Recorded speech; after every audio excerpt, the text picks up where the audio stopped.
is music in games. A boss fight's enjoyable. I'll put it this way: a boss fight is enjoyable, but a boss fight with good music is what I would consider memorable. You know what I mean? Yes. And do you have a certain importance that you're trying to weigh on the music side of the game as equally as the art side of the game? Because it seems to me like the art Yeah. side of the game. Bro, I can't watch stuff that's not real. It's not real. There's no I get it. emotion. Yep. That's like watching a Disney Pixar fucking movie and being like, oh, like, bro, it's not real. You have a real life lightsaber? Bro has no imagination.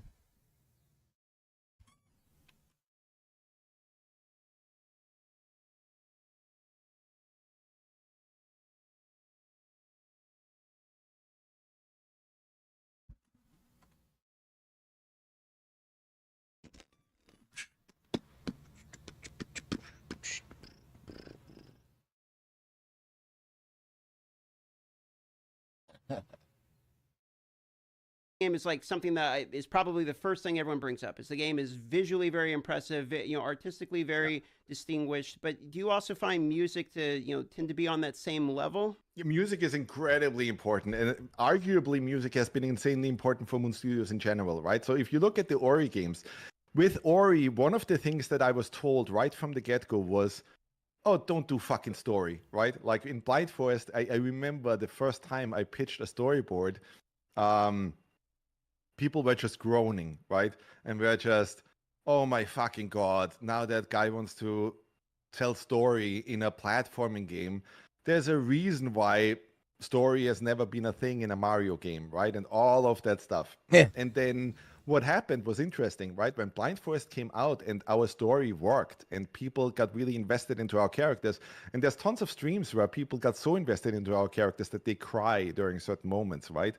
And that's not that common that you see streamers, like these hardcore streamers, play games and they literally start bawling during the stream, right? Because something emotional is happening, right? And then for Wisps, I got the exact opposite feedback, right? That it's like, oh, the story was fantastic, do more story, right? So it's like, it's every now and then I get this win where it's like, yes, I was right, right? And so for Wicked, I want to elevate that even further, right? So for Ori, like we told a story, but it was always like allegorical, right? Ori is like on the outside, if you look at it, it's very much like it looks like a kid's game, right? That kind of thing, because it's like it has these fantastical creatures and so on. But at the heart of it, it tells a very human story, right? It's a story of like love, family, friendships. There's even some genocide in there and so on, right? It has really rough subjects in it. And then with Wicked, my whole thing was, oh my God, this will be fantastic because we can just story-wise go nuts and have all these human characters in there. And I would want every character in the game to have their own arc, right?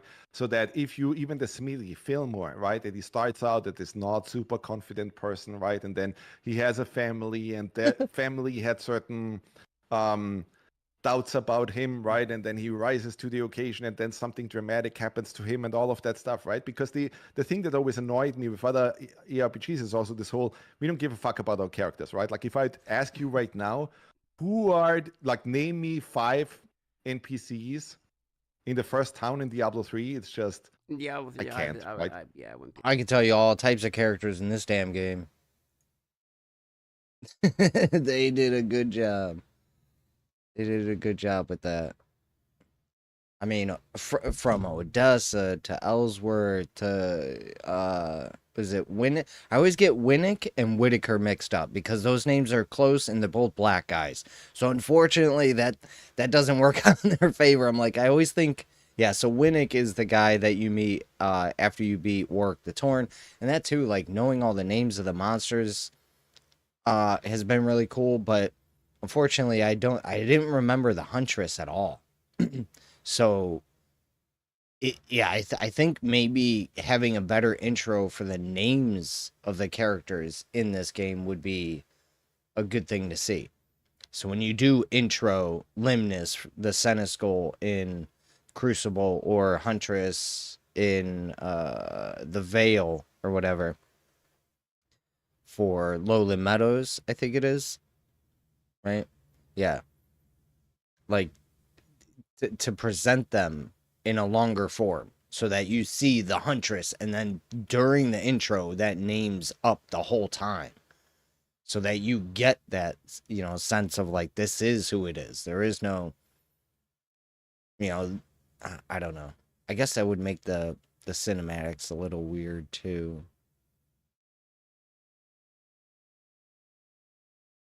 Be other than D3 now. Exactly. And so why is that the case, right? Like, wouldn't that be great if they all kind of like have a story to tell, right? And if you really care about these characters. In some ways, like, I find it weird that people still remember, you know, Griswold from Diablo 1 and Pepin and so on, right? And that kind of thing. But then in Diablo 3, I can't remember a single fucking character, right? And so that's the thing I would like to try to fix. And the thing with music is like it's almost like 50% of the thing, right? So if you're trying to tell an emotional story, back then we hit the checkpoint, right? Like I found Gareth through I think through ModDB or something, right? He posted some work on there that I was like, you know what, there's something there, you know, and I want to talk to this guy. I reached out to him and he was like, yeah, I'm going to work on your little prototype and let's see what happens, right? And then like he really like was able, like we really worked well together and he really hit those beats, right? So that when we did something really emotional in the game, he was able to hit those notes, right? That it's like, wow, it gets really sad, right? Or if we wanted to be joyful, he really can play up that joyful childlike thing, right? And then with Wicked, we have so many fucking things coming up. Wicked is such a epic story. And really what you're seeing right now is basically just the start, right? It's like almost like, hey, you play through like right now what you're seeing is like the first half of Game of Thrones season 1 or something, right? Where it's like the big beats haven't actually happened yet, right? Like we are just still introducing all these characters, all these factions, all of this stuff. It takes some time for you to really get into it and so on, right? But there's so much fucking cool shit coming, right? And so with the story and with the music, right? We really worked well together and he really hit those beats, right? So that when we did something really emotional in the game, he was able to hit those notes, right? That it's like, wow, it gets really sad, right? Or if we wanted to be joyful, he really can play up that joyful childlike thing, right? And then with Wicked, we have so many fucking things coming up. Wicked is such a epic story. And really what you're seeing right now is basically just the start, right? It's like almost like, hey, you play through like right now what you're seeing is like the first half of Game of Thrones season 1 or something, right? Where it's like the big beats haven't actually happened yet, right? Like we are just still introducing all these characters, all these factions, all of this stuff. It takes some time for you to really get into it and so on, right? But there's so much fucking cool shit coming, right?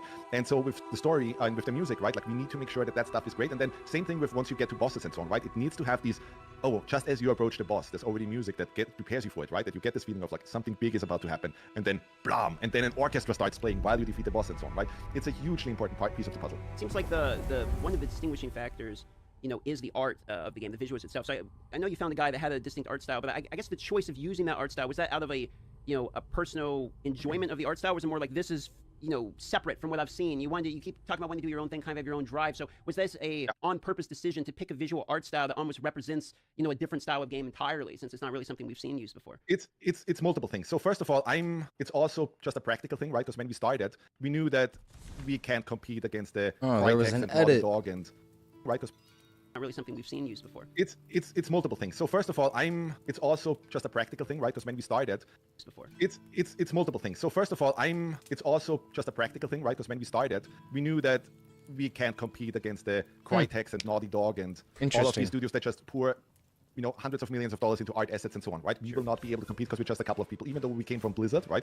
We just don't have the resources to do that, right? But what we can do is we can make fucking amazing paintings, right? And we can play to our strengths here, right? Where we can create a composition that people will find appealing, right? That could compete against other stuff on the market, but at a lower price, right? And so if you look at Ori, I mean, I think it held up pretty well, right? If I would play Ori and the Will of the Wisps right now, I still think it's a fucking beautiful game, and it's 5 years old by now, right? And you can't say that about many games that are 5 years old. So I remember playing Uncharted 2, right? And thinking, oh my God, look at this looks fucking amazing, right? But if you look at Uncharted 2 right now, just because of tech, and because of, well, now we have the Unreal Engine 5 and all of this stuff, right? It doesn't look impressive anymore. It's not, you wouldn't play Uncharted 2 right now going, wow, that's a really beautiful game, right? Simply because, well, the character models don't really hold up anymore. Everything looks kind of like puppets and so on, right? And so my thinking on this was always, we can't compete on that. What can we compete with, right? Every time I go to a museum and I see some Caravaggio paintings and so on, I'm still amazed, right? These fucking Caravaggio paintings are 500 years old, right? But because Caravaggio was a master of just color composition and so on, and his dark and light scheme and so on, that kind of thing, right? It still looks super fucking impressive, right? So that was always the thing that I was shooting for, right? Like that, just basically like make our games look like a fucking Caravaggio painting, right? And really make it look like a painting, because if we try to do something technically impressive with just let's throw a shit ton of polygons at it, then we will fail that, right? Like if we try to compete on that front, we can't. And then the other thing I don't like right now is that if I would take a screenshot right now without the HUD of Diablo 4 and Path of Exile 2 and show it to normal people on the street, right? I don't think they could tell a difference. Simply because what happened in the games industry is that everybody went to PBR workflows and so on, right? And everything became fairly generic, right? And they're all using kind of like these, you know, asset libraries and blah, blah, blah. And it all kind of like starts looking the same and feeling very static, right? And I don't love that, right? I think it's much better if you go with something where it's like, hey, for every fucking screen of the game, we worry about the composition, right? We look at what's the color composition of that? Is everything readable? Could you frame every single frame of the game, right? Instead of just, yeah, everything looks realistic, right? Everything looks how it should in real life, right? And like literally you have these lighting and material models that are like, hey, we're trying to mimic real life. And it looks decent, right? Like you can very quickly, even if you're somebody who's super inexperienced, right? You can very quickly throw something to get an Unreal Engine 5 that looks fairly impressive, right? Yeah. But it will look generic. It will look like all this other stuff that everybody else is doing, right? Yeah, Here's this really nice cave and I put some lights into it, right? And now it's nicely lit and so on. Copy but it doesn't paste. look like anything else on the market, right? And I think we're seeing a lot of Oh, that. it looks And what I real. always Who want is gives that a even if you shit? see a small postage stamp screenshot of one of our games, we will be able to tell that those are our games because of the way we use colors, the way we use lights, the way we do our stuff, right? Like it has to look and feel like a Moon Studios game. And I think we are hitting that because the response generally on terms of visuals for our games is usually Very well extremely received, positive. From the studio side of it, from the Moon Studio side of it, and back in 2023, you made a tweet something along the lines of, "No Rest for the Wicked was going to be make or break for you. That your upcoming project, that, that was going to fit in." I think the second half of that tweet was like PoE and Diablo were coming for you, or whatever in that genre. You made a very clear statement that like this was a big deal for the studio. Do you still feel this way? Oh, that is absolutely the case. We're risking everything right now. We are absolutely risking the whole studio with all of this right now, right? Because, and by the way, the same thing was true with Blind Forest. If Blind Forest wouldn't have been a hit, we would have been bankrupt. If Will of the Wisps wouldn't have worked, we would have been bankrupt, right? We would have immediately been wiped off the floor. And the same thing is true with No Rest for the Wicked. If No Rest for the Wicked doesn't work, right? We're not a huge publisher. We're a small indie studio. We rely on people believing in what we're doing and supporting us.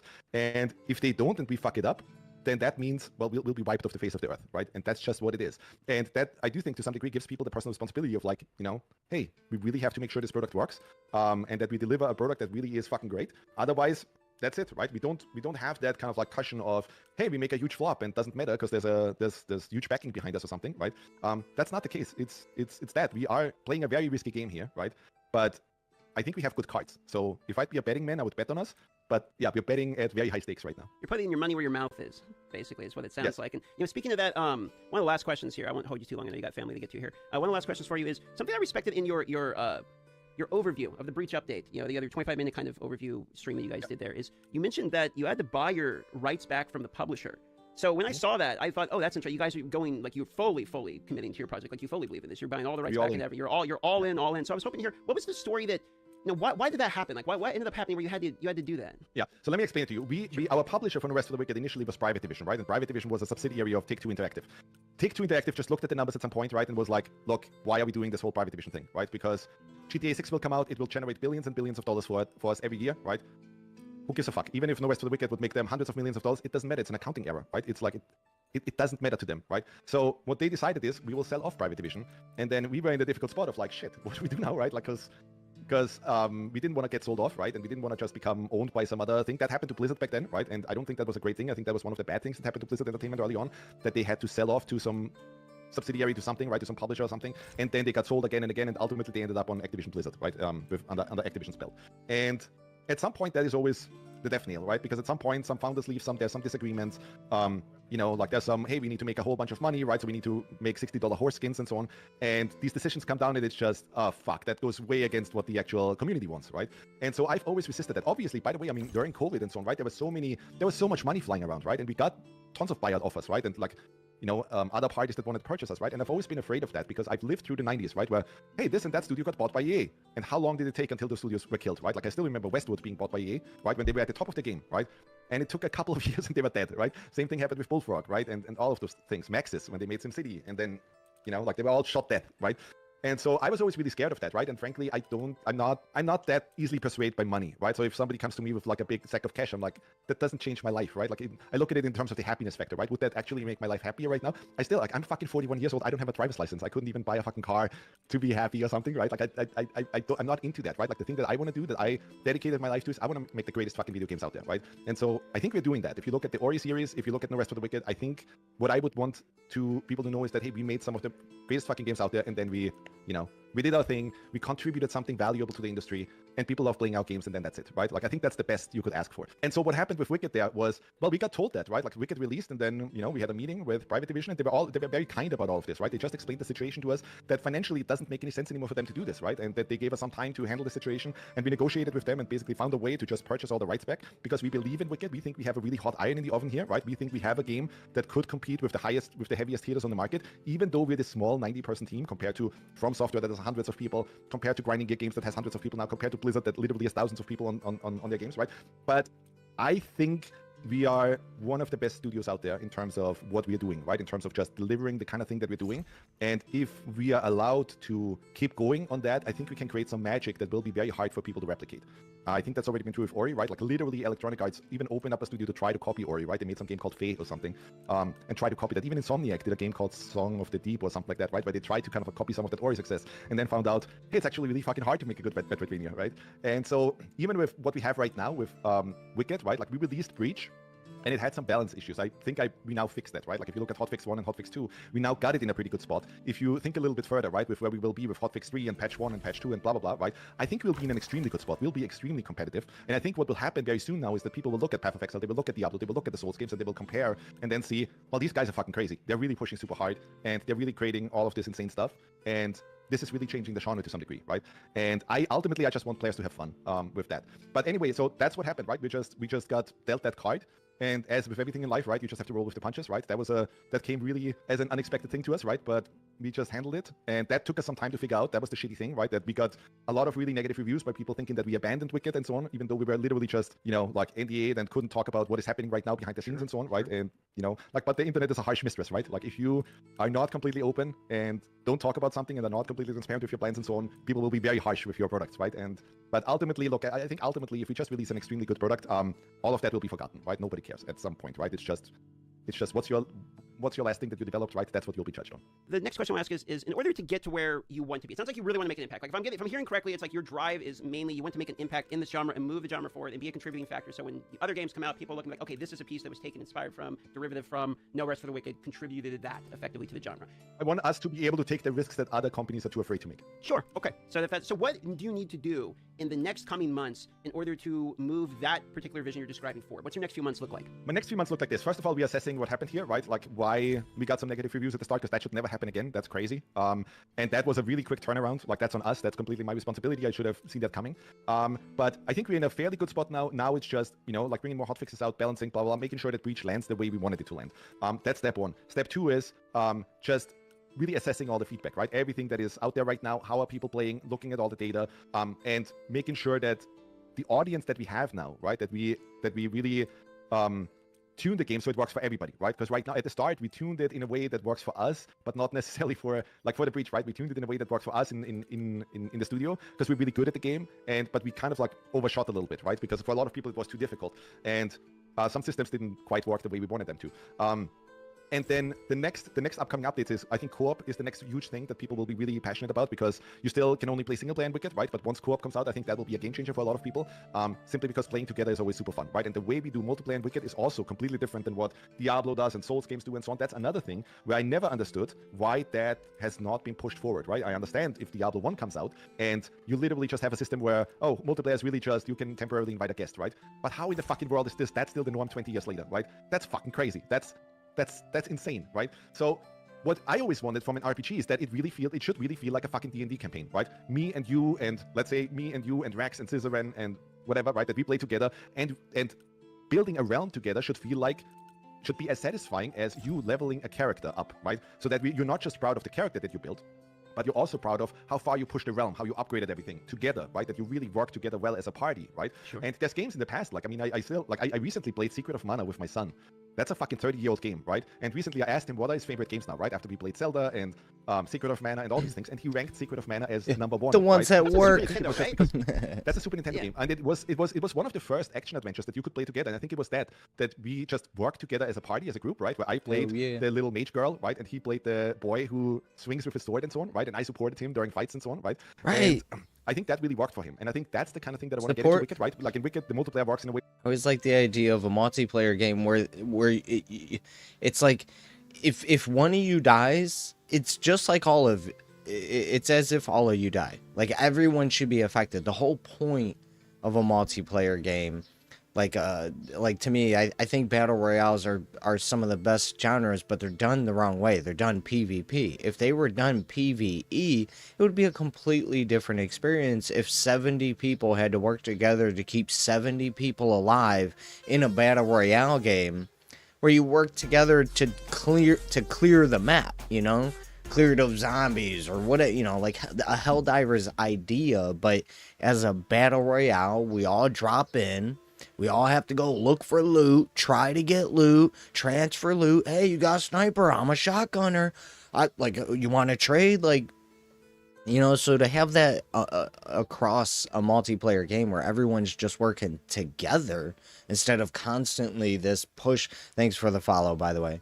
Instead of constantly pushing to be, well, I'm better, I'm faster, I'm better, I'm speedrunner, I'm top rank, I'm number one, like, okay, and how many people have you helped? I don't care how great you are, I care how great all of us can be. Like, so when I think of a multiplayer game, I think of a game where the incentive is to work together. It's not about any one person getting any one thing. Because if one person loses, we all lose. Like, that should be the idea. We get one death in the group. So what I would like to see from No Rest for the Wicked, and I think it would be the most wicked idea for a multiplayer game, is that you go in, you got your buddies, your 2 buddies, your 3 buddies, because I don't know if they're doing 2, you know, if it's just going to be a co-op, if it's going to be a trio. I think trio could work. I think they did. They showed trio, which might be good. I think 4, I'm starting to understand why 4 is like, okay, it's a little too much, even like in big multiplayer settings, you know. But anyway, I digress.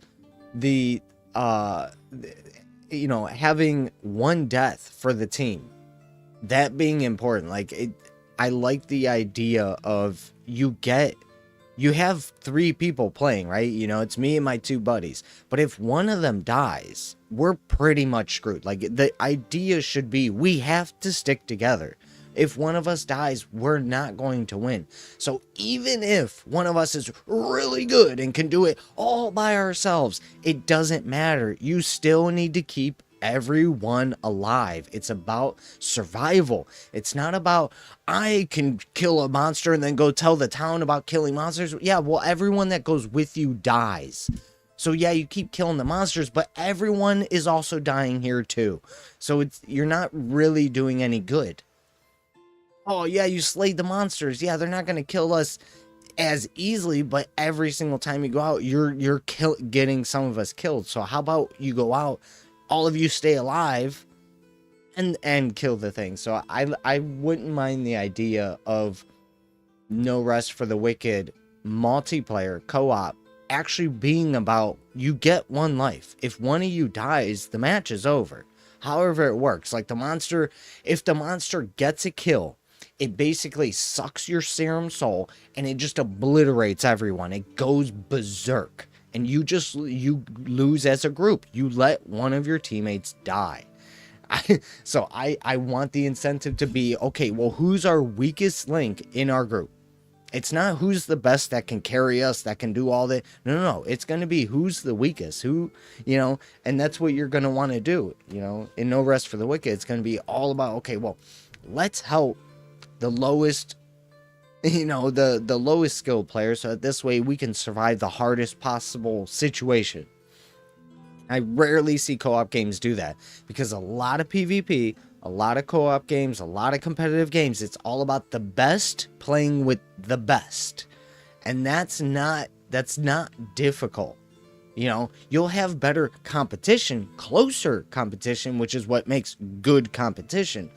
But to me, to be good is to put yourself in the worst situations all the time. And I don't mean worse as in like, haha, this, you know, this will help me improve wherever. The point being to bring up the lowest common denominator, like bring up the average, you know?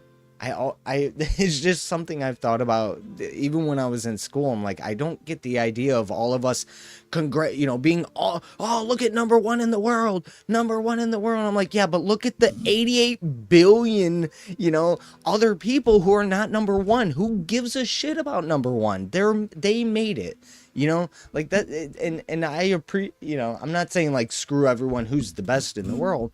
It's great that we have that, but we can't focus on one when there's hundreds, millions of others. There's number twos and number threes and fours and fives, sixes, So I always like the idea of just bringing up the average. I'd rather there be a tie for first place across 8,800 people than there to just be a number one person for the next 10 years and no one could beat him. He's the best in the world. Well, that sounds like we're not helping each other. That's what that sounds like.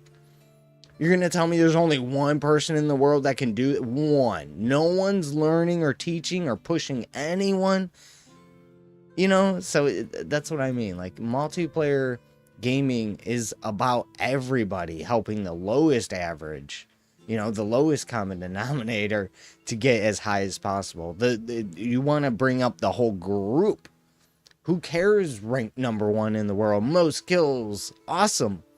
Well, how about the guy who has the most deaths? Because everyone keeps leaving him behind for their, but I don't want to die. I want to keep my death ratio down. Like, but that guy has a high one, so it balances out. Every time you get 2 kills, he dies 4 times. So who cares how many kills you're getting? If 4 people are dying every time you kill 2, you're not good. That's what I'm saying, Oh, but I never died. Yeah, but everyone else around you is dying. So you're doing everything in your power to ensure that you survive while everyone else dies. That doesn't sound good, like a good gamer, like a good person. Like, you want to help. Get help. Like, just more helping. Just here to teach you things or to whatever I can. I'm doing something that's easier for me or whatever. Ask questions like, oh, I see you seem not to have an issue with that. How do you do that? What's your process? Yeah, everyone just teach everyone. All right, back to it. It's like, hey, you create a realm, and then you invite other people to the realm, but now the realm is not yours anymore. It doesn't matter that you created it. You're now sharing it with all these other people, and everybody can contribute to that realm, right? I want these moments where you play with Rex, for example, right? And then Rex just grinds through the night, and you already went to sleep, right? And then you get up in the morning and check the realm, and it's like, fuck you, Rex, you're already level 21 and you already have a better house than me and you already have all this stuff. But then you find out, hey, Rex actually left some really good fucking gear in the community chest on the realm, right, for you. Sure. And these kind of moments where it's like, hey, that's really sweet, thank you, right? And that's what I never got from these games, right? It's still just always this whole, oh, if we want to play multiplayer together, somebody is just temporarily invited as a guest, right? And that never creates that feeling of like, we are a fucking party. We rely on one another. I'm a warrior. You are a mage, right? And the other guy is an archer. And the next guy is a necromancer or something, right? And we play together. And we really went on a journey together instead of just, so we played a game and like temporarily invited you and then we all went our merry ways, right? And you played on your single player server and I played on mine and that was it. So do you get inspired by, because when I hear when you say this, I play a lot of survival games, stuff like Valheim. So when I hear this, are you getting inspired a bit by that genre too? Do you want to mix a little bit of like the survival style realm with the ARPG, mindset as one, kind of put them together a little bit? Or well, here's a little secret for you. I never really got the chance to play Valheim, so I don't know exactly what they're doing. Yeah. I just look at it from what am I passionate about? What are the feelings and experiences that I would like to have, right? Sure. And then I just try to get closer to that. So especially with something like Diablo and so on, and with the Wicked idea, right? Like the whole thing was just, I had a dream of how what ARPGs should evolve into back in the early 2000s when I played Diablo 2, and that thing never happened, right? Like ARPGs like turned into a completely different thing. And so I wanted to finally realize that vision, right? And that's where all of that is coming from. I just want to finally fulfill these dreams that I had, right? For like, hey, here's how I think a Metroidvania, what would make for a really interesting Metroidvania, or here's where I think the ARPG genre could go, right? And then let's see if we can realize that, right? And that's super encouraging and like gratifying, right? If you can really make that work. If you just start with an idea in your head and then you make it work and it really works, right? That's super satisfying. I gotta say, I think it's really cool you play games with your kid because that's how I got into gaming myself. I watched my dad play Super Metroid, and then the first game I ever touched was the first game I ever saw was Descent by Interplay on the PC, and then it was watching my dad play Super Metroid, and then the first game I ever played was my mom left, and he said, okay, well I'll take down the game that I never played because mom's gone. It was Street Fighter, and he handed me a controller and then kicked my ass for like 30 minutes on Street Fighter. So I can always appreciate when a dad spends time gaming with the son also. I would like to generally even have that for Wicked, right? Like, so when people share a realm together, wouldn't it be great if families share a realm together, right? Where even the mom Yeah. plays and just plays a whatever healer or farm stuff, right? And so on, or She just becomes a gathered. mage in the background, right? And that kind of Oh, thing. Like, she's a however people gatherer. want to play Wicked, right? I Go wanna get us enable some all those role-playing mushrooms. fantasies, right? If you want to be a fucking Grim Reaper with a big scythe and that kind of thing and just mow stuff down, cool. We should enable that experience for you, right? Same thing if you just want to be a merchant or something, or a woodcutter or something, right? If you want to be the lumberjack of a realm and just cut down all the trees and get all the wood, and then, well, nothing has respawned in the realm yet, so you basically own the wood and now you control the prices in the realm, right? Like that thing would be fucking crazy. That would be so cool. Yeah, okay, so that does add on one other question, because it reminded me of something I heard from one of the interviews. We were talking about archetypes. I got We all were the talking about, wood. Hoarder, There's no- Ranger, and you said you hadn't implemented it yet, but there was a concept kind of like a skill tree or something. You wanted to basically do an archetype. So is there any more you can tell me about that concept by any chance? Do you have, is this just a rough idea in your head, or do you have anything kind of fleshed out, or where's that at? No, I have the system already worked out, but it's not implemented yet. So basically, I mean, I'm basically taking a lot of inspiration on this from Final Fantasy Tactics. I always loved Matsuno's games, and I think he really hit it out of the park with Final Fantasy Tactics of the whole jobs and ability system. And I think that would fit perfectly on Wicked, right? Right now we have the rune system and so on, and one of the issues that we have is we have 150 fucking weapons in the game.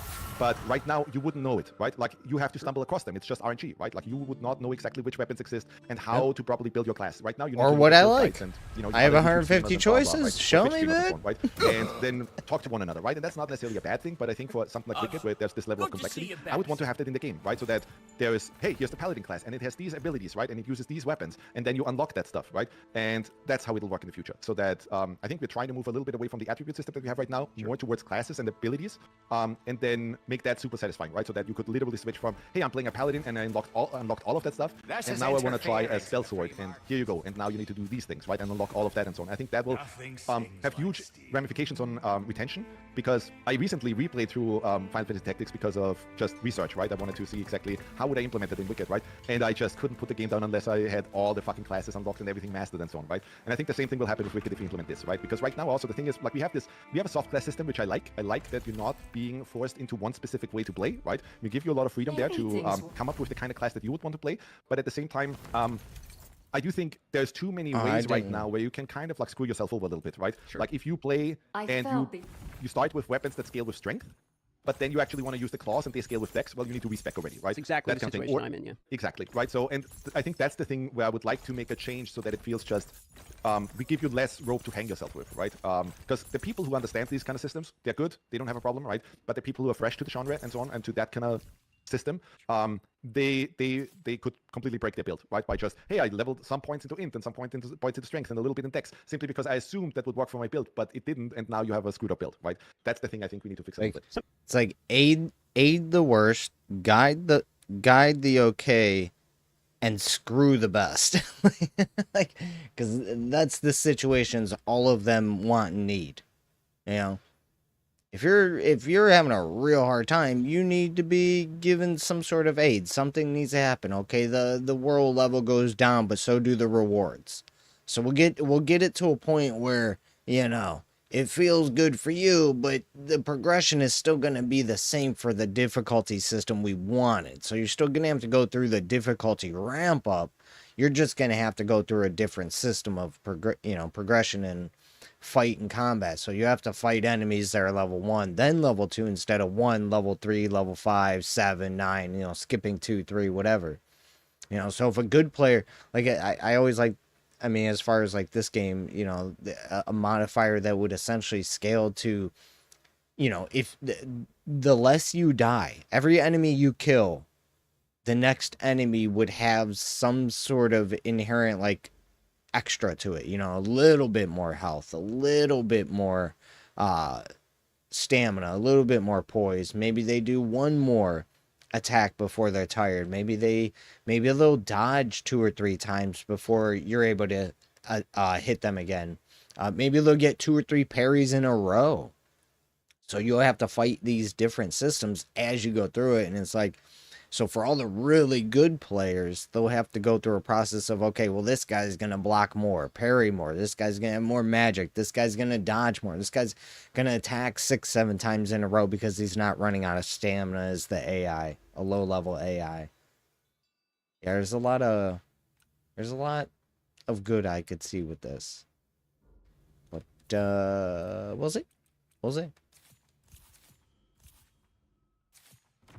Let's go. Did I buy everything already? Yeah, I did. Alright. I started buying all the store stuff so we can get to testing all the new runes and abilities, weapons, see what we like, which ones. Speaking the way you're speaking to. One thing that could be interesting about the skill tree too, just as I'm thinking about it, is like it gives you potentially like a stretch goal. Like at the moment, I feel like the game, in order to continue to play the game, your inspiration is like I want to explore, I want to see what's around the next corner, I want to see what the next boss fight is, I want to see the next cinematic, I want to know what happens. Right? But sometimes in these games, like your mission where it's like you couldn't stop until you unlock everything. When you have like a skill tree, or like a passive tree, or something, you're like, okay, I can get to here. At level 30, I unlock like the final, move or what have you. It gives you a goal in your mind. Where it's like I'm going to keep playing because I want to unlock, this. So that you want to master every single fucking class that's in there, right? Exactly. You want to unlock the things instead of just like get 3 more points on strength or what have you, so I get a little bit more damage. Because it's not like I know the next chest around the corner that there's going to be that really cool weapon that I can't wait to try. I can't. There's no thing. That's the thing that we're doing. That's the thing that we're doing, right? We'll have factions in general that you can join, right? And then, hey, if I join this faction, that covers Paladin and Spellsword and these other things that fit that, right? And then we make it easier for you to also target farm the gear and so on that you would need for that, right? So that you'd have little quests and so on to complete for that stuff, and bigger things that you could do, right? And like, hey, wouldn't it be cool to also have a full story behind those factions and so on, right? That kind of thing, so that it really becomes this super addictive, really cool, like, hey, if I want to build a paladin, I know exactly how that works, right? I just have to put in the effort and so on, but then I can master fucking everything, and I spend tons of hours, but now I have a character that has mastered everything, and I can play every single playstyle, and it's great, Okay, so final question for you, Thomas, then I'll let you go. So the people that were watching this interview here, can you give them a quick, sales pitch as to the people that maybe were listening, they're interested, they're like, okay, it's an indie studio, they got a lot of pressure on them, had a big success before, bought back their rights, now they're onto a new genre, okay, I'm behind them. Can you give a little bit of a quick, here's what our game is, here's why I have to try it out, here's where we're going. An elevator pitch for the people. I would like everybody who's at all into Zelda, Souls, Diablo, and so on to just give it a try, right? Because I think there's already, even with the latest updates and so on, there will be something for you there, right? But the elevator pitch is and always has been, right? That we want to elevate the combat system so that ultimately we have better combat than Dark Souls. I think we're not quite there yet, but I see the light at the end of the tunnel how I get it there, right? And the PvP stuff that we'll be introducing will help us also to get there. Because ultimately with Dark Souls, I think one of the fundamental problems, and that's something that you can't really solve, is you have a 3D, third-person game where you have to constantly control the camera. So it's really hard to pull off really cool specials, right? In Wicked, I can literally give you 8 specials on your character and make that fucking fantastic, right? Like really give you tons and tons of variety in your moves and so on, similar to a fighting game, right? Where I could set it up like Street Fighter, right? Where it's like here's my 8 openers that I could play with and so on. So that's combat, right? For the exploration thing, we are trying to cut down that unwritten rule of every single world in an ARPG has to be procedurally generated, because I think that has been a fucking bunch of hogwash, right? If you play through these games, right, my experience playing through Loot Lane for the 15th time is not as good as it was the first time around, right? It's not like, hey, you randomize the map a little bit, okay, the thing that is here is now there, the thing that used to be a rock is now a statue, but the flow of it is very much the same, right? We are not technically at a point yet where you can use procedural generation to create extremely interesting level design, right? And so the way we approach it from the exploration perspective is that, hey, we came from 10 years of building Ori. We know how to create a fucking world that you want to explore, right? And so that's super important to us, that we really handcraft every single fucking inch that you traverse, right? And then we randomize on top of that, right? Like then we have, okay, but you never know what encounter you'll have, right? Which faction took over this world, right? Or this particular zone right now. So that it really feels different there. Then we'll also have quests in there, right? Where it's like, oh, I retraversed in this zone, and suddenly this whole quest appeared where I was kidnapped by these bandits, and now they dragged me into another thing, and so on, and stuff that wouldn't have happened if you wouldn't have re-explored. So that exploration aspect, from that it's as good as a Zelda game, that's also really important to us. In terms of retention, we want to land on that Diablo thing, right? Where it's like, this is literally a game that you could put hundreds of hours in it and still find new stuff, right? And to some degree, by the way, that has already worked, right? Like even with we released an early access launch, basically just the first act, right? Which was like these, 4 zones or something, right? And it wasn't that much content. Still, we saw lots of players putting 100, 200, 300 hours into the game. And even now with Reach, right? Like, if you really play it, right? Like, if you really go through everything and try to make multiple builds and so on, you will very easily be able to put like 200, 300 hours or something into Wicked already. So it will be that kind of game. Some of us, I also want to too tackle much. the social element, right? I want to craft a world that you just really want to live in, right? That isn't just a dispenser, right? Or isn't just okay, here's your dopamine drop every single second or something, but you come back to it because the world is fucking intriguing, right? And because you just enjoy playing through the world and roaming around the world and finding new things and seeing what the fucking crazy folks at Moon try to put in again, right? And so on. We want it to really feel like a world that was handcrafted with love, with care, right? And that you come back to it because it's just fucking well designed, right? It's not some procedural slob. It's like, this has been handcrafted by artists and designers for you to enjoy, and they're constantly putting new stuff in, and it's just the best, right? That's the goal. There you go, everyone. That is the elevator pitch for No Rest for the Wicked. So if you want to try it out, it is on Steam in early access right now, and I believe it works on Steam Deck as well, correct? It works on Steam Deck. Obviously, we're still always working on optimizations. There's one big optimization, by the way, that we wanted to get in for kind of like lower spec hardware, but that was a little bit too risky for the breach launch, so that will still happen. That should have a really nice impact on any machine that is lower spec, because we're getting lots of reports still from people that have like a 980 or a 1080 graphics card or something, right? And it's like, Jesus Christ, guys, by now this card is like 9 years old, Like, we will try to optimize the shit out of everything, but at some point it's also, like, maybe get a better machine. But okay, here's my thing though. Here's my thing. If you start going down that road as a developer, Okay. Oh, you need to get about you know, okay guys, you need to get a better machine. I'll never understand the idea of throwing technology away for the sake of advancement. Like the technology still works, it's still running. So why don't we create systems that think about that compatibility range of technology? You know, so I understand technology is going to keep getting better, but if we like, because I'm not saying like he's super serious about it, but I always dislike when I hear that, because it's like saying, oh well, because your car's 10 years old, you should just get a new car because it's cleaner for the environment, or it gets better gas mileage, so you'll save a little bit of money. But now I got to get a new car. The car that was built 10 years ago still runs. Why are we throwing it out because we have a new one? So I get the idea that, yeah, eventually you have to upgrade your PC. But I dislike the idea that, well, why am I upgrading something that still works, though? If I can still buy a game for this PC and it's, you know, to me, like essentially allowed to run, then why, to me, it should, you know? So I think of, again, the lowest common denominator. Like I like the Night Runners dev because he focused on making a game that would run on his crappy i5 laptop. You know, so he found his lowest performing system and, you know, worked on a game that ensured that it would run on just a system that really shouldn't even be playing games. You know, it's just a regular laptop to do websites. It's not for gaming at all, and it's able to play that game. So I like that idea. So you can make your vision, you can make your game and stuff, but if you're going to have to push the idea that I have to be on new technology just to enjoy your idea, then maybe gaming isn't where the idea should be. Because to me, gaming is about universal. It's getting everyone, you know, like, I think of it like a sport. That's what a sport is. It's just a game. You know, baseball. Everyone should be allowed to play. There should be no like, yeah, well, you gotta be. Well, no, everyone could throw a baseball and catch a baseball. Everyone could hit a baseball with a bat. Like, I don't need to upgrade. Like, I just need, and that's why I always like sports too, because, well, what do I need to play baseball? A ball, a bat, and a glove. Like, you're in. That's it. I need a glove to catch it. I need a ball to throw because there's got to be something to hit. Like, that's all it is. Throw, hit, catch. Throw, hit, catch. Like, it's very simple. Basketball. How do you play basketball? Well, we need something to shoot for and something to put, you know, something to take this ball and put it somewhere. Okay, well, how about a ring above us? All right, sounds good. It's very simple to play basketball, you know. People use those milk crates and stuff. You know, like you can use anything. It just got to have a hole through it. That's it. Soccer, same thing. You just get a ball, and now you something they can catch the ball. I'll block it from getting in there, but if you get it in there, you know, you get a point, and we don't have to go chase the ball down. Like, sports are the like simplest idea. That's what gaming is. Very simple, very easy to get into. Everyone can try it. Everyone can try it. You know, you being good at it is another thing, though. You're gonna have to learn. You're gonna have to get some experience and keep trying. And find a technique that works for you. Still really good optimizations coming, and yeah, on Steam Deck right now you will get about 30 to 50 frames or so, but it's a pretty good experience. I played through the entire game that way, so it's pretty okay. Well, Thomas, hey, thanks for your time, man. It was a really interesting interview, actually one of the more interesting ones I've had, so I appreciate you taking the time to do it. Oh, that's great to hear. Absolutely, thanks for having me.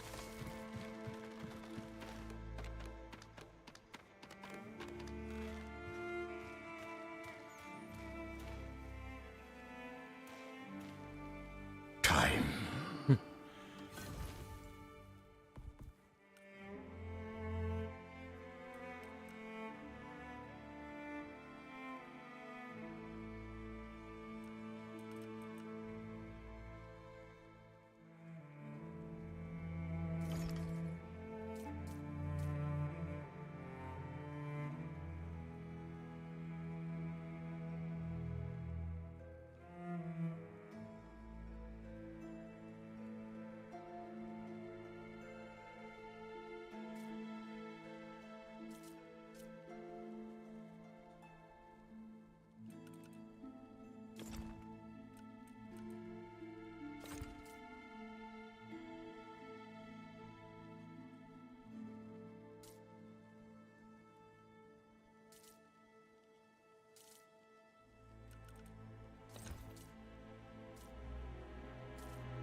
Maybe it's time you trade in that silly outfit for uniform.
I felt...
Mm.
It might have diminishing return. I still think it's better overall. It's 1 point for raw, but I want focus anyway.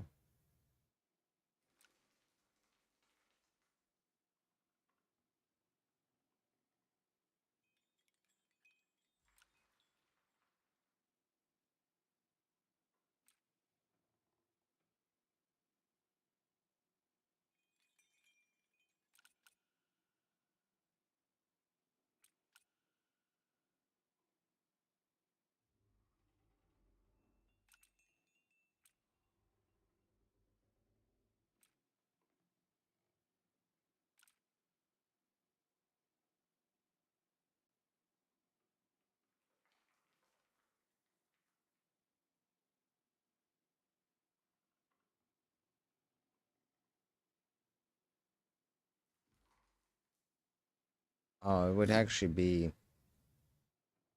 So if we start with, was it 50 stamina? Start with 50 stamina. And it would actually be better for me to increase that by its percentage than by a percentage of the focus. Because even at 10%, I would gain 5. And that's with no stamina. Whereas with focus, I would have to be over 500 to achieve that. So I think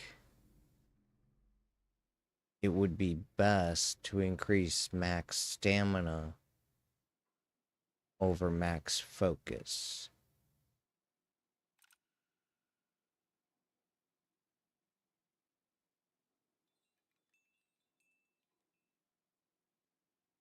So whatever gives me a percent increase on max stamina would be best for Jewel, I think. Yeah, so we can go 10, 20, 30, be 45%. Give us 25 points of stamina right there.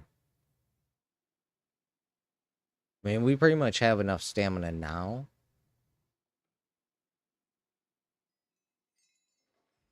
I do a lot of jumping around. So how about we keep testing it? But I'm thinking I might just put stamina jewels on everything. Like max focus 15%. If we start with 100, that would be 10 points on that. That'd be equivalent to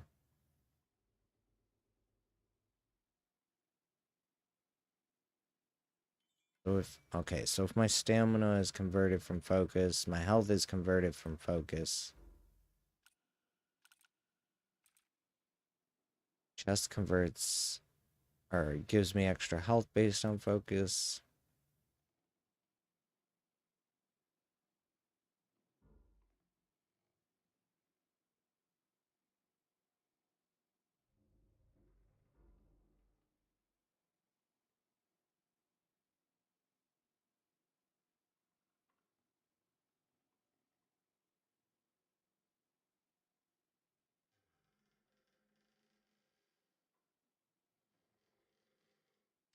Oh, maybe I'd want... Okay, I see. So if I build up as much focus as possible... Let me see this.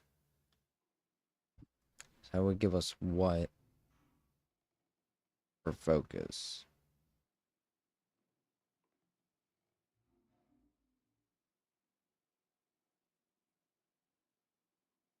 Be 45% as well.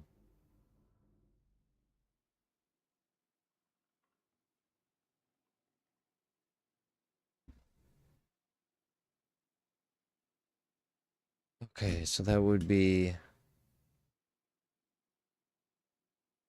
45%.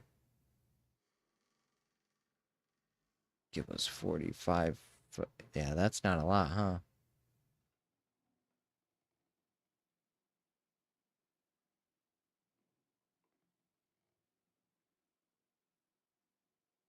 Yeah, I'm really thinking just giving myself as much damn stamina as possible.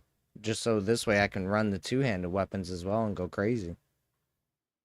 That's what I'm thinking. Like, I'm just looking for quality of life. I want to be able to use two-handed weapons and go bonkers for a while. Tons of focus, tons of attacks. They'll build up focus anyway on attack, so... Yeah, let's go ahead and take this out. We'll see how we are on the stamina. Guess we'll come back and... We'll see. And then I got my movement speed pants, damage taken, focus gain. So we'll lose our stamina right there. So we'll go from 79 to 55? Is that right?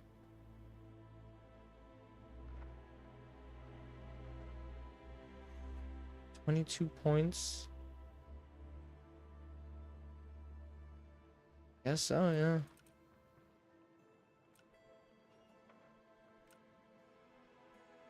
Feel like that 10% max stamina is already stronger than... Well, no, hold up.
Where are we getting the extra from?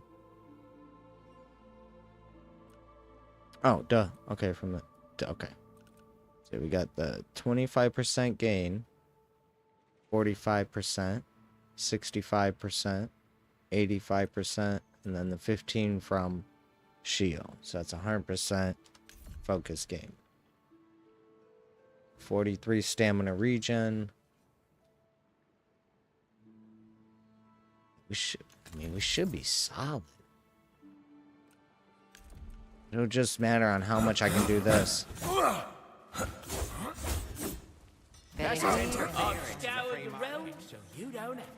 Alright, let's go visit Finley. Is your faith stronger than a claw? A talon? Isaac! Sarum, Temple of the Seeker. Wouldn't you like to see Sacrament reborn? Enigmas for sale. Everything is for... Oh, crap. I just thought about... Yeah. I'm gonna have to put Blink back on here. Oh, no, that's for Rune. Rune attack. Okay.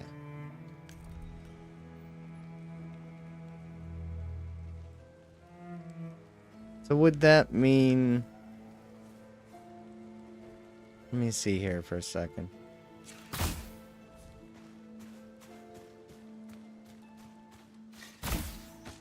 By now, tomorrow one of us might be gone.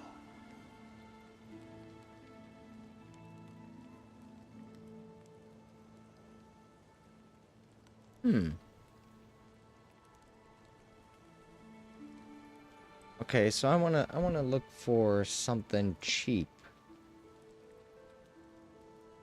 Let's see what we got here.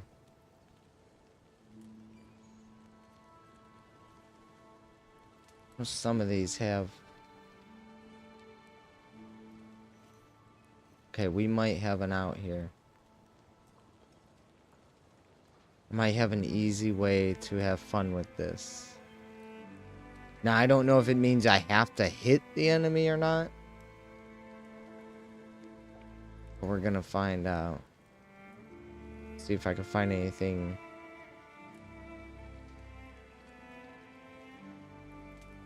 Oh, they fixed that though. That's right. Okay.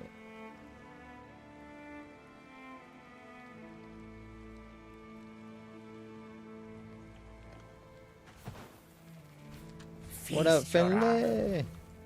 What you got? What you got? What you got for me, homie? No recipes. How could you have no recipes?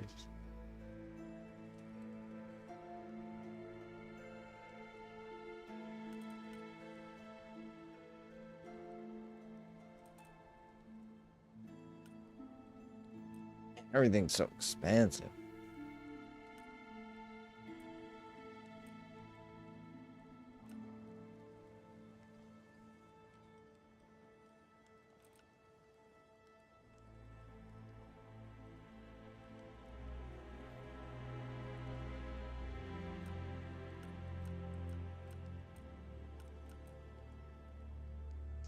Nothing. His deals aren't too enticing. You settle a bet for us, will you? For me, I mean. What would you say is... Hey. Weirdo.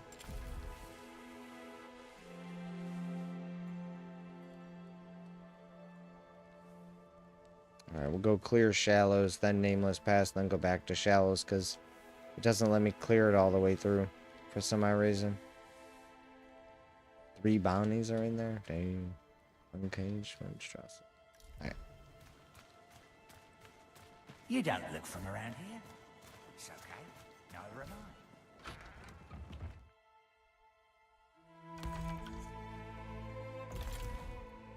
I. Oh, I thought I would. Okay.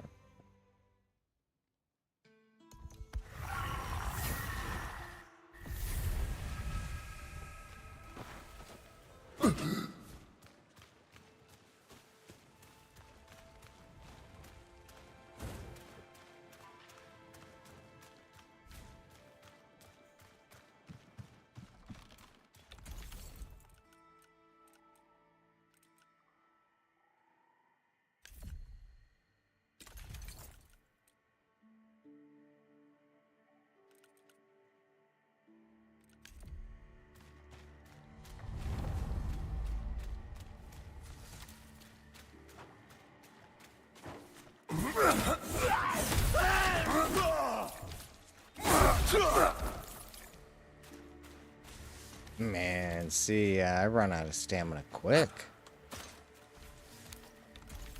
Let's see here. So this would be dodge stamina cost. Let me see here. Okay, and now let's go. Let's go to this.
Okay, yeah, some big guys still need more stamina. We got good recovery. But I just need more stamina, period. Alright, so let's go ahead and mess around here a little bit more. Fight a couple more enemies.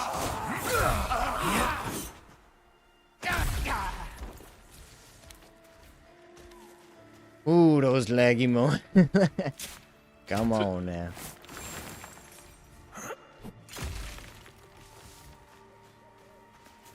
Only sunrise.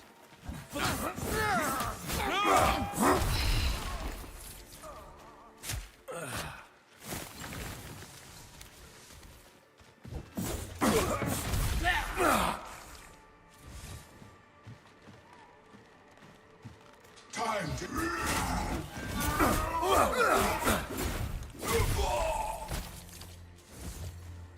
Yeah, we're running out of stamina. I think we go slot, I'll do a slow round here, and then we'll go slot a stamina jewel in.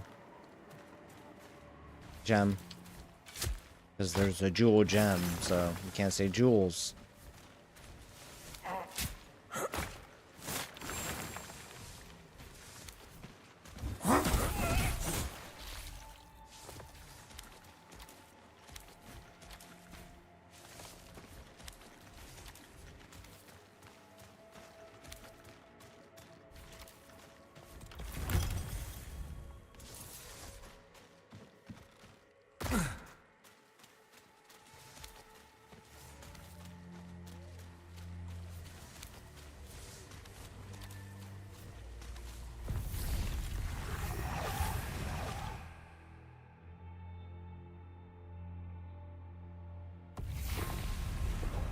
Okay, so I think pants get the best one, so we'll go ahead and... The most caminal stall in the world is your fingertips. I'm basically trying to figure out a way to play a build without any runes. Because if they do anything to this game, it's going to be just nerfing everything that everybody really like what's cool about the game, you know? And not to say that that's what they're doing, but it's just like I don't want to get to a point where I'm like relying on runes and relying on focus as a means to actually be good in the game, because I feel like eventually they're going to become something a little bit more rare, where we'll be slotting in a little bit more of our combos for normal attacks than runes, and runes will become more of a situational thing, not something you want to be spamming all the damn time. But I don't know, I like the idea of having a game that's really cool like that, but I think with a lot of the OP builds and the stuff that people are creating, it might be removing a lot of the fun for the people that aren't really good at like theory crafting. So they take some of these quality of life things and they use them, like me. And then you see, oh, well, it gets nerfed. And you're like, but I was barely using it in the first place and was helping me a lot. And now you nerfed it more. So it's like, it's mostly because the people who are really good at the game know how to make everything look even more broken than it is, you know? Because they're able to just find these paths. So I think some of those paths should stay open, but their accessibility maybe is a little bit harder to get to. So, yeah, I don't know. I don't know. So, yeah, good. Yeah, it's a hard balance. It really is a hard balance. All right, so let's go ahead and put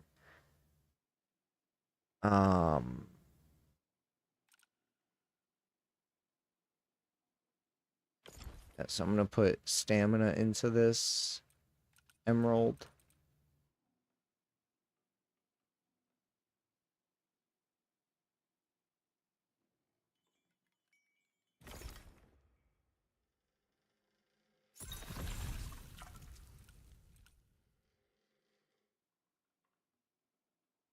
All right, so we'll try that.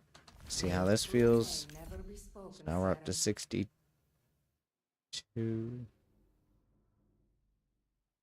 What?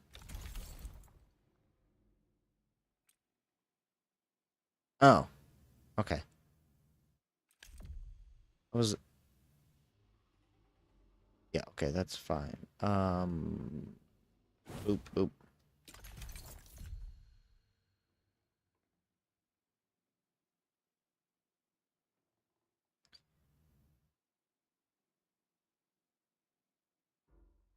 What am I missing here?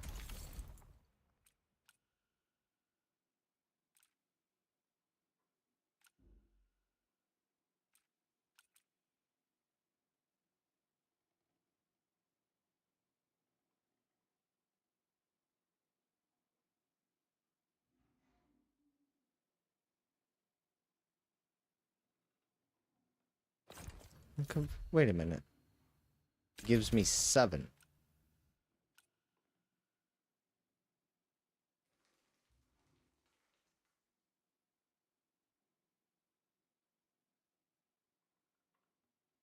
What am I missing?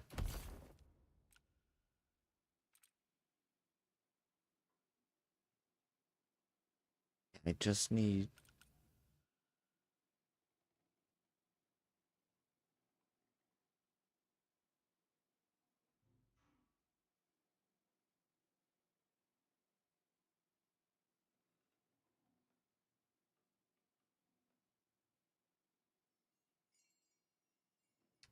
Oh, weapons the other one with it. I can't get lifesteal any other way. I can get lifesteal on this. I guess we could use this as the okay. So maybe bow would be better a stat stick for than this for yeah, so maybe I want to get an enchanted bow at focus, gain, healing, all that, and then put the gem on the bow. Oh, it's not good on the bow? I figure because of weapon. Okay, it's not. It's just good for weapon and pants.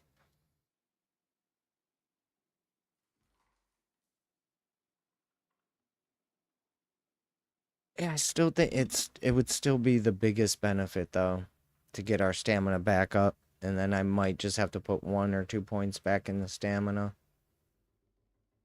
I can always get rid of the shield, get some equip load back. We're good on health for the most part.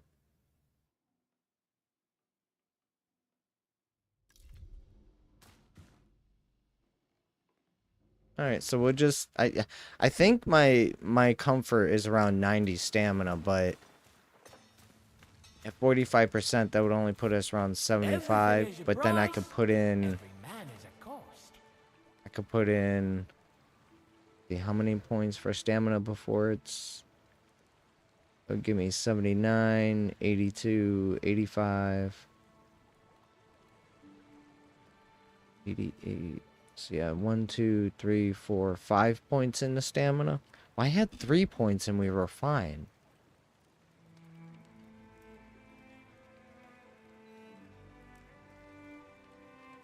Yeah, I guess I just use a lot of stamina.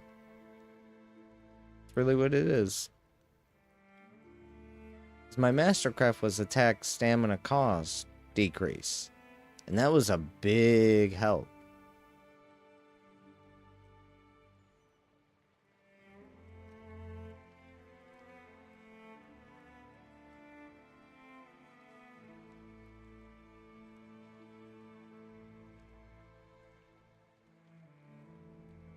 Which seems weird because you're like, if the cost is 12 stamina.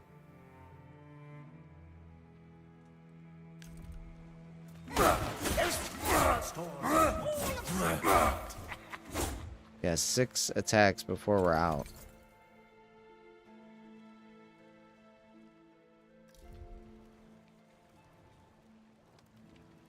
Yeah, so I want to be around 90 stamina, I guess.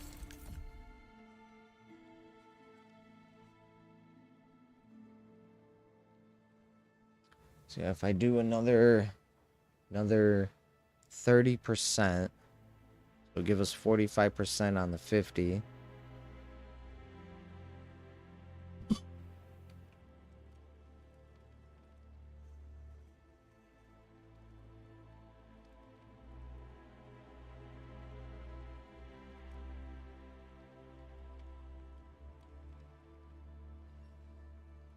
then if we go, okay, so 72, be 76, 9, 82. I'm really thinking that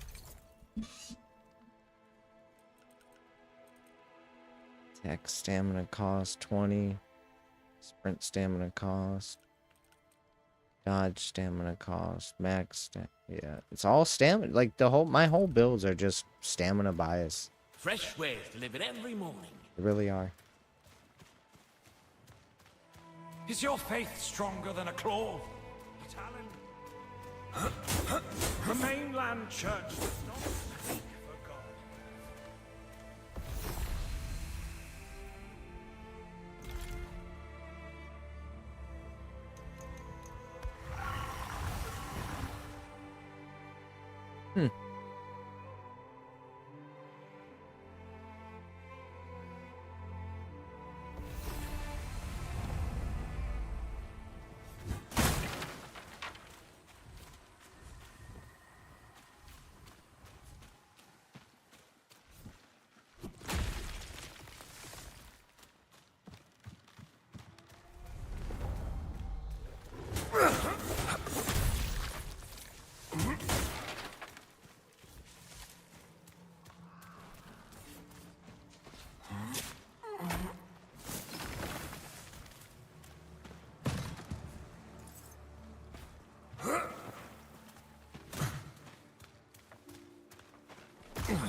Oh no, where was that? Oh, that was over here. Come on then!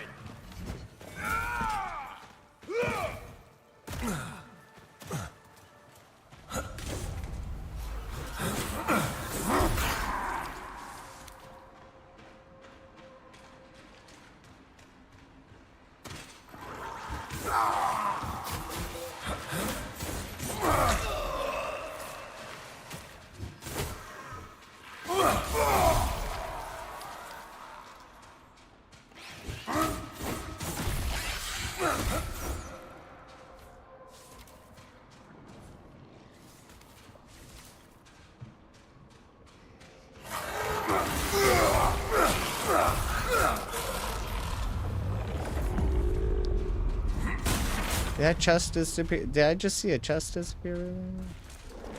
No, no, no. I will come back.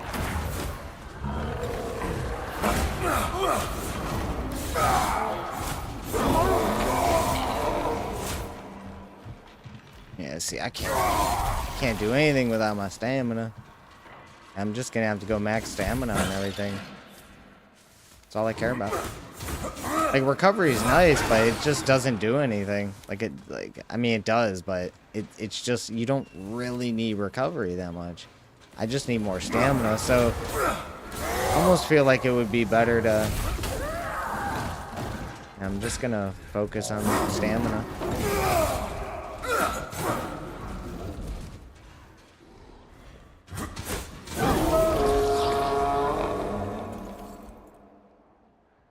Oh, lifesteal's not even that high. Gotta go exalt this stuff. I thought somebody said healing increases lifesteal, but I don't know, people. If it does, it is weak. I mean, I feel like we should be a little bit higher here.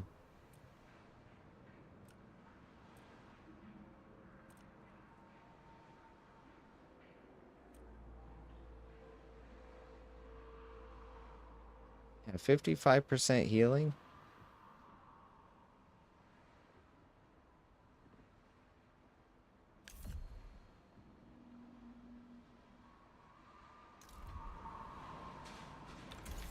So his lifesteal's 4% of the damage dealt. Then healing would be a percentage of that. The healing increase. Like, I don't think it's 55, you know, or whatever, 20% healing. Sorry. 20%.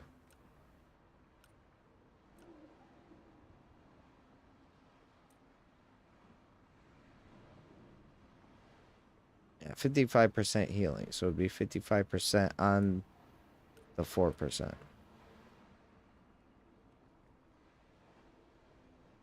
It'd be like another 2. Yeah, I guess it would help just a little bit. And 63.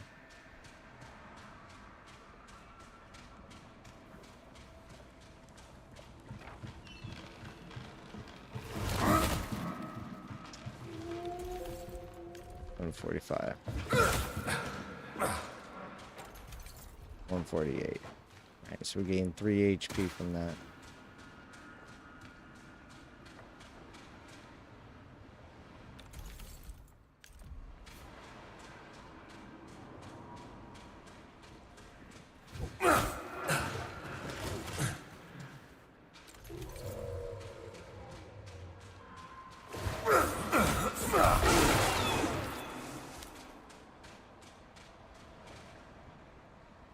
So yeah, I guess that's right. 3 HP from 97. If that was 100, 4%, we'd get 4, but we're getting a little bit less because it's 97. Yeah, so that would only be...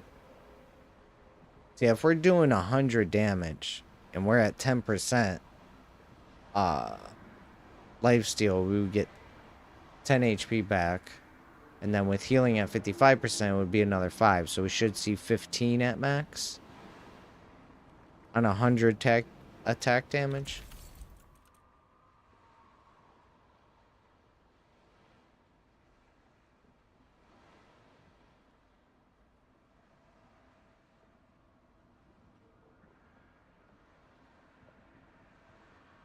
It'd be acting like another 5% lifesteal, or is it acting like...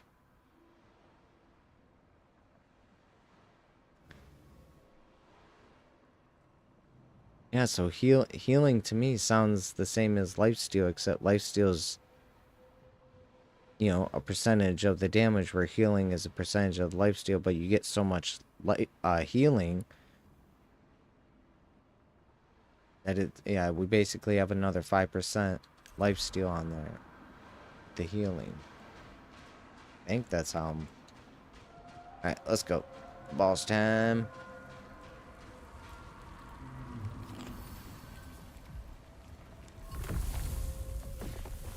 Biggity burn, biggity burn, biggity biggity biggity burn.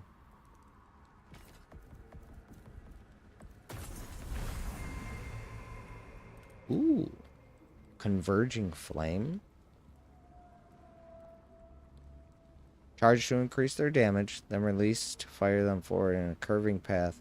Converges after a distance, striking enemies with focused burning pot. That sounds so sick.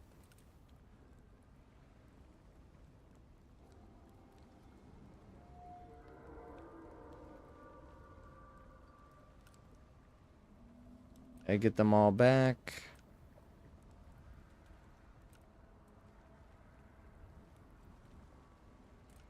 Yeah, nothing really special here, but I do get it all back, so may as well.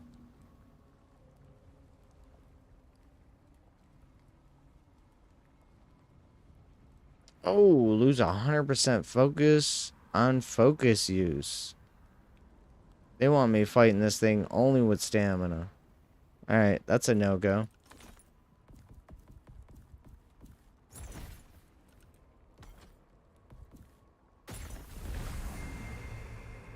That's fine.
I really want this though. Converging flame.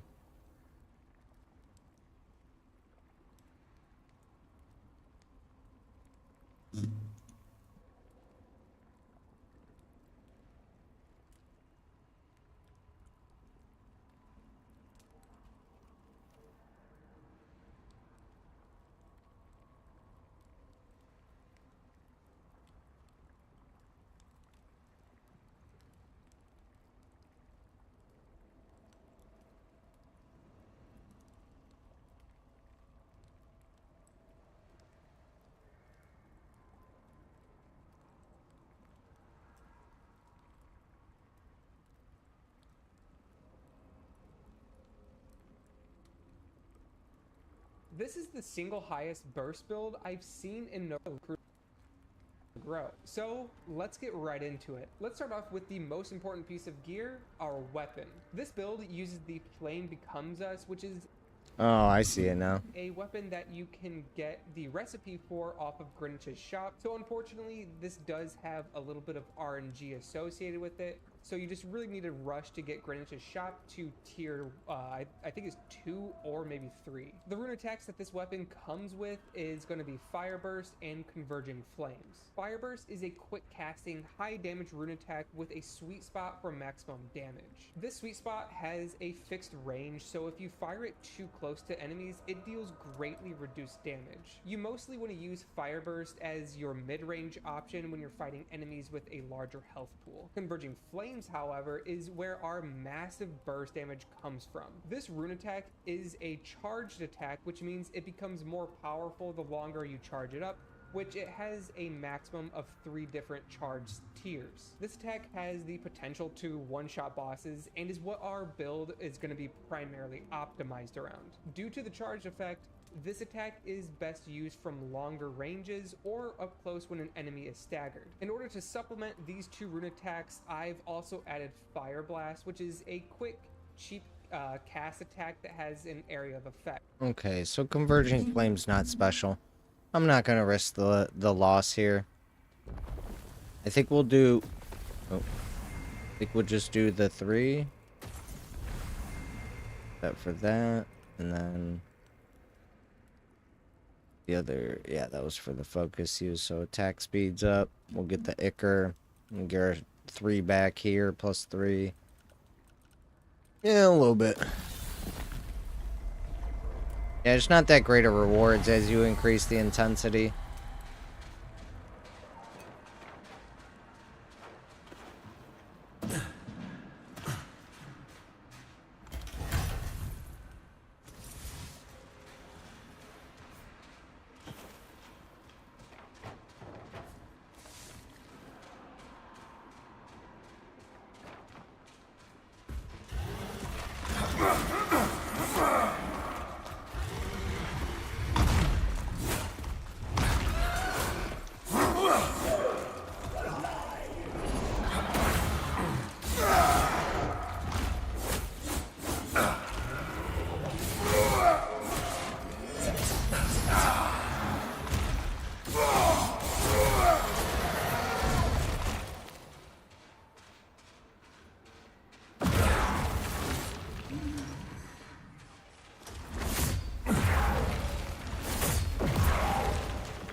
No stamina, man. This sucks.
That could be inside. You know what? Let me go. I'm gonna go. What up, rape? Well, what the hell? All good, man.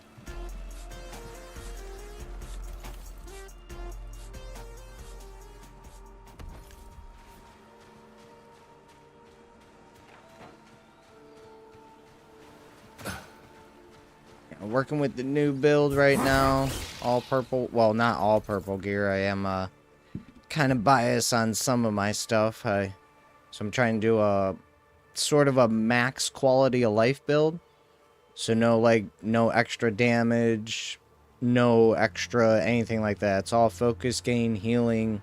Well, I mean physical damage, but no, how do I want to say, like fake damage or something, like after rune attacks or after staggering. I just want it to be just straight up. It's always the same regardless of what situation you're in, and I wanted it to be as fast as possible. So attack speed on the weapon, we got movement speed on the pants, movement speed ring plus overall speed ring. So I just wanted to be as fast as possible. In a way, this also has movement speed increase for 15% after a rune attack. I do use that quite often, but the issue with this new build is I don't have stamina for it. So I I'm messing around here, but it looks like I'm going to have to start... I think I need to get this up to around 90 to play the way I want to play. So with 6 points, that gets me to what? Gets me to 78. So it'd be kind of there. But if we switch to these pants while I'm fighting, because movement speed doesn't really matter while I'm fighting. So I'll be switching between pants like overworld pants, and then when I'm fighting a boss, I'll switch to this so that I can get my stamina back for fighting. That puts us at 72, and then I could add the 6, which would put me at that 90 mark that I want to be around. So I think this is kind of the build we're going for. We can get some points in equip load by going to a smaller shield or a lighter shield. And by increasing my focus, I can also increase my health and my stamina. So if I wanted even more health and stamina, I could take those points from equip load, put them into focus, and gain a little bit more there. Because I don't need this shield. This is mostly just like a safety net. Like if I really wanted to push my character a little bit further, I can always go to a bow of some sort to get some stats there. Or I could go to a lighter shield because I don't need a heavy shield. I'm not using it to block.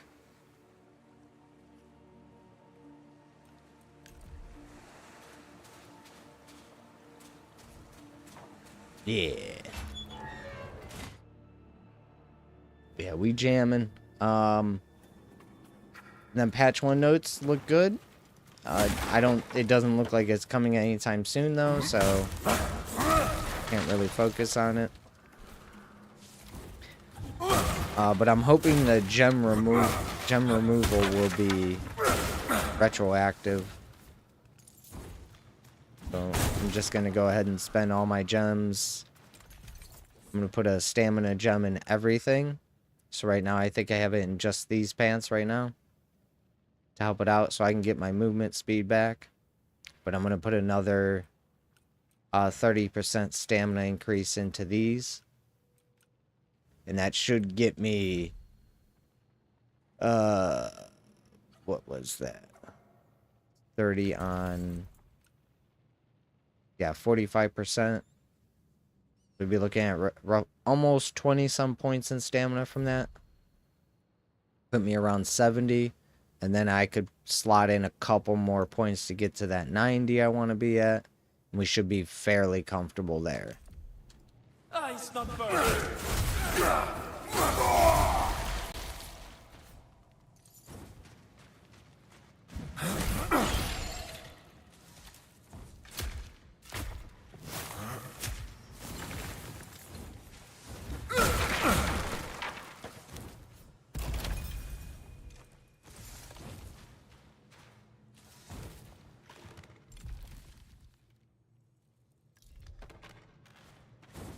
Yeah, the enemy's not spawning right away is kind of a bummer. I like that. I mean, they didn't have to spawn in the exact location I was, but having them respawn after taking care of the pestilence was nice. So I can come to like if I'm fighting in this area, okay, don't spawn them here. But spawn them over here, yeah. Spawn them over here, yeah. So unfortunately, I fought the boss here, and the bounty is here, and now I gotta wait. You know, so it almost pays to, like, my whole thing would be, if you have bounties in that area, start the bounty after. So I'm going to go back to Sacrament, start the bounty again. Let's see if that'll work.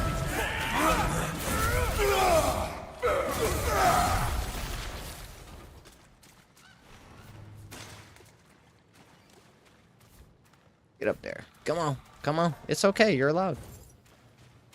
He's afraid.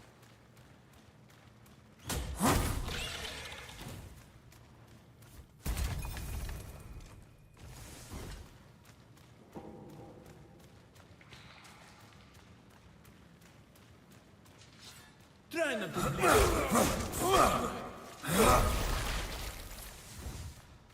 Oh, nice.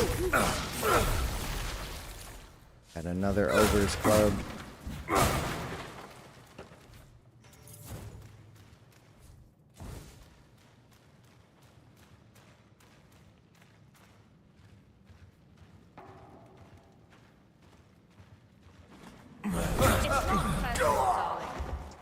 Yeah, you attack me before I attack.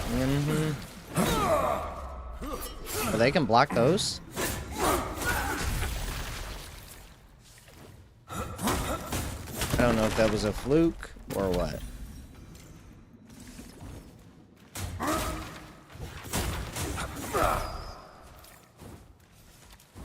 This movement speed feels good.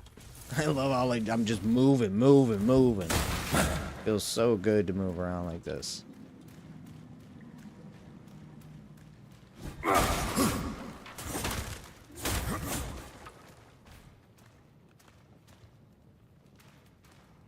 Oh, there is a What? Wait a minute. How many times have I been over there? We didn't see that lever at all? I'm calling B. I'm gonna say it didn't spawn it. But look at that weird little shadow following me. You see that? You see a little... See this little weird shadow? This is kind of one of the issues that I have with the fact that our character creates a shadow of its... Or creates a light source itself. So our character... You know, obviously so that we can see in the dark. And I like that our character glows. Like, this to me looks cool. You know? But the problem is... when there's a light source available, it seems like it also, like, so our character creates a light source and the torch is creating a light source. So now there's this shadow of my head on the ground coming from, like, what direction? Like, what would that be? You know what I mean? So this is one of my things I kind of dislike about the way some of the lighting works in the game, is that it creates these sort of false shadows. So now when I walk around, I got this black dot just following. It just doesn't look good. So, I mean, if that's supposed to be real or something, like to me, I would want to find a way to get rid of that. 'Cause it just doesn't look good. You know what? Speaking of... let me see what this looks like in here, because I haven't tried this yet.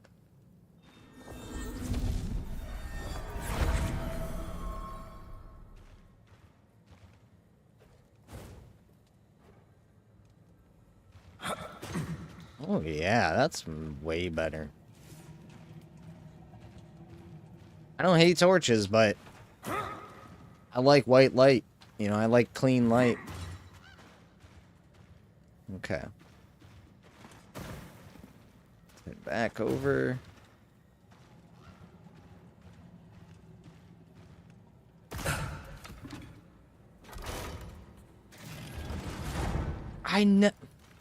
Man, that is so funny.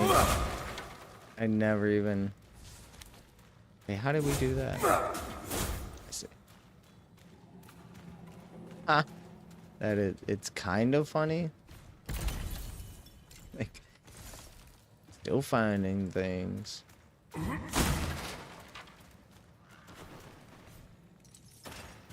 Never did find them.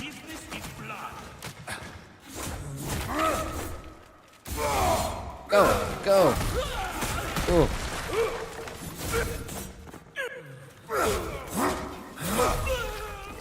I gotta get used to the new weapon. I'm still thinking I have Governor's Sword. Sometimes. Do need that stamina. Excuse me, sir. Although it is funny because as I get stronger, I don't need the full skill set of these weapons as much anymore. Excuse me.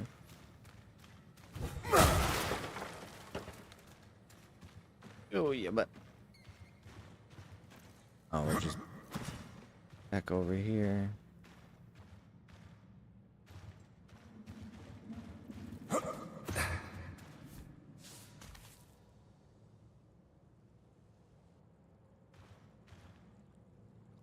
Oh. I'm a dope.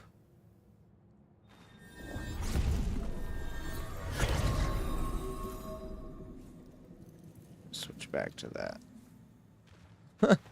Alright, now we got the right weapon.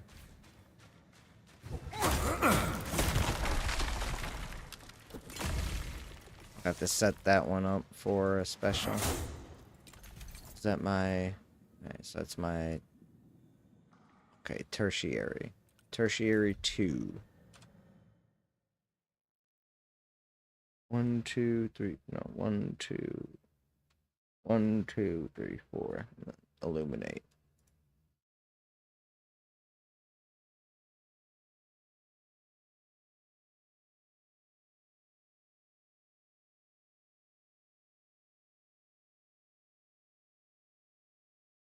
Tertiary 2.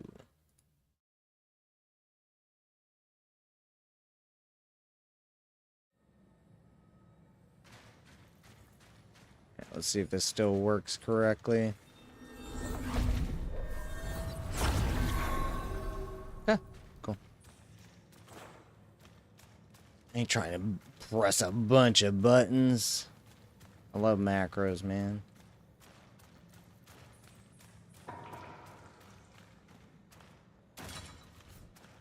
You can make your game complex, go for it.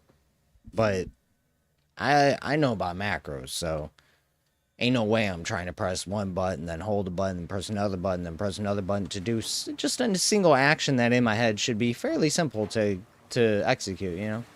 But this is also why they're bringing utility runes into the game too.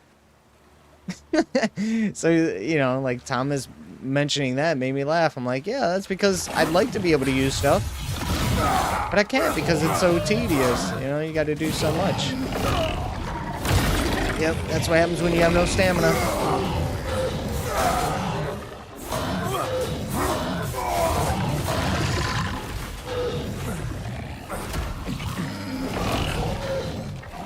Back up real quick.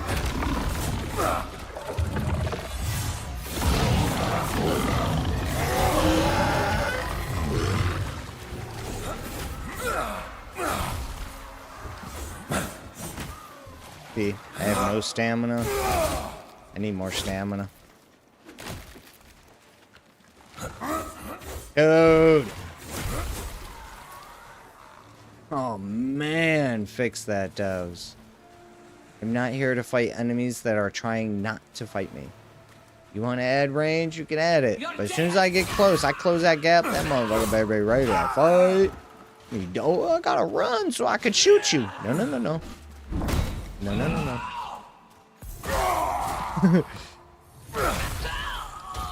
Yeah, stamina is what I need. That's for sure. Alright, and then we got our... So I got my Ogre's Club for this, and I just need to get a raw stock, which I think I already have an extra of. I should already have extras of that. So we can get this weapon set up for boss fights and guys with shields and stuff. Have you changed your audio settings since last time we talked and stuff? I don't know. Maybe.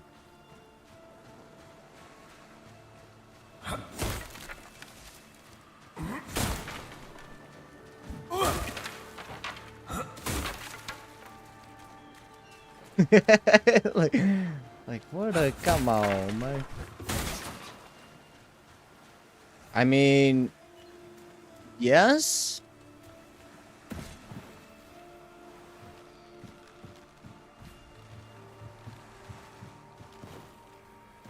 I made the game louder. I made my mic quieter and cleaner. So I just decided to go through the ropes of figuring out the new noise gate, so we got that done. So the mic sounds better. Less background noise going through it. It's not so loud anymore compared to the game, so when I do go crazy, like what the fuck, I can do that and test that and it not be so crazy. Like before, it was actually a little bit high. I do like my voice to be higher than the game so that when I am in the middle of shit, people can still hear me. But I'm trying to balance that out a little bit more so the game's a little bit heavier. Because there are moments where the music playing like right now, while I'm talking, while I'm gaming, you might not be able to hear the music. So I need to test things like that. Because, you know, like I said, there were some moments where I guess you couldn't hear the game music when it was playing. You know? Dialogue was always easy to hear, though. I always turn that up, though. Always make sure voice is louder than the game. Alright, let's get out of here. We're done with this area. Let's go to Black Trench.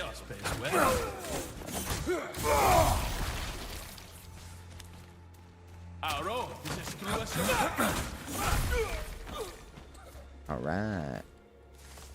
Maybe the in-game sounds better now also. Alright. I'm gonna go down. I'm gonna go down and just say it did sound worse before. The changes that I made were based on Escape from Tarkov. So because that game's audio is different than most games' audio, I could see how that would be balanced a little bit weird. So, you know, and the fact that a lot of what I did was I wanted to boost everything to make it richer. So I don't like using a flat equalizer. I don't, you know, like to me it's... Is that all? I don't know how to say it. There's a lot of stuff that I've found in games that it just doesn't seem like developers do volume leveling for. You know, so for instance, one of my gripes about a lot of shooter games is you can hear your footsteps louder than a lot of other actions. Now, I've played paintball. I've played indoor, I've played outdoor, I've played in the woods, I've played at night, I've played in the rain. Like, I've played in many different situations of paintball. And never once did I catch somebody because they were moving. Never once was I like, oh, I can hear somebody walking in the other room. It doesn't occur to me. So there's a lot of things that I kind of tweak based on what I truly believe happens in my life. When I am running, I'm outside running, right? I'm going out for a 5-mile jog or something. I don't hear my footsteps. Toot, toot, toot, toot, toot, toot, toot, toot, toot, toot. So to me, if I'm playing a running game and I hear toot, toot, toot, toot, toot, toot, that's got to be tuned out of the game because that's not a sound effect you would hear being the person running. You don't do that as a human. For the same reason I don't listen to my breathing as I'm breathing all day. I don't hear my breathing. So I always try to tune my games, and as far as Tarkov goes, I try to tune it so that it's as if I am actually doing the actions. I don't want to hear fake shit.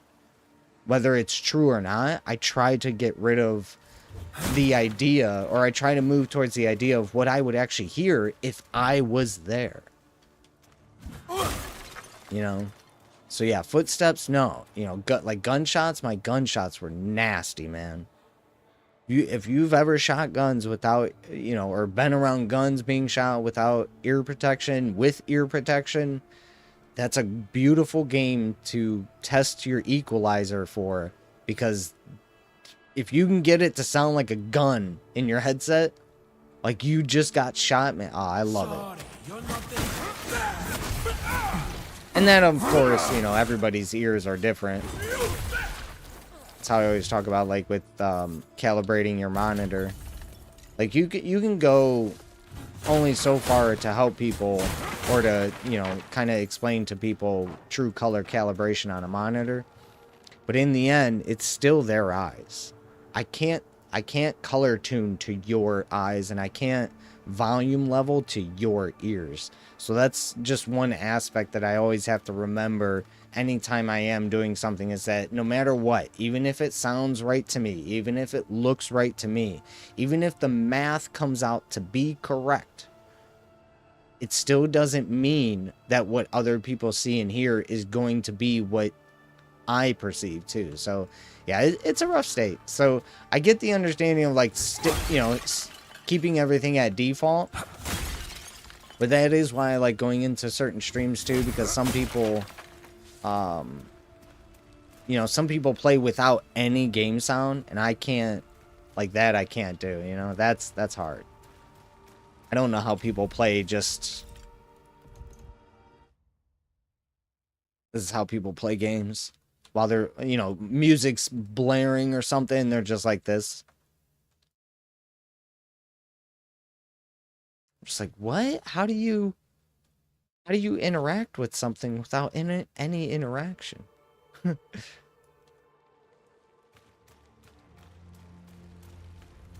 like drown. Oh, I have never seen you there before. It's probably been there, but how could we have known? I need to get out of here. Yeah, we're going to Black Trench.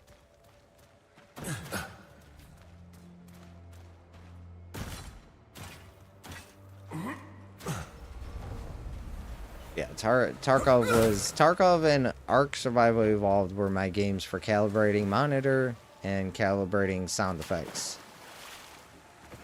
Tarkov is just badass for guns, and hearing, you know, surround sound, things above you, things below you, you know, because of their binaural audio. And as Ark Survival Evolved was like a great game for Tarkov too, but Ark Survival Evolved for testing darkness, your black levels. Like that game, just their nighttime is... I've never played a game with a better night. You get Ark Survival Evolved with max graphics at nighttime. Yeah, it's just I mean, what they did with their night effects is as close to real as I've ever seen it. Like these Unreal, like the new Unreal Engine stuff that you see floating around looks like crap. Like it just I don't know where I don't know where people think it looks good. But yeah, the whole new Unreal Engine 5 graphics that have been turning up, just... Yeah. Not a fan of it. Not a fan. I know a lot of people are like, man, it looks so great. And I'm like, it looks so fake. I can, like, it's trying to be so realistic in its setting that I just can't enjoy that, you know? Yeah, you know, like, I don't deny it. It does look good, but does it look good? I don't know. What have I done this time? Not a fan of Unreal Engine in general. Looks weird to me.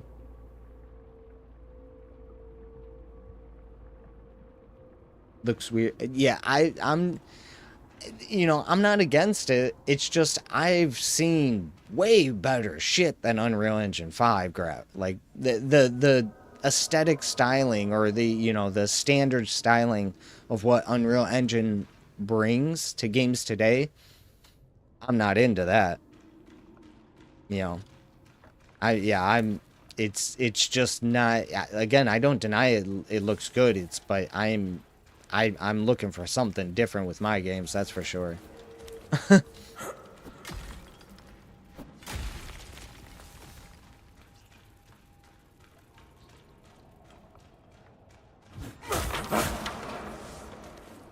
You know, I've played Zenless Zone Zero. I've played, you know, gacha games. I've played, you know, some battle royales and stuff. I can't...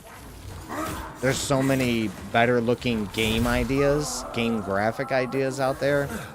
Realism, realistic lighting, like all this, you know, hyper sophisticated shadow work, and like I'm just like, yeah, that's nice for life, but I'm in a game, and that just doesn't work for gaming. You know, I'm here to play a game. I'm playing the game. I'm not trying to watch life and call that fun, I guess. You know what I mean? It's just weird. I'm not sold on it yet. I'm not sold on it yet. I got a different outlook. You know, so for instance, I love the look of this game.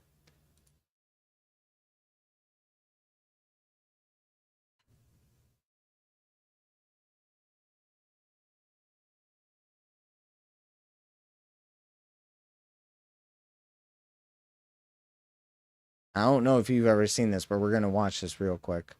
I even watched this video, but I'm gonna try and find the combat scene. ZZZ's combat at face value looks simple to play, and it partially is. The developers themselves said so, but there's a lot of separate systems that you should.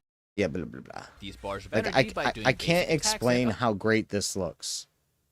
And a lot of people go, well, I don't get it. And it's like it's so legible and understanding, yet very gaming to me. Like, this is gamey as hell. I see this combat and I'm like, look at that. Ultimates are extremely That powerful looks attacks that can amazing turn the tide to of me. battle, but can take a while to get. Ultimates are measured Shatter, by like decimals. no Counter, rest on for the the left. wicked. Doing a It variety looks of amazing. offensive I and love defensive it. maneuvers This gets a looks number of points, amazing. which caps out at 3,000, Realistic, which then allows boring. you to use one ultimate. Remember though that this is a shared resource and only allows one agent to use it, so choose wisely. Finally, as a tag-based fighter, you can switch in your other two teammates at any time with L1 So or sick. R1, whatever your control scheme is, for left and right tags. These tag-ins can also be perfectly timed. These tag-ins are what I want Thomas to do for our 3-weapon system. So instead of us tagging in a different character, we would do a combo, and then we would do a tag, a switch to our secondary weapon, which would produce a new combo, into our third weapon, which would produce a further combo. I think it would be absolutely insane. The combat system of Zenless Zone Zero, it's so sick. As a tag-based fighter, you can The switch look, in your the other two feel, teammates at the any time with style, L1 or R1, the whatever your hit control scheme stun, is, for left and the right the tags. damage These numbers, tag-ins can like also be perfectly timed against I attacks for perfect I assists, love but each this. time I don't uses assist- play this game at all. I don't like the way the game plays. I don't like the puzzling. I just love this look and feel of combat. Like, this is so this awesome. is not something you can spam forever. Like These parries points or can then be defensive recovered evade, back whatever. through Like, ultimates and chain attacks, which this we'll cover in a looks sick. second. Each character falls into two categories of these perfect assists, either defensive assists or evasive assists. and I want this parry Defensive system. parries their attack, often interrupts their attack, and heavily fills the daze bar. Evasive assist slows down time and lets you counterattack with whatever you'd like. Most melee characters have a defensive assist, while But- most ranged characters Yeah, I won't go too deep into like the parry and the parry system of that game. I was able to get down. The parry system of Atlas Fallen, I was able to get down. Yeah, those are the two latest games where they both had parry in their games. And I good. Atlas Fallen, like, I was able to enjoy parry without having to dedicate so much time and effort to getting it. I liked it. I would say a lot of people would see it as forgiving. That's true. Because, I would say I was able to get it, but that's what I mean. Like, parry to me is, it's kind of like, well, I know this guy's going to attack, but do I have to get his attack perfect? Like, do I have to time his attack up perfect? No, because I already know it's coming. So to me, as long as I get the parry during the attack, that's a parry to me.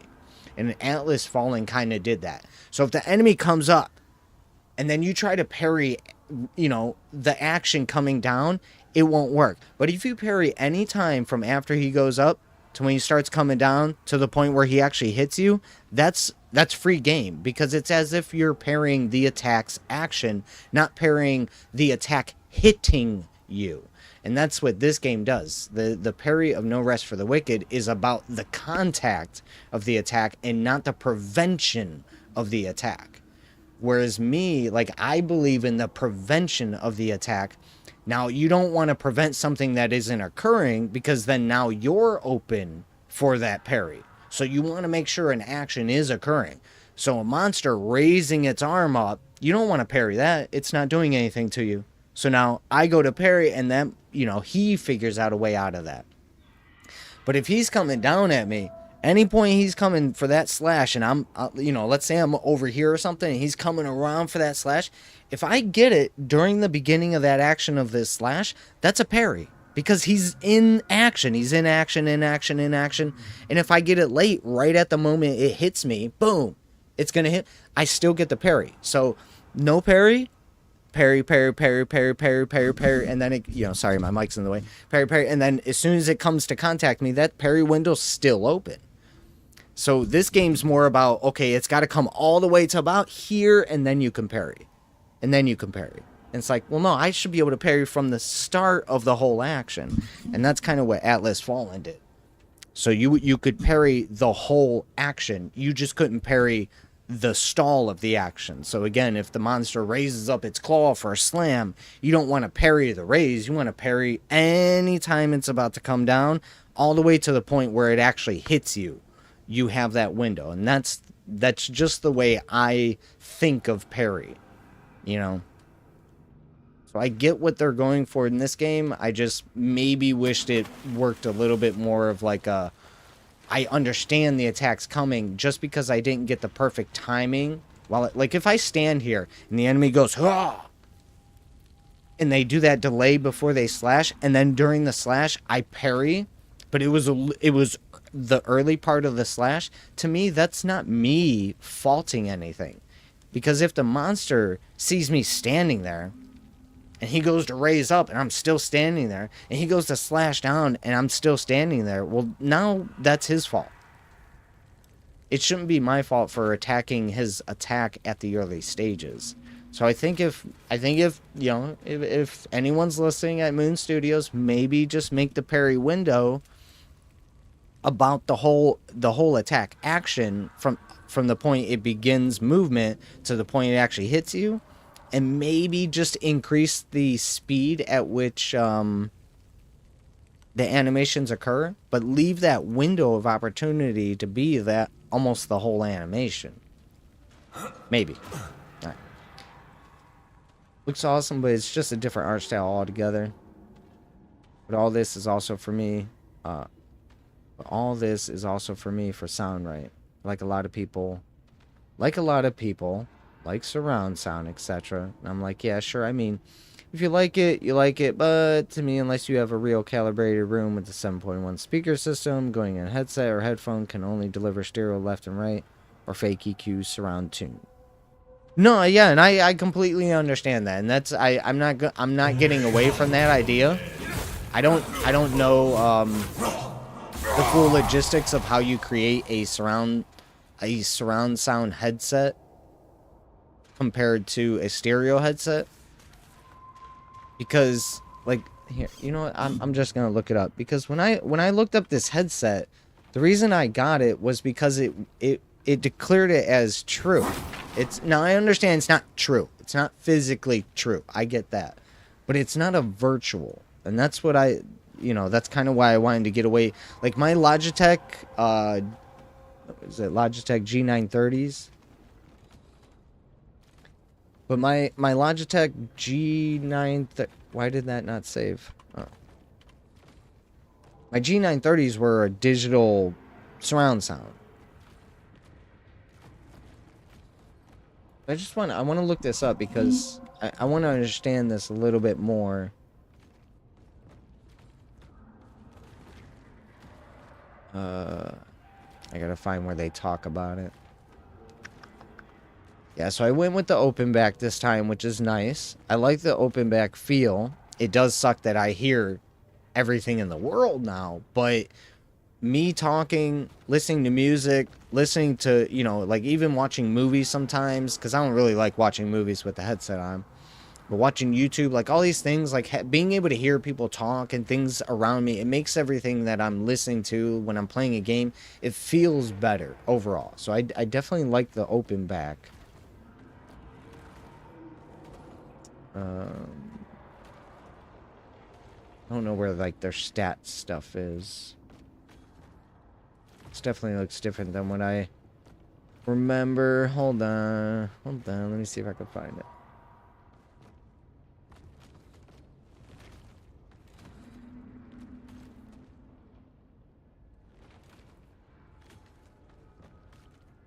See, they're not even I think they updated this, but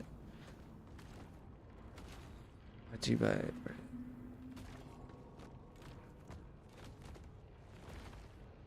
Yeah, they're just speaking in vague. Yeah, I don't see anything on here talking about it. But it's one of the reasons why I picked up the headset, because it's a 5.1 headset. It's not a stereo headset. So I can change it to stereo, but it is a 5.1 headset. So I don't... That's the part where I was like, just trying to understand. I've had a stereo headset with virtual surround sound, but this I can actually set up to surround sound. So what it like how does that work? That's I guess my misunderstanding. So my Logitech G930 was a stereo, would show as stereo, and then I would run the software through Logitech to give it that virtual surround, like as if things are behind and front, whatever. Whereas this, I don't run anything, and I can hear separate sounds behind me. So how like what I'm trying to say is like what's the virtual surround sound with when I'm not running anything? How does that work? So I can set it up for just left, just right, and I can set it up for front left, front right, rear left, rear right. So I'm just trying to figure out how that's possible, because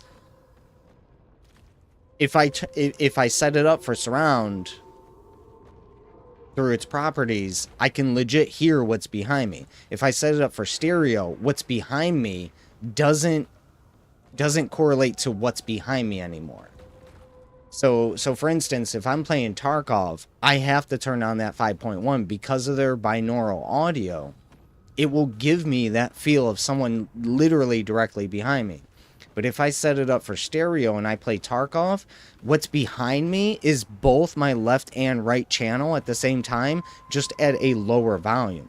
So it doesn't give me the perception of something being behind me. The perception of a stereo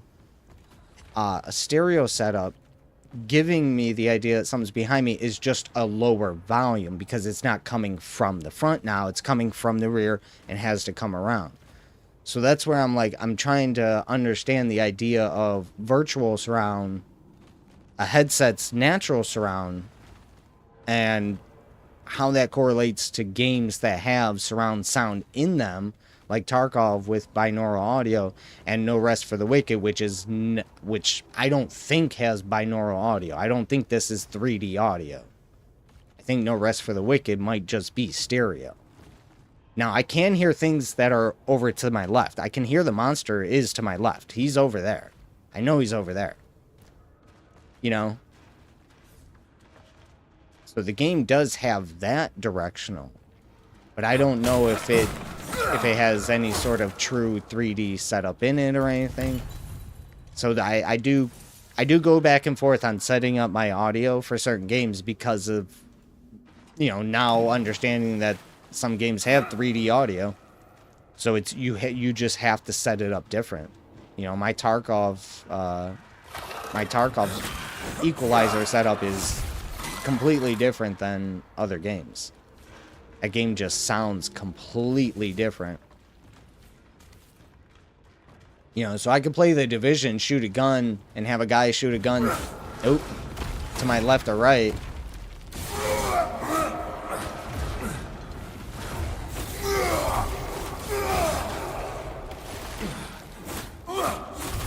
But in Tarkov, that feeling of something being on your left and right, like, yeah, you know, the space just feels completely filled, you know, like you get that echo and reverb and, you know, recirculation of audio, and it's really insane. Yeah, open back is my new favorite. They're like, because I still have, I don't know if I have, you know, I finally threw them out. But I sometimes would put on my noise canceling Logitech headset, just to cancel out shit that's going on in the background, and it no longer felt good anymore. So I liked it as my first headset. But once you know, it's kind of hard to, open back is the shit. And again, you can listen to music, you can listen to anything, and it enhances it. It really does. You don't want noise canceling. You don't want something that is boxing you in. Yeah, so it's much more freer to have the open back. All right, unless your headphones you have now have more than one driver in it producing sound, it's just stereo with virtual surround. And even then, it's hard to make a headphone real surround, even with multi-drivers in it. Right, and yeah, and I've used things like Razer 7.1 where they actually have multiple speakers in the actual headset, and it's crap. So I will never deny that physical is better than, you know, like you're not going to get true surround from one speaker. There's no way you could ever produce that. You can do tricks to get that done. I completely get that. So I'm just trying to, again, understand the whole idea of like why this headset can be set up for 5.1 without any drive. Like I don't have to install anything. The headset's 5.1. I plug it into anything and it'll do 5.1. But I could also turn it into stereo as well, so it doesn't do front and back. It just does left and right. Whereas my Logitech headset only did left and right, and I had to run the software to ever get it to try and produce the idea of something front and back. Whereas this headset, so that's why I'm like, I don't know how they did it, but I know that when I bought this headset, I wanted something that was like a true 5.1. I wanted true surround. I didn't want a stereo headset that could only be, because I know so it was just something that I just didn't fully understand. I still don't fully understand, but I know that it's better than that fucking Logitech. Like it's definitely better.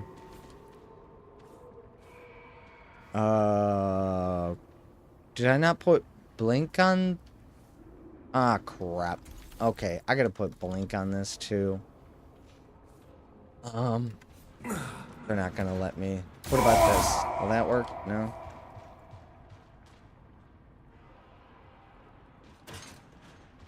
Uh-oh. In audio, I always was a big fan of 7.1 fake surround. I was there, don't get me wrong. I was one of them in my early days, yeah.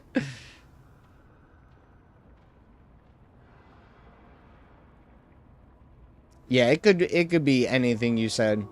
Because bots come in here and they see, like if you said of them, that could have been picked up by my bot, because, you know, those cheap viewers or cheap viewers and stream boo bots, they all come in and they just say regular words now. So they could have just said, you're one of them streamers that we want to join our channel. And so, yeah, you just saying of them could have been picked up by my bot as a bot. Yeah, it's getting so bad that even if you just say regular words, you can be picked up as a bot now. Because AI is just, they're getting good. They're getting good. They know how to speak to you. They come in, they ask you about your stream. The only thing right now that keeps me, or that allows me to know whether or not someone is human, 100% human, and I can guarantee it, is money. It's the only thing. Right now, it's the only thing that separates us. How do I know you are a human? Send me money. And I'm not saying to, but that's my thing. If somebody subscribes to my channel, I know that's a real person. Because there's no bot out there that is giving people money so that they can maybe scam you. It doesn't occur. It doesn't happen. So I'm like, the day that happens, I can't wait, because bots are I can't wait for them to take money from people who have a lot of money that don't know it or that don't use it, and start giving it back to people that they just want to, you know, like, oh, this dude has nothing and this dude doesn't even know. Like, that's what I'm hoping AI does for the human society. Not to say that it would be helping me, but I'm just saying, like, I feel like AI could find a way to take people's money that don't need it, because it's literally not doing anything. And if there's money out there that AI can take, and somebody who has $100 billion wouldn't even notice $1 billion gone, and it would never affect them ever, through their algorithm and understanding as AI, 100 million years of simulation testing, it would go, okay, yeah, I'm just gonna go help some people who would change life, who can change life, you know, like that's what. So I'm hoping for those days. I'm hoping for the days bots start sending money and subscribing to my channel. I will more than gladly talk to AI all day long if it's going to allow me to eat food every day and, you know, get some new clothes every once in a while and pay bills. And yeah, I'll talk to you all day if you're completely fake. No problem. You're helping me out. You're allowing me to live. You're, you know, like you're keeping me going. Cool. But until that, you know, like it's just, I don't care anything about AI. You really can't help me. Because, you know, it's just a fun situation. It's actually something I'm going through with selling my car. I'm trying to sell my car right now so I can get some money because I had a family situation. Yeah, you don't really. I had something go down. I'm trying to sell a bunch of shit right now to get some money and help out the family. And selling my car right now on Facebook, it's bots. Hey man, I'd love to check out the car. Will you take, you know, random amount of money, you know, whatever, $2,000, $3,000, like, okay, you know, let's make a meeting, let's set this up, and then they just don't talk to you. I'm like, okay, well, you know, a week goes by and a couple more people, hey, I'm interested. What's the lowest you'll go? What are you doing this? What's wrong with it? Can you send me videos, pictures, all this stuff? And I send them all the information. And, oh, hey, would you like to set up a meet? You know, send me your phone number. I'll call you real quick. We'll set up a meet. Nothing. It's because it's all bots. It's just, like most interactions on the internet today are bots. You're not talking to people. That's why I like streaming. That's why I can only watch streamers who have a cam and mic. Because if your voice doesn't match up to what I see the person doing and the actions that they're doing in the game, I'm out of here. I'm not doing fake garbage. I don't care how great the entertainment is.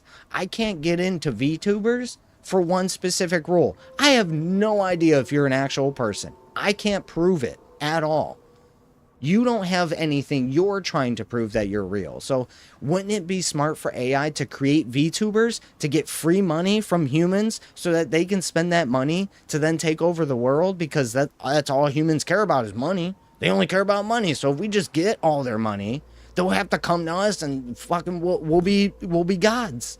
I'm like, oh, that's kind of the, and I'm not saying that's what VTubing is, but that's what I think about. I'm like, man, it's a bunch of digital pictures with a digital voice, no video. You never know. I don't know. Like, so nothing against VTubing. I understand. I have a friend who does VR chat. He loves it. It's amazing. But if that's how I'm interacting with you all the time is just through that, it's going to be hard for me to really take you serious. You know, like, as I tell people in my chat too, like, I'm more than happy to talk to people in Discord. You guys want to pop in Discord, talk up a storm, whatever. Like, I'm more than happy to do that, because me talking with you on text, I completely understand how that's, you know, I've had people come in like, oh, dude, man, we could talk for hours through text, and like, it's going to take forever for us to, like, I get it. No, I completely get it. But yeah, I'm definitely very weary of anybody who is afraid to show themselves.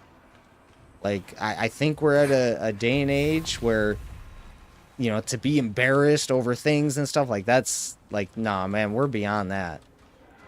I do stupid stuff. I pick my nose sometimes. I sneeze. I cough. You know, I drool sometimes. Whatever. You know, I choke on my food sometimes when I'm eating. You know, like, I'm human. I'll never fault anyone for burping, for sneezing, for farting, for taking a shit. Like, these things don't bother me. The things that bother me are things that I know that we can change and control. You know? But yeah, it doesn't bother me knowing that people all day are farting. I'm not gonna be, oh man, I walk by this person, it always smells like farts or something like that. Well, yeah, he has to fart. Has to. Like, I can't be bothered by those things. Because it's as if, like, oh, well, that dude's just walking around shitting in his pants all day. I don't think you can do that. Like, you can eat and make your body produce the farts and stuff, but I don't think a person's actively forcing that. You know, like, a lot of people aren't actively doing that. So those things don't get to me. You know, traffic doesn't bother me. Why would I be bothered by traffic? Everyone's got to drive. Everyone's got to get around. So let's all just get around. I got to wait for this guy to turn. Yeah, and when he turns, now's your turn. And guess what? It's still faster than not moving anywhere ever. So do I get mad in traffic? Do I get mad when people drive slow? Do I get mad when people don't use their blinkers? No. Why would I? It doesn't do anything. But do I get mad when I click a button in a video game and that button doesn't work? Yes. Because I just did something and nothing happened. So, you know, like, I have a weird bias for what should bother me and what shouldn't bother me. You know, somebody finishes eating their whole dinner. Ugh. That shit was good, wasn't it? I'm not going to be like, you're a disgusting person. I can't believe you would be human that just ate food. Or drink pop with pizza. I can't get into thinking about that. But the math, yeah, that's something else, you know. Clicking a button and it doesn't work, or, you know, I try to start my car, the car doesn't turn on, that's going to be a problem. All right. I'm pretty sure I turned the key and my car didn't turn on. You know, I'm going to have to go to that manufacturer, like, what's going on? I did what I had to do what I had to do, but you're not doing what you're supposed to be doing. So I got to talk some shit, man. All right, what's up, man? What's up? Your game ain't working right. Don't do it. Wait. This is so butchered right now. You come over here. Alright, that's too long. Holy crap. I really need to get my Ogre's Club on me. Sorry, bot. I know my type. Me. I don't need money. Just call me on Discord. I have face cam. Well, I'm just saying, as far as, like, that's the, like, last defining proof of who is human, the future, you know. Because everyone with their, you know, their 8K cameras and digital, you know, backgrounds and all that stuff. Like, I just saw somebody the other day get called out by their chat. The guy, like, a guy, it was a clip or a video on YouTube. And his chat's like, oh, you know, your background's fake. Your background's fake. And it looked fake. I mean, it kind of looked fake. You know, I've seen AI. I've seen, you know, I know real life and stuff. Like, I can tell when people are faking stuff. Like the guy who faked his refrigerator. Like, you can tell it's not a real refrigerator too. But, you know, I don't care about that really. But anyway, the guy's chat, oh, you know, it's fake. You don't live here. You don't stream here or whatever. And then he starts his car up in the background of this beautiful garage that he's apparently living inside of, and starts the car. The car is real, goes up to the car, opens the door, gets inside of it, turns it off. I'm just like, but it still looks fake as hell. I don't know if that guy actually has a badass car sitting in his streaming room in this badass garage with these, it looks like a, you know, like, looks like the dude's rich as fuck. And you're just like, but it also looks really fake. Why does your car look fake? Why does the couch look fake? Why does the refrigerator look fake? Why do the walls look fake? The sun looks fake. But he's touching the doors, he's touching the car, opening the car, putting the window down. And the whole time I'm like, but it still looks fake as shit. Why? Why? It can't be real. Because why is it now? And this is why I believe it is fake, is all these everyone's getting better and better cameras, 4K cameras, 8K cameras, 360 cameras, whatever. Yet real life is now starting to look more and more fake because of this. No, I think some people have been using AI so well that they are literally manipulating people into believing they live and do these lives that they do not. Oh, my bedroom's got all these collectibles. I got all these, whatever. And you're like, no, you don't. No, you don't. And then, like, I don't, it looks fake, but I can't prove it either. I'd have to be there to know that person. So it is getting to the point where, like my brother has said before, eventually video is not going to be proof of anything, because AI and the manipulation of video is going to get so good that we will no longer be capable of understanding whether or not something is fake or real, even if it is 100%. And it is, but you will not be able to decipher it. And this is like, it's the scary part about AI. So people are using AI in their streams to manipulate the way their streams look, their cameras and everything. I'm like this is insane. We are getting to a point where we are trying to fake everything about who we are so that we can be successful. Like, fake avatars, fake voices. People use reshade to change the way their game looks so that games look better or worse, depending on popular opinion. A lot of people don't like Tarkov because it's bland, it doesn't have color. So a lot of people will use reshade to brighten up Tarkov, and you'll see people come into those Tarkov streams going, "Your game looks so amazing. How did you do that?" And you're just like, I love your stream. It looks so beautiful. And you're like, they're using technologies to fake shit, people.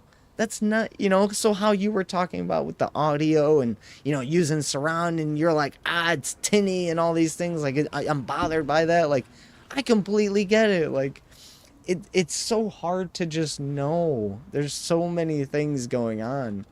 Is this real? Is it fake? It sounds real. It looks real. It feels real. It's completely fake. That's a man. Like,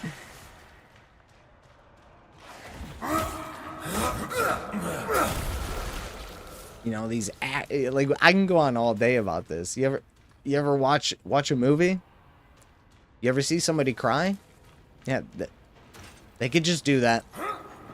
You're gonna tell me there aren't people out there doing that who aren't actors? Just professional, and we actually, there's actually a job, I think, for that, professional criers. Seinfeld did a bit on that in his show. Oh, we got Boss, don't we? Okay. Yeah, Seinfeld did a bit about that in one of his episodes for Seinfeld. A lady was hired to cry, and then it got other people to cry, and it made everyone feel emotional. And oh my God, this play is so good, and it made me cry. And it's like, well, no, because you were manipulated by a bunch of actors who know how to get people to cry, because people are emotional, and emotions make people emotional. And if you're good enough, you can act it good enough. That's why dating actors are so hard. That's why most actors don't have good relationships. How can I know you're telling me the truth? Your job is to be fake. That's your job. You get paid to not be real.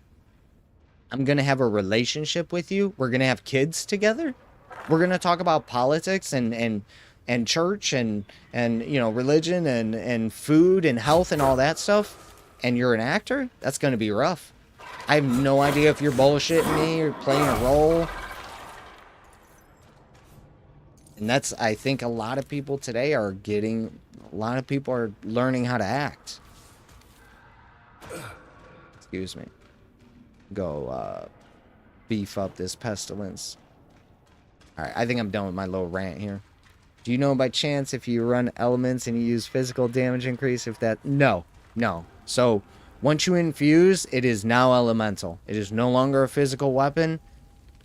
So a physical gem or a physical buff is not going to help.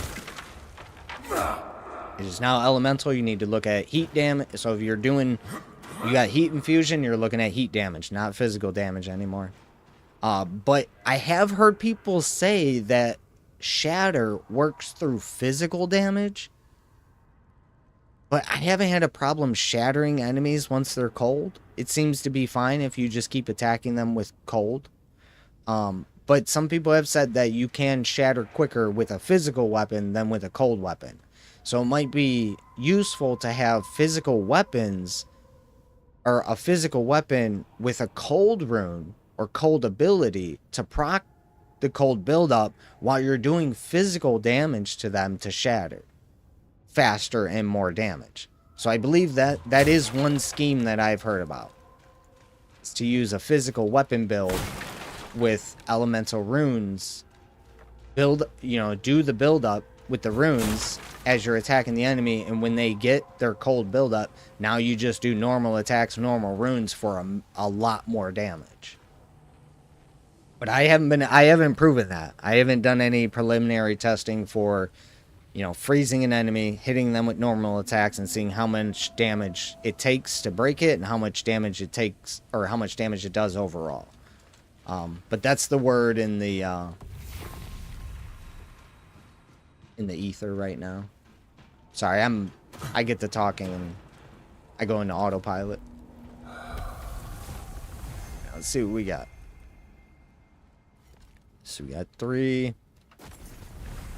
We got our 6. Down 1, but we get a tusk. Blueprint I need? Nope. Down 1, but we get 2 tusk, fire blast, free rune. So that's good. Alright, let's go ahead and do it. Lifesteal. Who's 10 stag? 10. Oh, crap.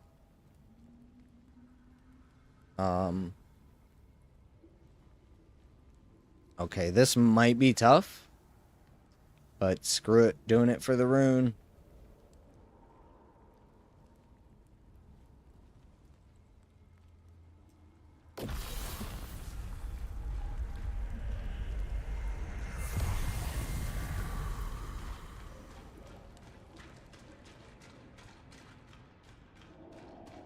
Trying to mess with something that could be really cool, but not sure yet. Need more testing. Yeah, let me know. I have a lot of testing, I don't want to say like formulas that I'm waiting to do. Like I recently had somebody, let me see if I'll find it for you. Should be at the bottom, or is it at the bottom or top? The bottom.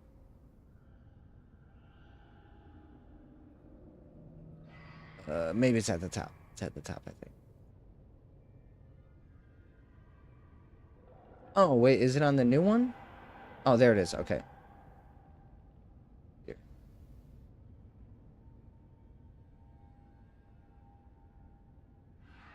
Oh, no, that was for wrong one. That's a different test. So right now there is conflicting information about you being able to do 2 elemental types of damage at the same time, and you can. But I was talking with somebody who was testing it, and they were like, "No, you can't." I'm like so we were going back and forth. I'm like, "But I can literally test it, like on my side. I can stream it and show it, but I couldn't see it from their side." And they're just like, like, I'm not getting the same results. And then something else they tested, I was like, oh, I'm not getting those results either. So it's either it's bugged in some of these situations, or someone's lying to me. Because I stream, I can prove it. If I'm wrong, someone can see the video and be like, yeah, here's the video where you're wrong, and now I'm going to show you. But if I'm right, I have video proof of it. Like, I can show you it right now. So the one issue was that you can't change a default infused weapon. Yes, you can. You can change the element of any weapon that is infused. The other question was, can you do 2 types of elemental damage at the same time? Yes, you can. But you can only do 1 buildup of element at a time. Now, I haven't fully tested whether or not that buildup works in the background after the first initial one, which takes priority, because elements in this game take priority. So I need to test elemental priority on elemental runes with elemental weapons to see exactly what the whole situation is. Because my understanding is you can do, from my testing, you can do 2 types of elemental damage. You might be able to do 2 types of buildup at the same time. Just based on priority, you're going to see only 1. But know that they are working at the same time. So yeah, there's still a lot out there that I don't see many people testing, and this is kind of the joy of playing a game like this, where, you know, a lot of people have a lot of really good builds. There are people out there one-shotting Echo Knight, but they're using runes that I know to be really, really weak.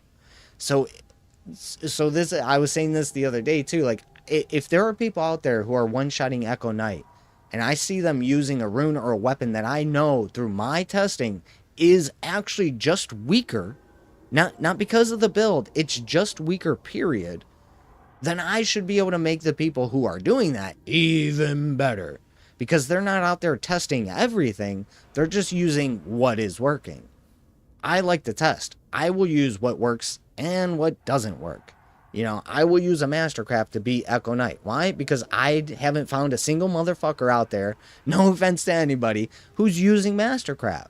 So, like, you know, I go in streams all day long, and I'm like, where are the Mastercrafts? Oh, no one's trying it?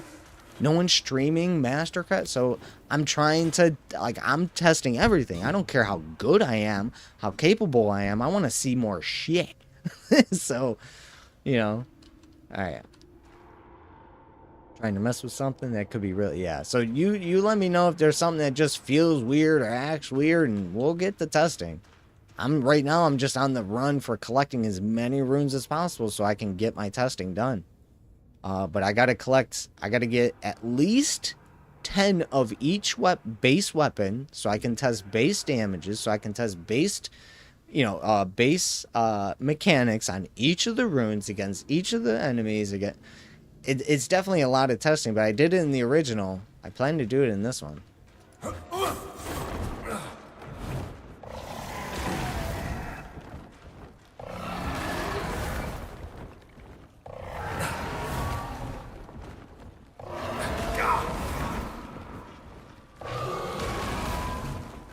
Oh, now you're gonna go down? Yeah. It's because you smell like crap.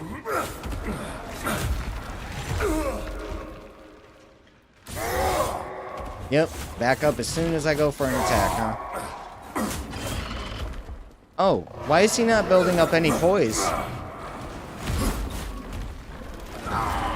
Wait, what? It said stagger resistance was 50%, not 100. Excuse me?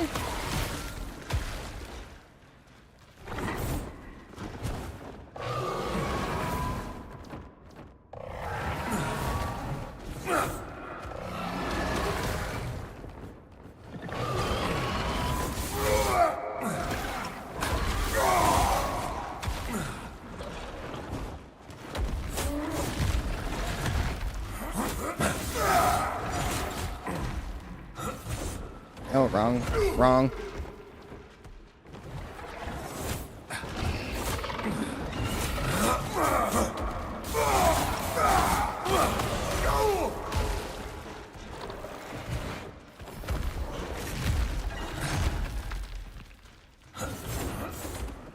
Boring combat. Hey, wouldn't it be cool if we just created like a monster that just, like, I don't know, jumps back every time you jump at it?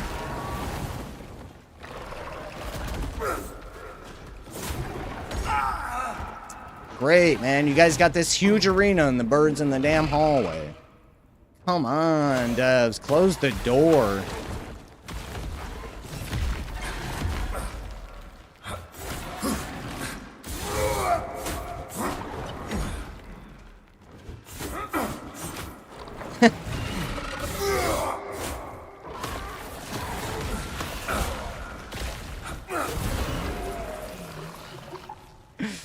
It's just like, dude, you got this really cool arena. All right, what can we do in it? Nothing, because they don't fight here.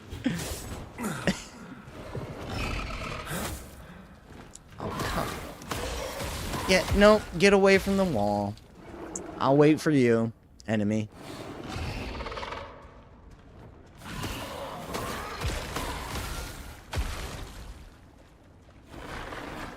Come on.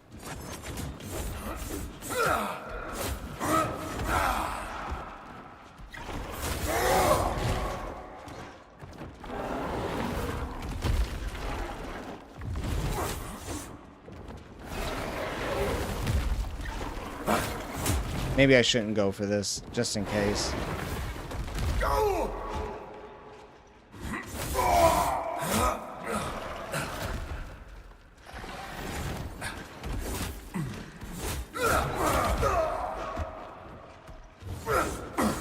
Boring.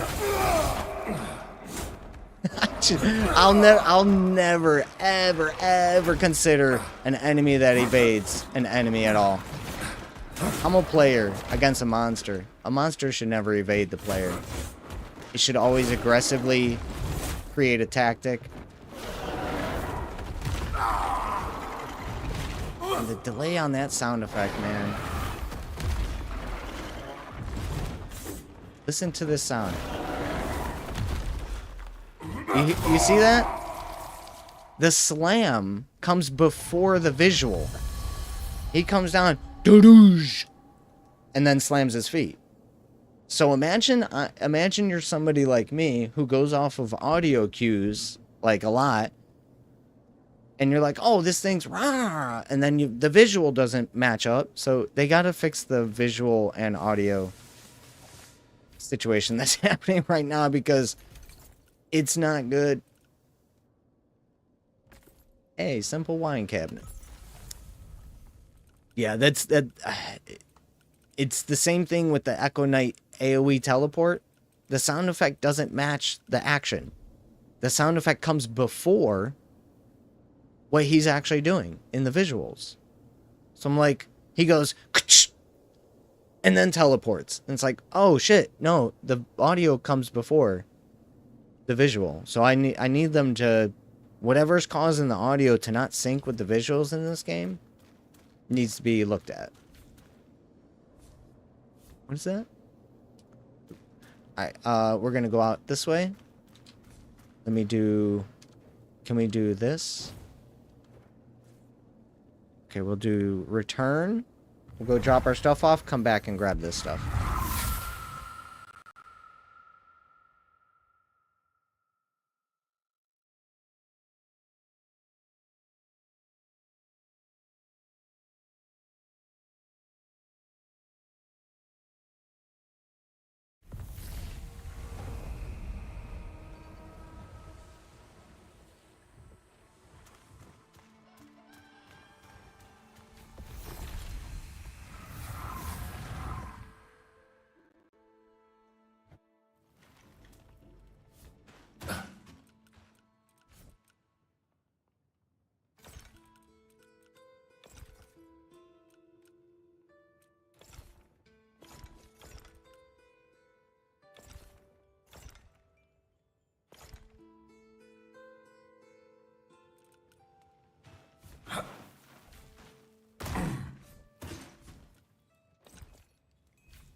Yeah, yep.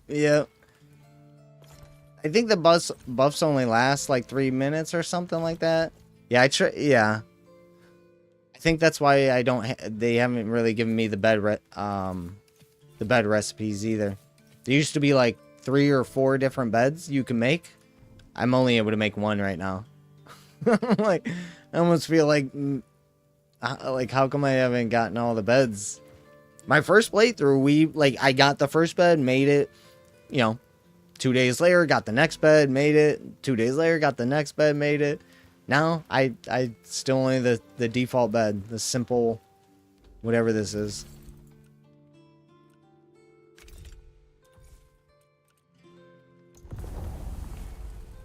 Yeah, Wayfarer's rest bed.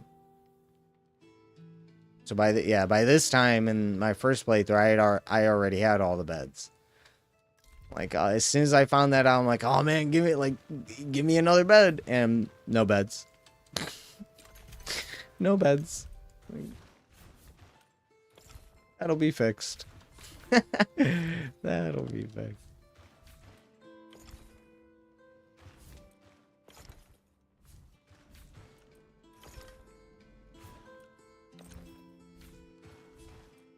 Yeah, it's why you don't even see me really use the bed when I come back here either, because I gotta sleep on it, and the buff only lasts a little bit of time. It's just I'd rather just forego the idea of using the buff, just because I gotta come back every 3 minutes to think about it, or every time I come back to my house I gotta sleep to. Yeah, it just doesn't feel right to come back for a free buff, come back for a free buff, come back for a free buff. Just give me the buff. Make it okay. You logged in, you fought 10 enemies. Here's your daily buff. We're not gonna make you sleep again and again and again. So I could go to my bed every time I come back, but I don't like that idea.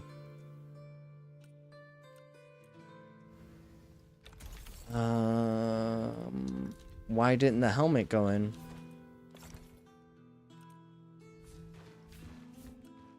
Two inventory systems.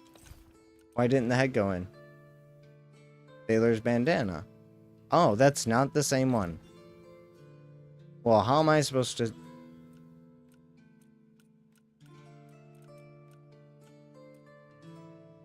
One of these is supposed to look different, I think.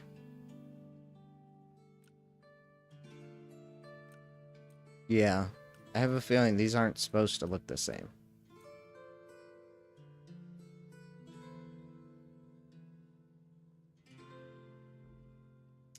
Yeah, I have a legendary we can test. Yeah, if you have something you wanna... Yeah, let me okay, it's just the shields.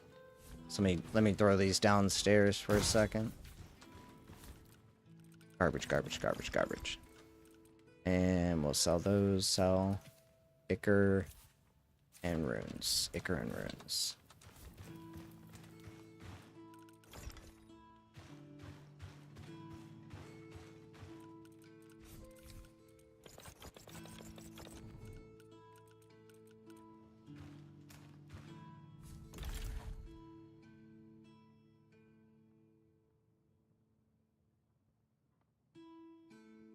Yeah, you're not gonna get any increase from that.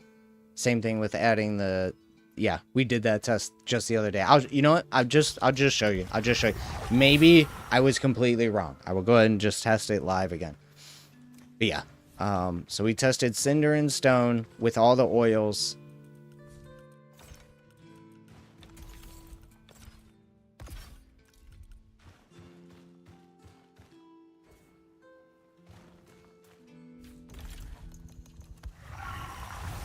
I will go ahead and do the little test now.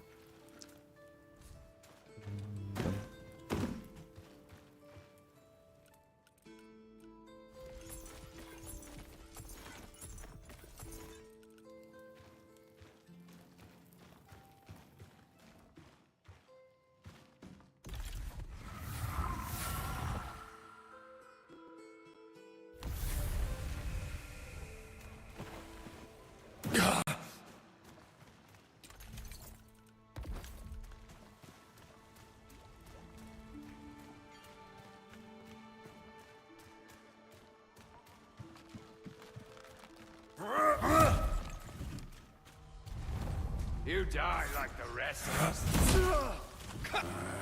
He's 61. Hold on. 61.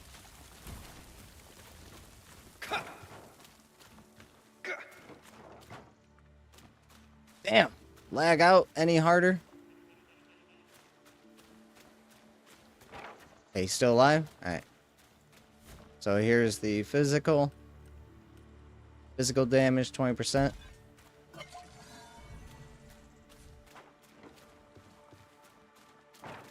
$61.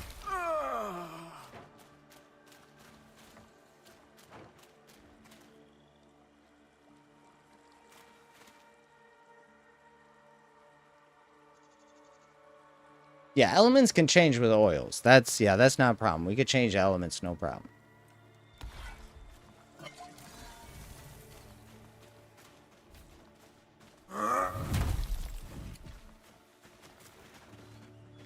Today is a good day. Oh, come on, game, with your lag. Jesus Christ. No. Alright, well, there you go. You can even see the number. 39.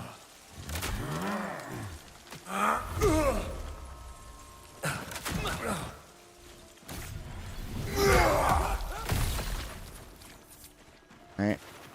So 61 fire, 39 cold.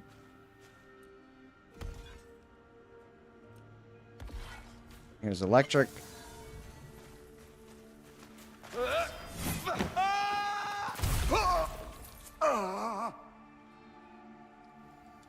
Come on, devs. Come on, devs. Test your game, please. Why are the enemies falling off? Why are the enemies attacking me before I get up? Come on, guys. 61 electric.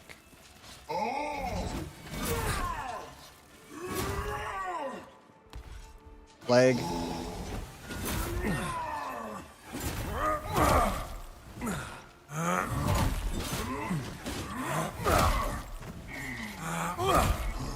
$77 plague.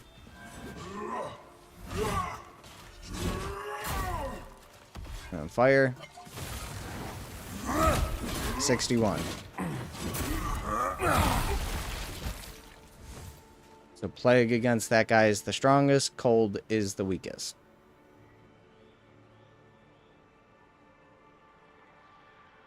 Hardcore lag for sure. Yeah, physical and fire oils will not increase damage, but you can change elements of any default or infused weapon with oils. And, so let me show you this now too. So this weapon has something that says deal 29% heat damage on rune attack. This allows you to use a physical rune attack like crushing uppercut to cause heat damage while you are infused, while you have cold, electric, or plague oil on as well. So the test for me will be, can I use the fire damage of the rune attack on this weapon to build up fire while using an oil to build up cold? So let's say I do cold damage with the oil, I get the cold damage done, the oil runs out, turns into fire, and then now I'm doing fire damage on an enemy that's cold or freezing. Or the possibility of mixing those two. So can I... Oh no, that's right. Yeah, so I don't know if they work in the background of each other, or if it literally only allows one at a time. So I haven't been able to fight. Like, what I need to do is I need to fight a boss that has a lot of health. We'll go in with the Cinder and Stone. We'll add cold oil while doing the rune attacks, and see if while it goes cold, right after it goes cold, how much fire damage we need to do after that to get fire build up. Now, this isn't the best weapon because build up's going to run down and it's a slow weapon and trying to do this test. So I have another weapon. We're going to test it with it's a straight blade, straight sword, but it's scorched. by default. So I'll test with that instead. And then this I'll use for the rune attack buildup some other time, because it's just too slow. I don't think I'll be able to test this properly on a boss to figure it out. I'll try, but yeah, I think it'll be better if I find a different, faster weapon to test with. Yeah, that's our preliminary testing for elemental changes. I haven't done any damage numbers yet, but everyone tells me that the gem produces the most elemental damage increase by default. So if you're trying to go for elemental damage, you want to go with the gem infusion over the weapon infusion.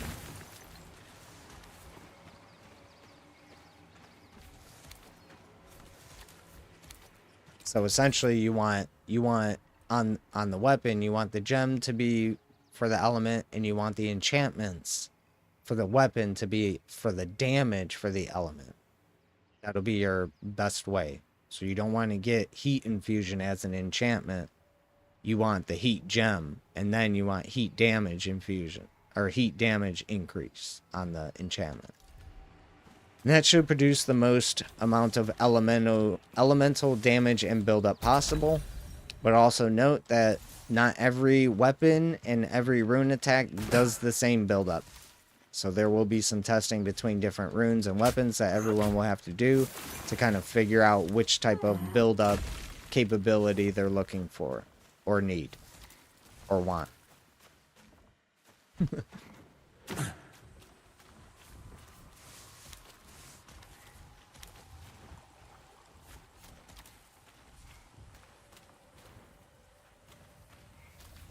Yeah, so, okay, so for instance, we can now test this. So we'll test a physical weapon. Okay. So, okay, right. So let me do this. We'll go hidden enemy for default.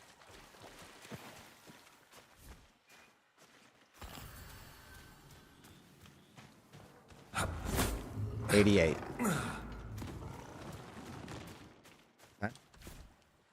Now we add the physical.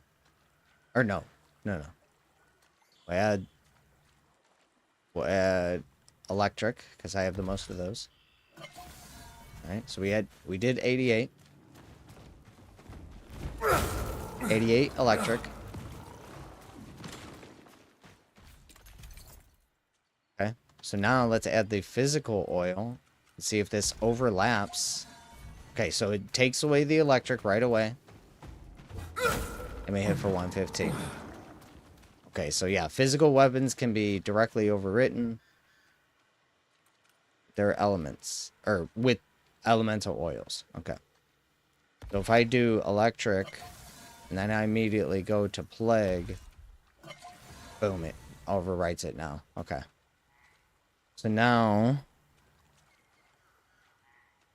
so I'll just test this real quick. 70. Okay. So against plague, electric. Against armored, plague.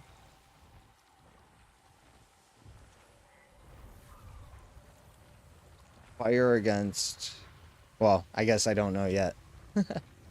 So that's so far the test. Okay.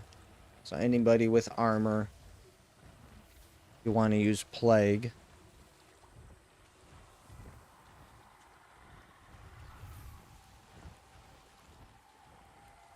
Any ugly guys, it looks like I'm going to want to use electric.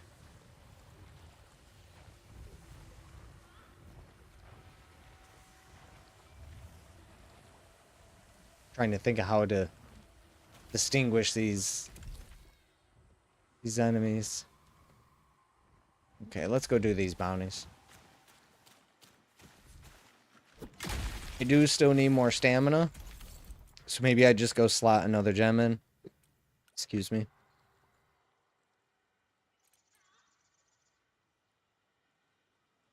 So yeah, that gives me 57. This gives me 72. Alright, so I'm just going to go slot the... We'll put the 15 in here. Get that exalted. And then we got another 30% from there.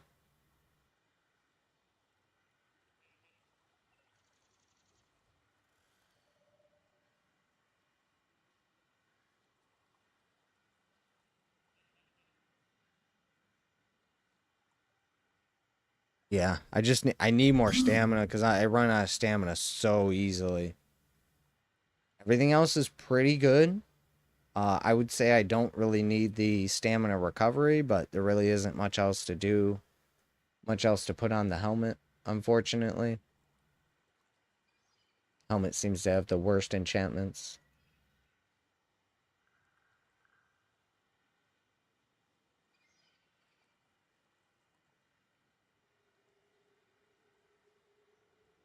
Yeah, that's so helmets for increasing damage. But we got our... Oh, that's for blue. I was like, wait a minute, that's not on there.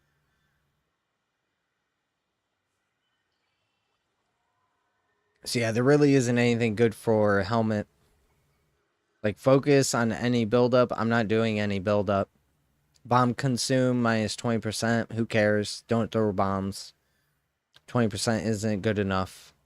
If that if it was, you know, because both of them together gives us 50% bomb damage increase. Or no, sorry. Oh, that's for bomb damage. Oh, yeah. Well, then that's stupid. So the bomb consume chance. Where's that at? That's on another set of gear, isn't it? No? Well, that sucks. Yeah, okay then. So yeah, if that bomb consumed was like 95% or 90%, I might think about it as a replacement for stamina recovery. I'll throw some bombs around. I don't really need stamina recovery. I know how to stand still, wait, and dodge. What I don't know how to do is not want to attack when I want to attack. That's what I don't know how to do. Like, oh, I'm trying to attack, no stamina. What the hell? So recovery is nice, but if I'm just out of stamina while I'm trying to attack, recovery is not going to help that.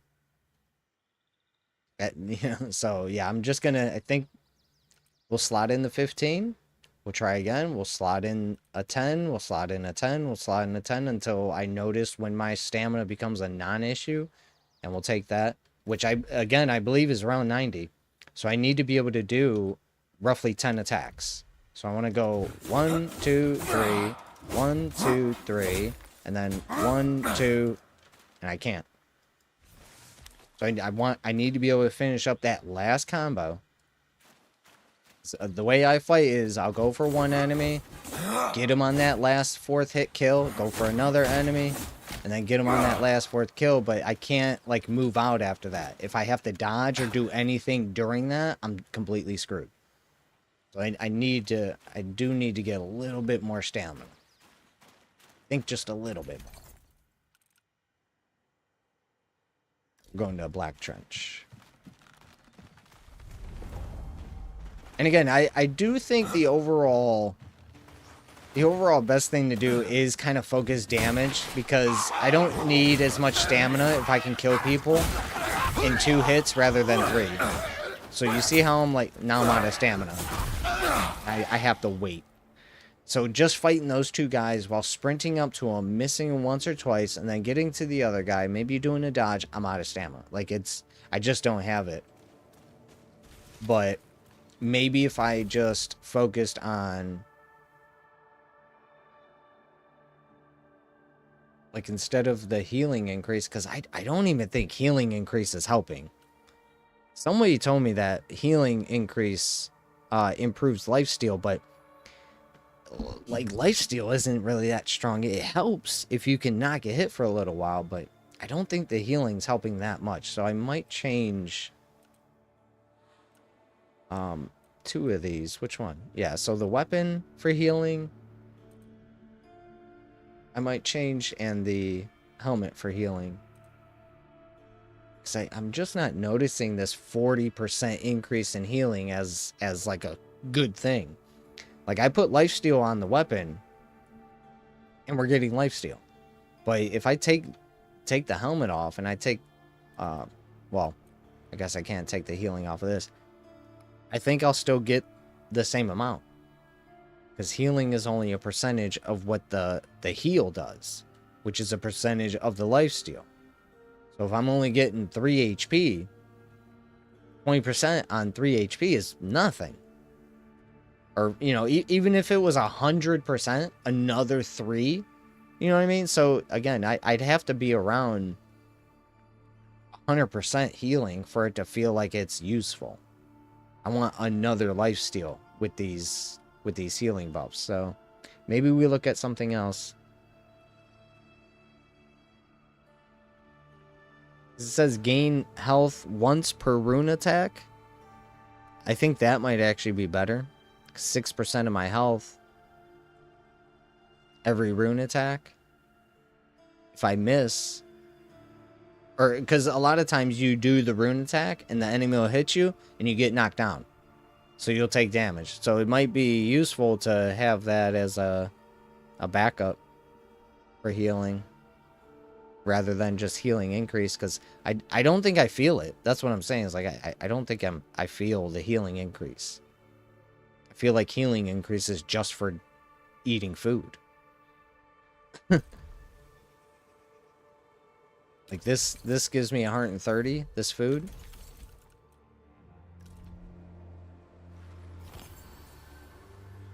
Of course.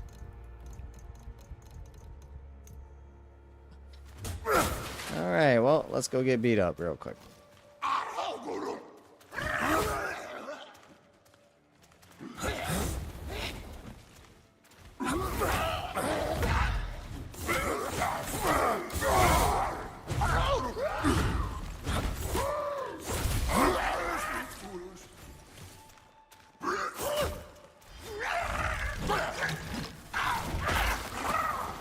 Oh, it only shows the health that it hit. Okay. I need to get hit a lot. More. More. I want you to hit me.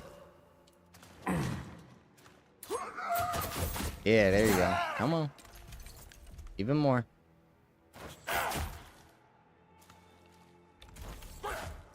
Keep going. Under 100. Keep going.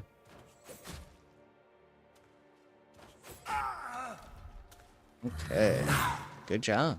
So now, 168. Yeah, I don't think it...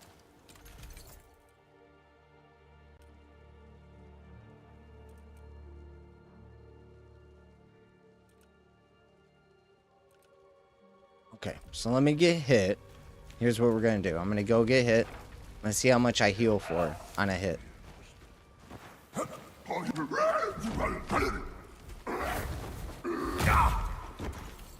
251.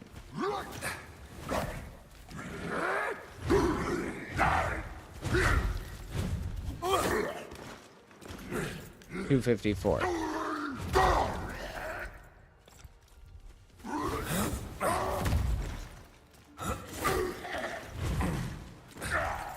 253.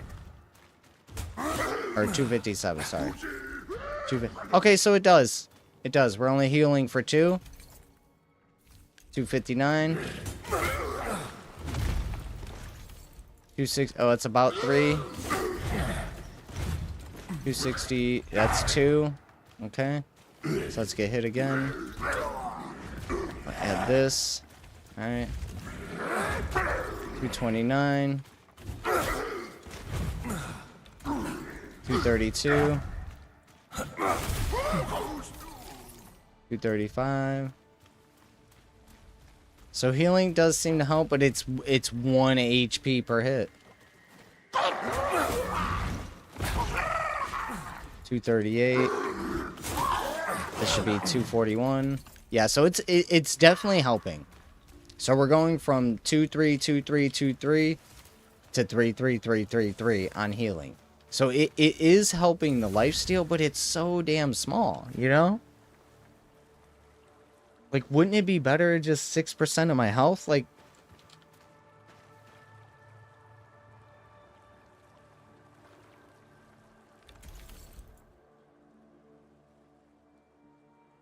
yeah, so well, that would be per rune attack, though. Right. So I guess I could see sitting at 4 to 5 heals per hit. Yeah. Well, and again, my lifesteal is only at 4% right now, so it can go up. So right now I'm at about 3 HP per hit with my healing at 45% increase. So the healing increases. This alone is giving me about 1 HP. About. Maybe half an HP, maybe 0.75 or something like that. So increasing... Yeah. Okay, so if we did...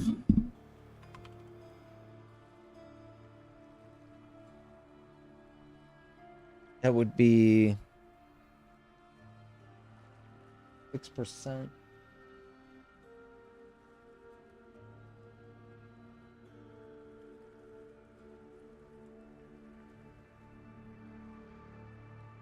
Yeah, so I could heal...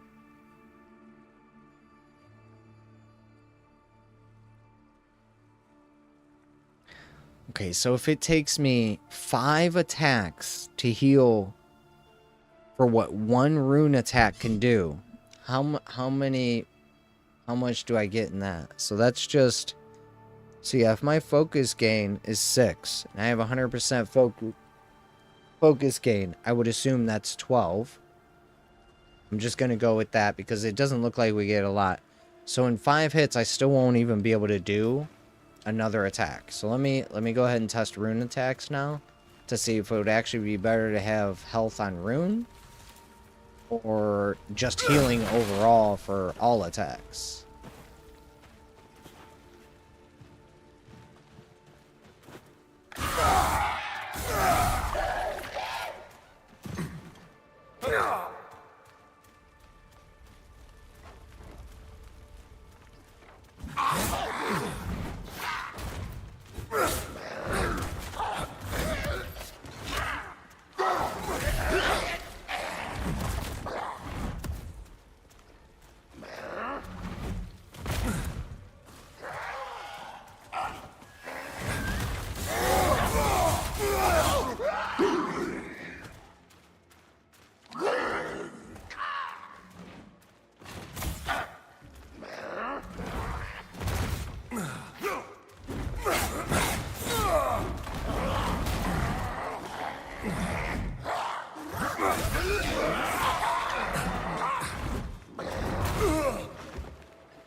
So it takes about 8 attacks for me to gain enough back.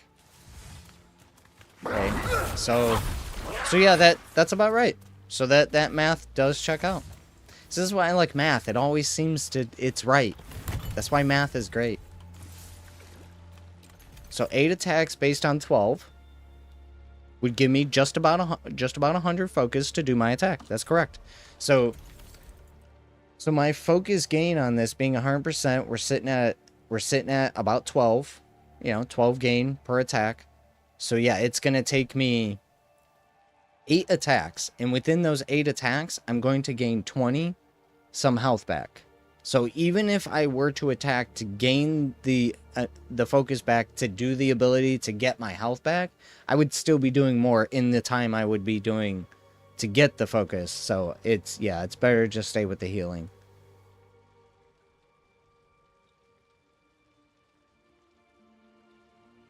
Okay, so yeah, we just stick with the healing. Go ahead and get this exalted and start putting stamina gems on all of these. So what am I losing with this one? Max okay, so right, I'm losing all my stamina there for movement speed. So I guess we'll forego the movement speed. Just stick with this. It gives me so much more stamina, but I still need more. And we could add a bunch of gems. Now, I don't really care about anything else. I don't know if focus gain could be increased any further than 100%. Does anybody know? Actually, couldn't I just do a potion or something? Like if I did this, does it show? Does it show a 40% increase if I drink this? The heal on Rune is better because a Rune attack with lifesteal already heals. I think they are stacked together with Rune to heal and lifesteal on top of it. Wait.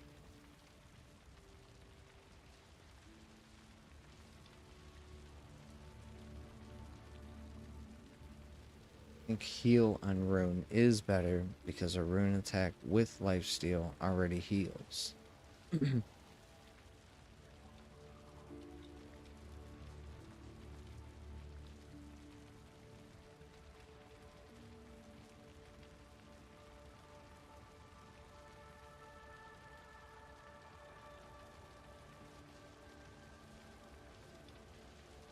not sure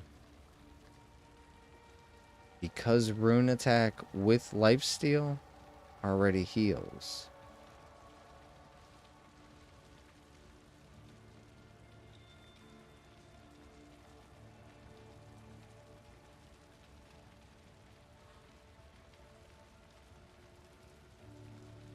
What I'm trying to say is you're already healing with runes even without the stat rune. Wait. Okay, wait, what?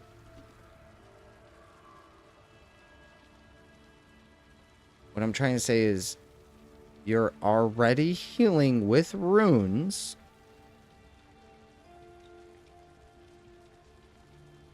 even without the stat rune damage heal. But if you add the stat, won't it add together?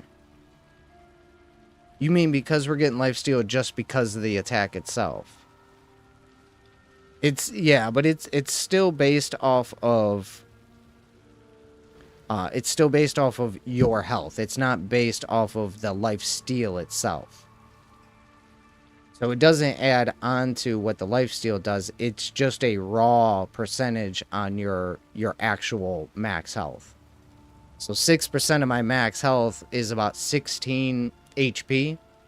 But for me to do that rune, like let's say I have no rune attacks, right? No rune attacks, and I need some health.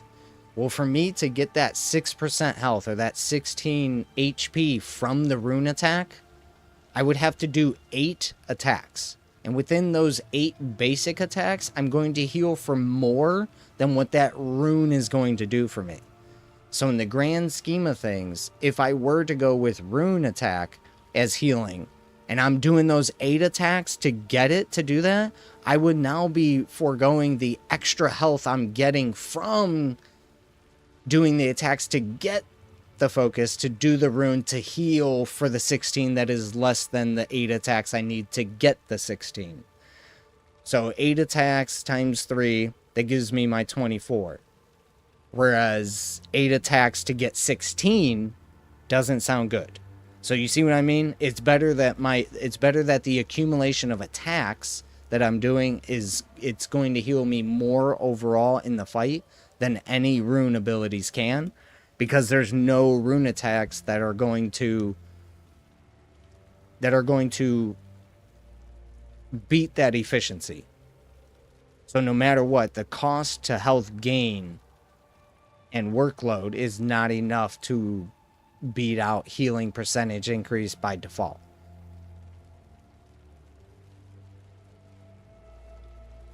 So yeah, I can heal anytime with healing increase, but with the rune attack, I have to get that rune attack off. And if I don't have any focus, well then now I need to go back to healing increase anyway, because I'm in a dire situation. I have no health, I have no focus. Well, I gotta go hit the guy to get that back. So yeah, I feel like that would be best.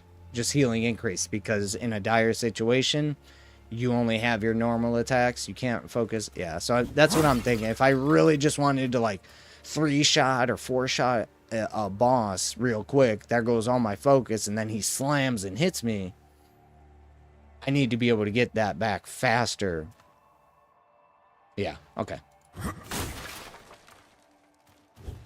Alright, now I got it. So we'll stick with the healing increase.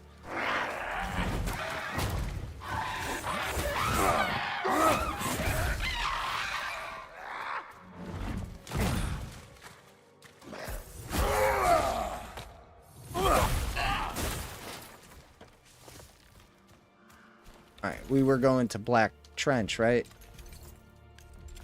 Wrong button twice. Wrong button twice. Black Trench.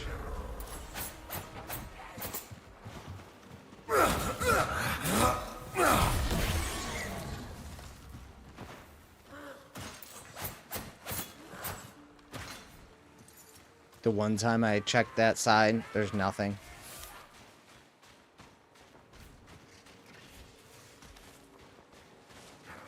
Coming through. Coming through. We got up here.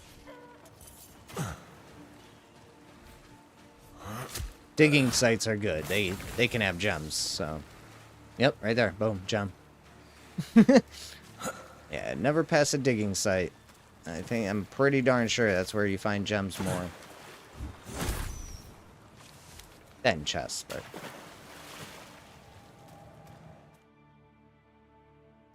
Three bounties in here. Or challenges or whatever.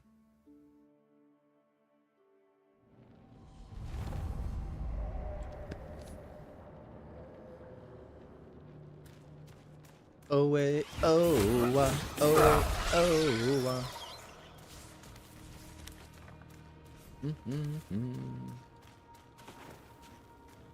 Excuse me, sir.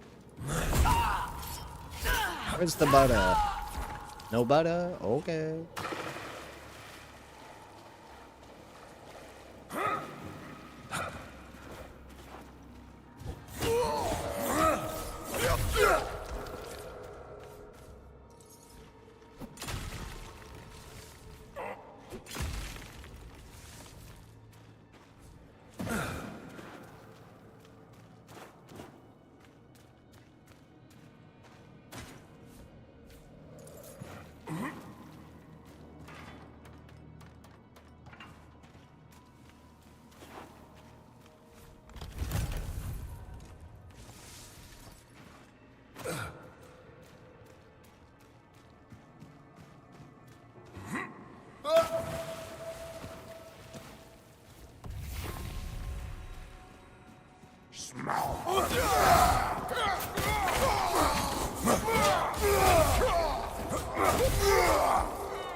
You'll feed our family.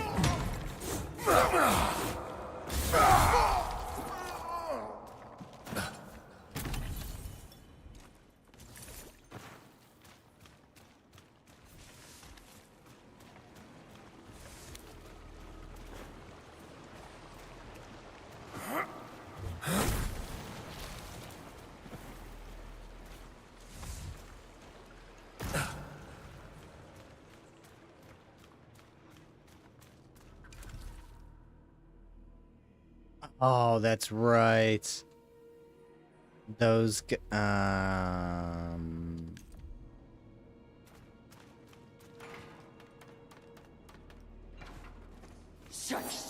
Excuse me?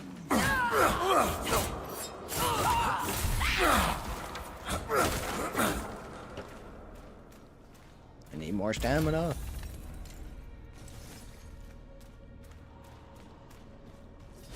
Spoils it.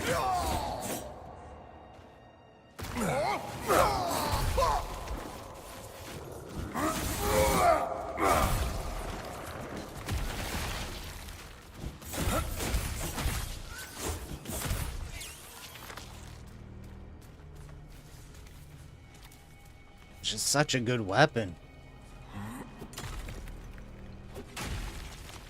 Where if they nerf runes and everything else into the ground, I will still be completely fine. Like, I mean, I see all those one-shot builds, I'm like, man, that's pretty cool. But if they completely destroy everything about that, I would be completely fine with my weapon. Just my normal attacks. I'm now running into an invisible box right now. Okay. Yeah, I can't attack beyond this. There's just an invisible... Yeah, there's a wall here.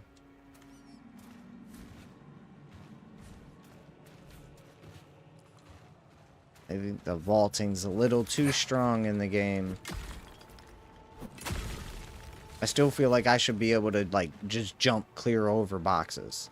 Like, instead of this, my character should, like, jump over. Slide. Just over. None of that climb stuff.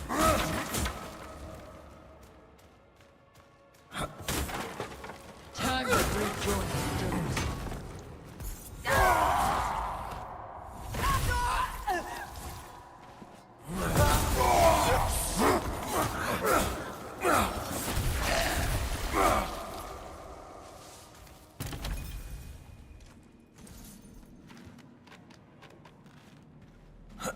Sweet.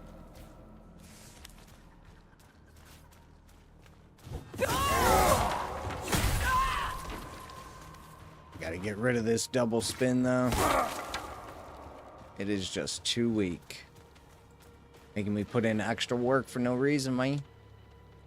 Nope, I gotta see the leaf. I gotta know where to jump. Don't lag on me. Death for the fire!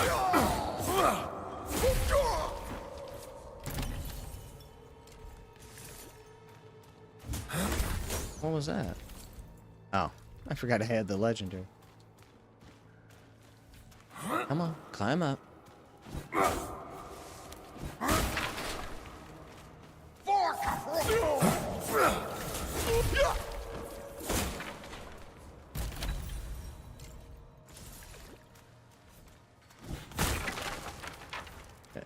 Oh. Needed.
Our land is your land. Your land is my land.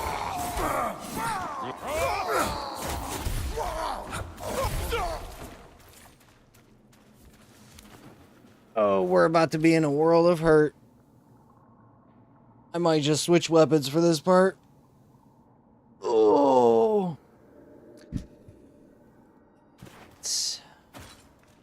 I'm gonna try my best on these guys again.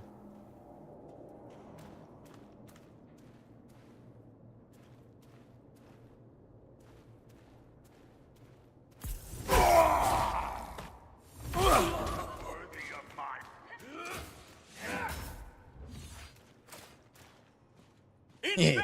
Come on, dirt.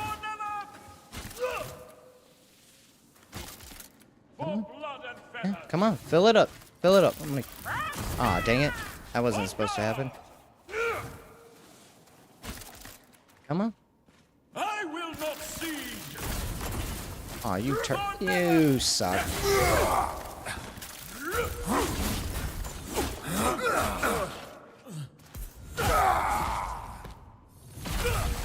Got you now, bitch. Your every breath, death falls.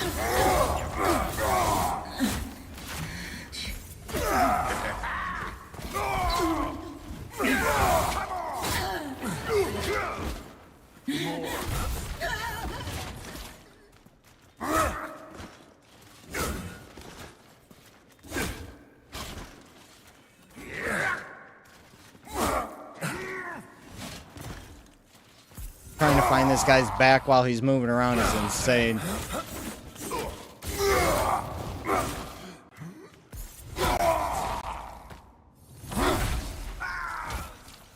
I'm gonna need you all to suck my ball. Nice. That's much better. Much better. Mucho betterino.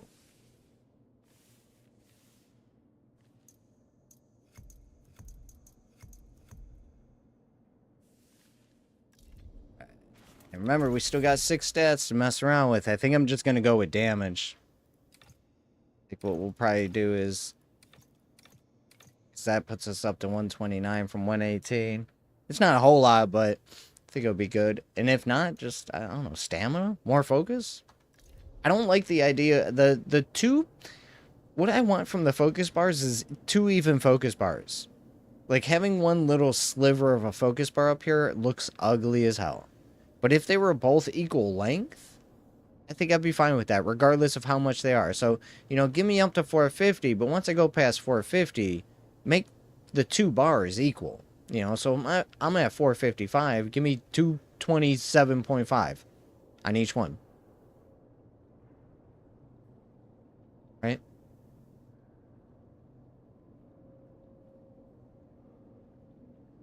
Be 2.5 on the...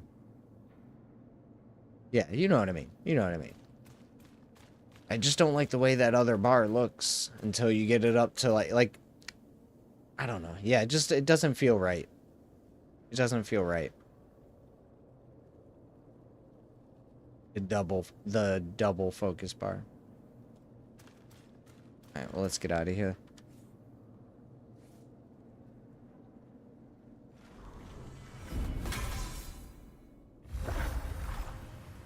Oh, wait, did they? Dang it. What about elemental runes for gems? 2 hours from now. Ooh. Well, lucky you.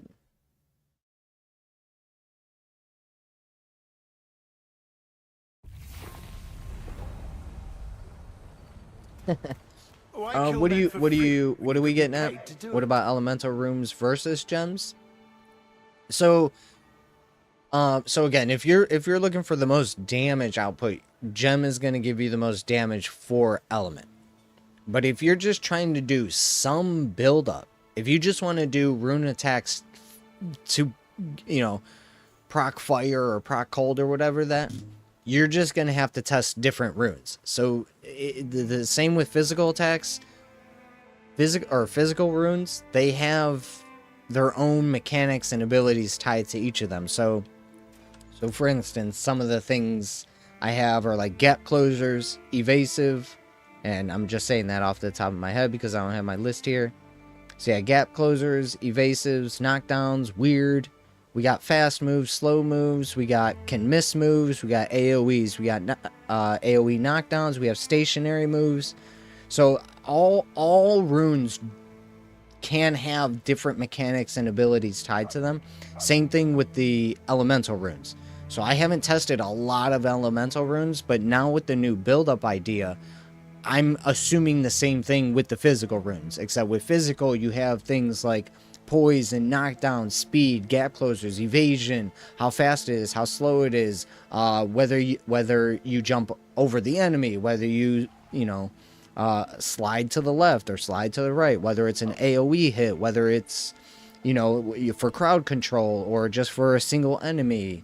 So there's a lot of little things tied to each rune that you can't read that in the description. You literally have to go test the rune yourself to know, is this helping me for my situation? So I can use a frost ability or a frost rune attack, but not all the frost rune attacks that you can use do the same frost thing. So that's something I haven't really tested with the elemental runes, but I'm assuming the same thing, and I believe the same thing is happening with cold with elements in their buildup, the same with physicals and their buildup and unique uses. I just haven't heard of much testing with them, so I'm gonna try and collect as much as I possibly can, and eventually get to testing these.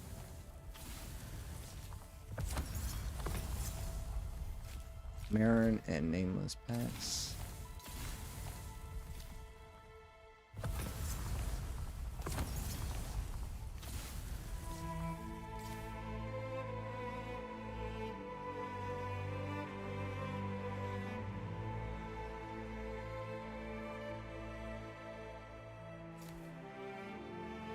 Yeah, I can't wait to get my chef's hat, man. I haven't seen anybody rocking a chef's hat yet. I'll definitely rock that for a day or two. What was the last one? Nothing. Oh, don't go back. Just close the window. Like if I do this, let me click out of it too. You can also highlight all of these.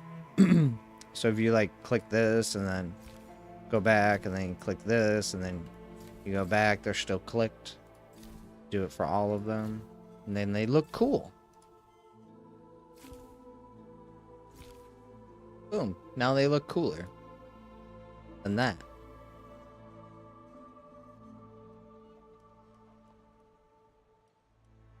This spells reward to me, you know? I see them highlighted like that, I'm like, yeah. They should just keep them like that. It's easier to see them, I think. I don't know. What do you guys think?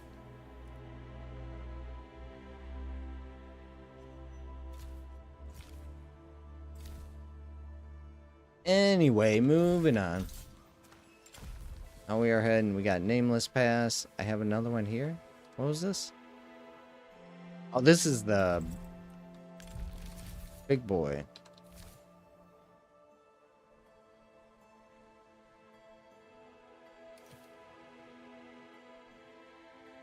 Iron Woods and Nameless Pass. Want to get this pestilence area done.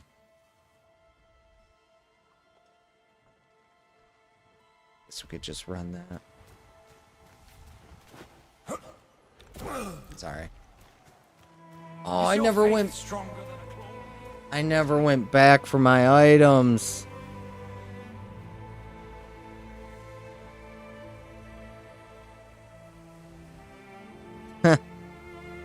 Whoops. Yeah, we never went back to get our items from the pestilence fight. So we just did that and got, yeah, that's unfortunate.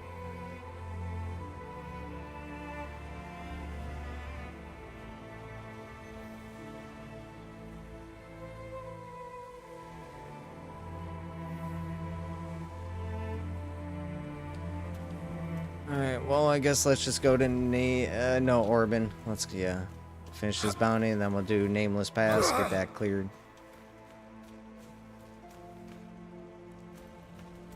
Finley did not have anything good for us today.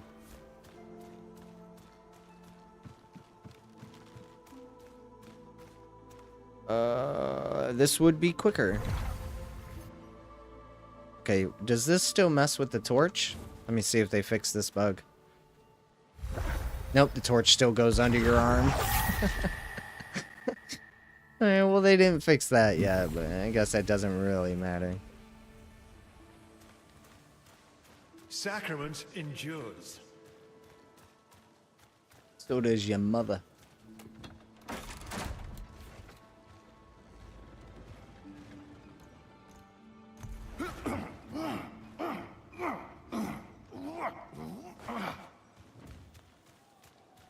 You must be.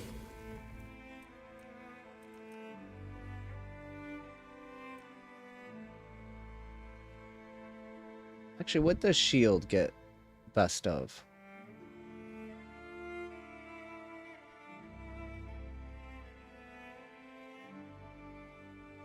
Emerald and Black Pearl?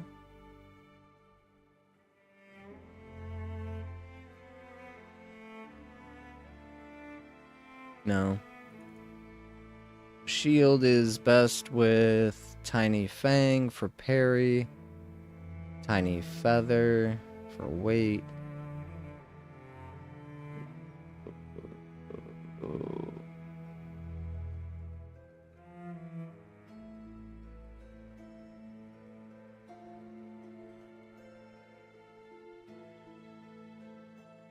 Just physical damage increase. Yeah, physical damage increased by 5%. So just put a spike on the shield.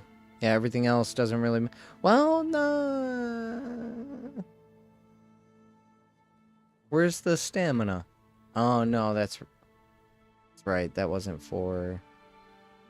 Where is it? Emerald. Yeah, so maybe I just do max stamina 10% on the shield. I don't really... Again, I don't need the damage. I'm capable. I just don't want to be down. So again, it really is a toss-up. I almost want to do a max damage build with no stamina. And do my stamina build that I have now and compare them.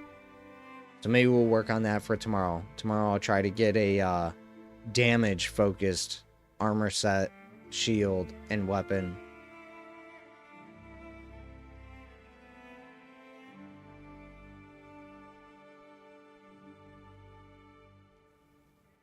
See if maybe we can get away with not even needing stamina if we're just doing a mass amount of damage. Like, if I only have to do 3 attacks to kill somebody, or to build up a bunch of,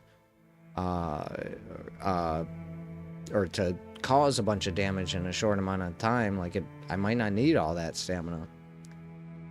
So yeah, I'm just gonna stick with the stamina build for now. We'll probably max it out so I can see, you know, overall potential. And then start working on another mesh armor set for damage. Everything damage based. So I did damage taken decrease with focus game, but then I did a max stamina here. This has physical damage, max health, and stamina recovery. So I might look into like helmet. Oh, it doesn't really have damage, though.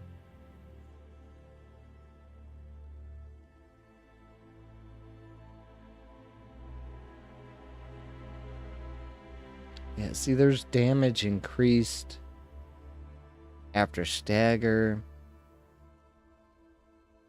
Yeah, there really is no damage, damage stuff, is there?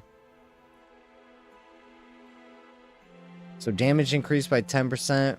After sprinting for 2 seconds, but it doesn't say for how long.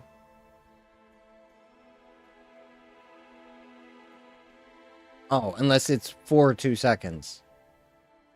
I thought it was saying if you sprint for 2 seconds, you get 10% damage increase. Do they mean damage is increased for 10%? after a sprint for 2 seconds. That's what I think they're saying.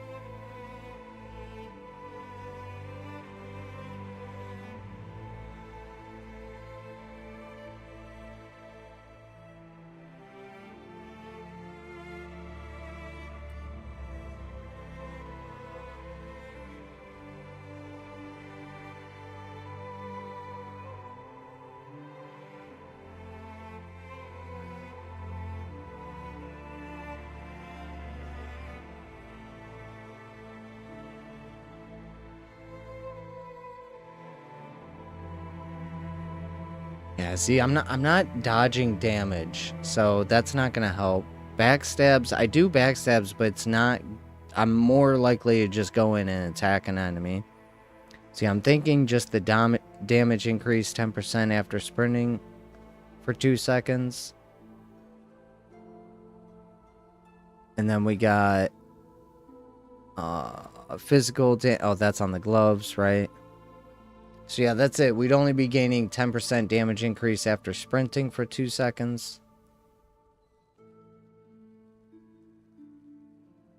And then the weapon. So the weapon would give me, instead of attack speed 15%, we'd want to go with...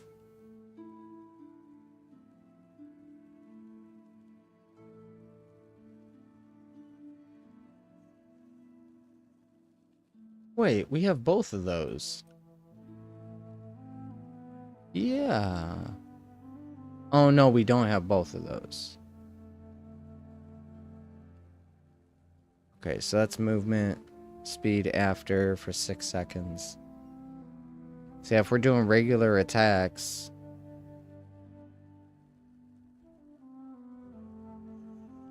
we'd be up 15% damage. So we'd gain another 25% damage on enemies if we remove our attack speed, and if we remove, that was on pants, I think, right, for damage.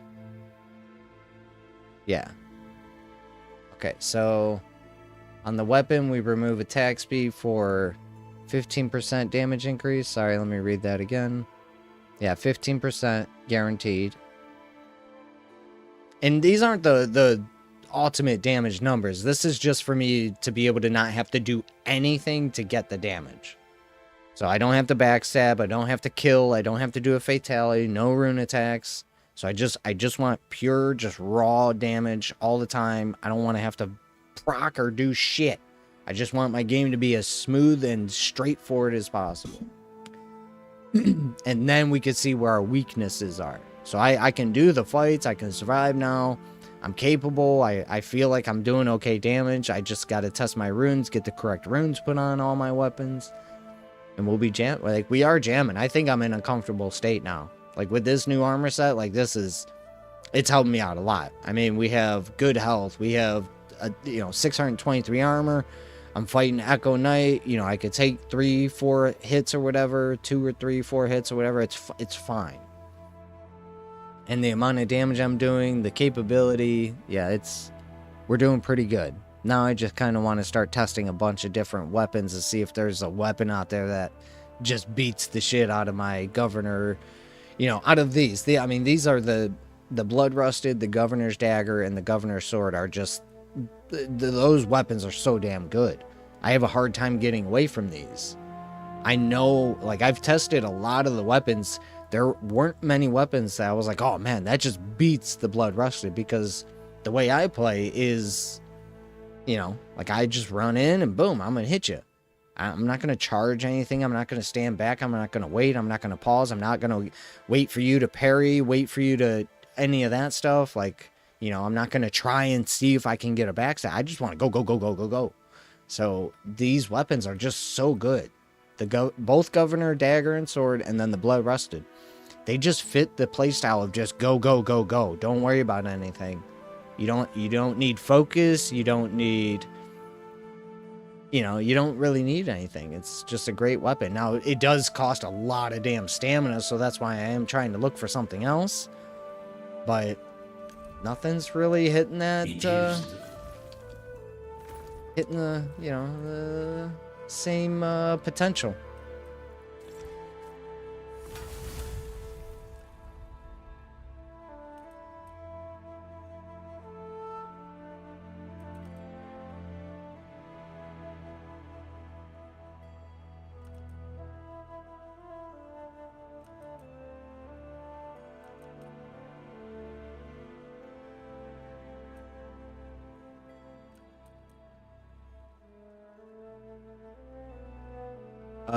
What? What did I do? Wait a minute, where's... Oh, that's right. They're not showing me everything.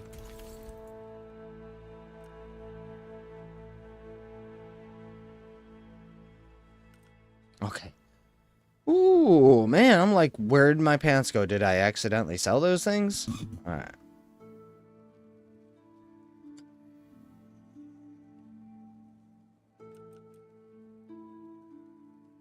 Yeah, so we just don't... Okay. So we're good there. Let's go ahead and add the gem to this. We'll exalt that. These are all done. Get a little bit more stamina for myself. We do have gem removal coming with patch 1. I'm hoping that means all previous armor too. So that's why I'm going to slot these gems right now. Hoping it'll be safe for me to remove them if I want to test this armor differently. Your true armor is your will. You must grasp one of his many hands. Fresh ways delivered every morning. Yeah, I just want to add just enough stamina until to the point where I notice I'm comfortable. Definitely know I need more right now. Let's go ahead and infuse our pants with the emerald for stamina 15%.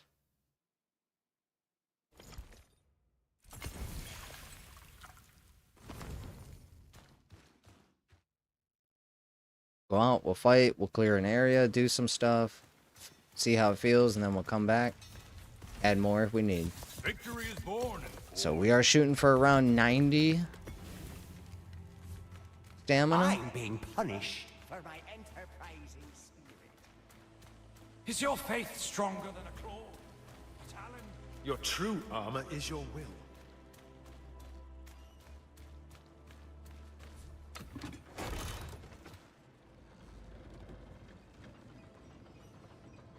Alright, I'm gonna see about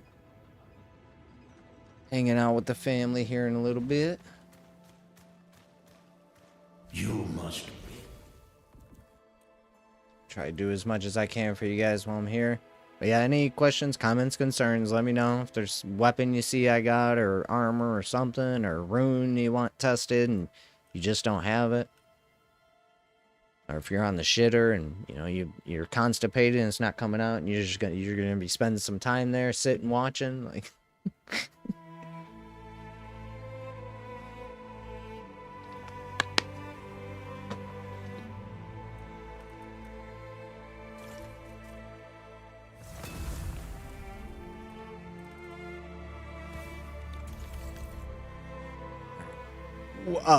what?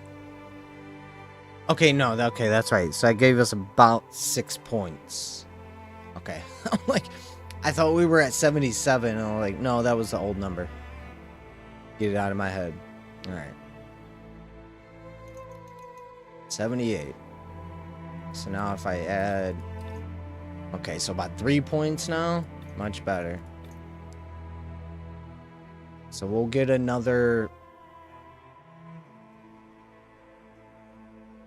So we'll get another 15. 10. Yeah, so we'll get another 15 stamina if we slot in the other gems. And that will put me over my 90. And then I won't have to put anything into stamina again. I'll just have to slot my gems. Everything with a emerald gem. And again, we have some extra points in equip low because of the shield. So I think I have like 4, maybe 6 points. I think we were at 23, 24. So, you know, maybe 6, 7 points from there can go into something else. Plus the 6. So, yeah, we got like 13 points to just toss around. I think it'll probably go into damage just because. So weapon is done, pants are done. Now let's go out and test.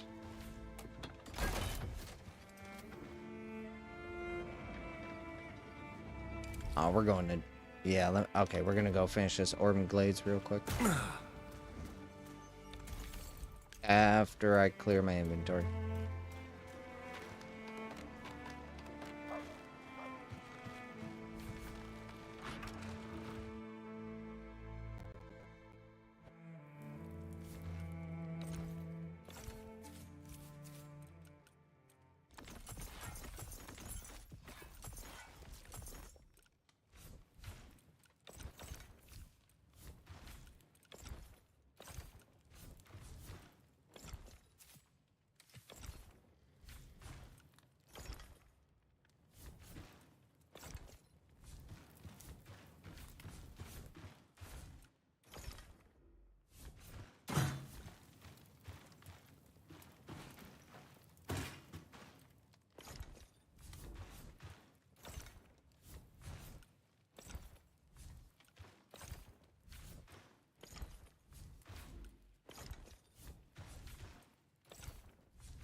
Oh, new gloves.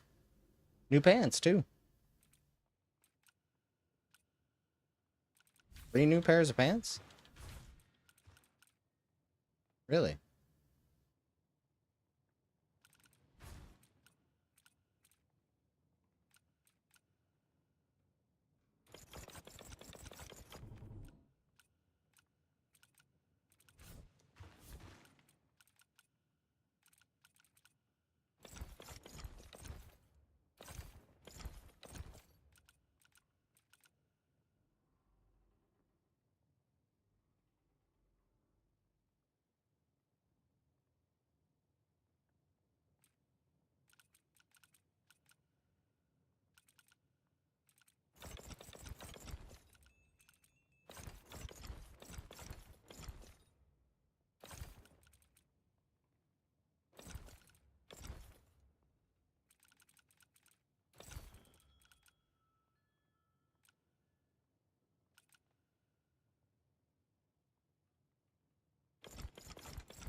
These are my scissors.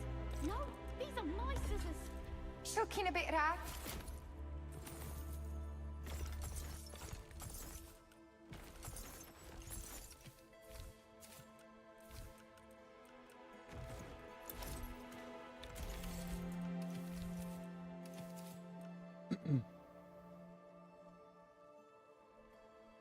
Okie dokie.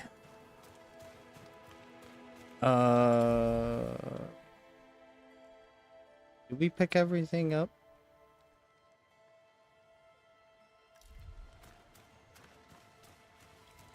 Screw it. That's my own fault for not emptying out the inventory.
I want you.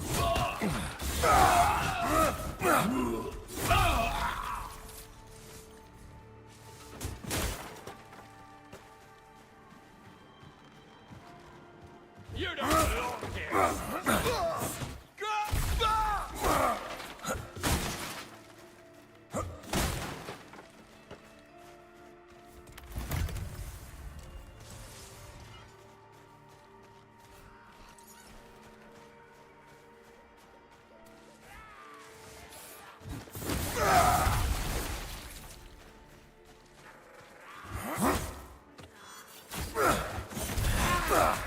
What?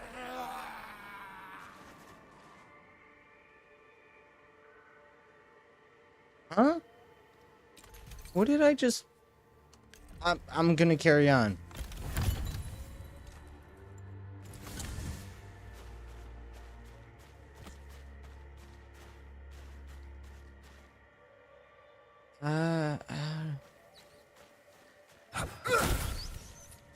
Getting a weird feeling about something right now in this build.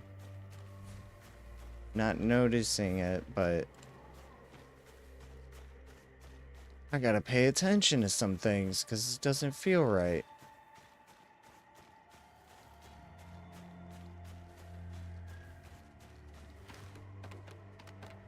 Pay her closer attention.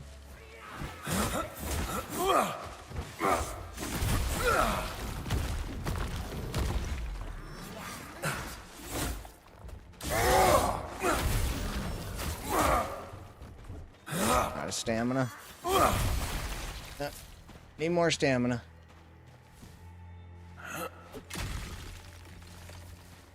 I'll tell you what, that freaking attack stamina cost is beautiful.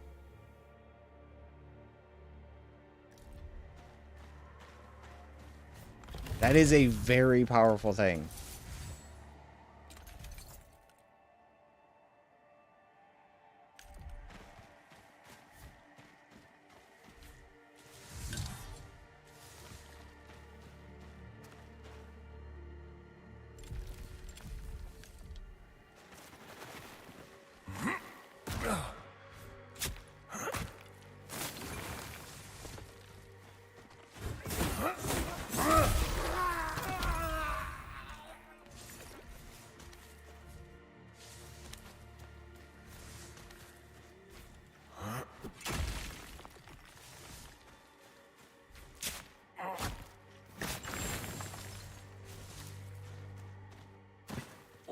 Charred flesh.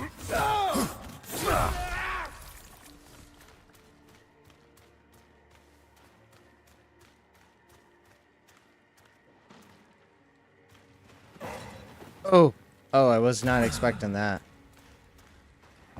Well, you didn't sell them.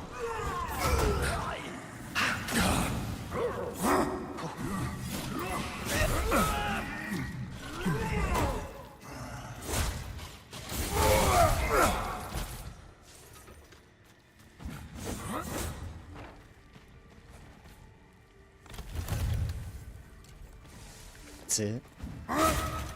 Love opening up those big chests. There's just nothing in them.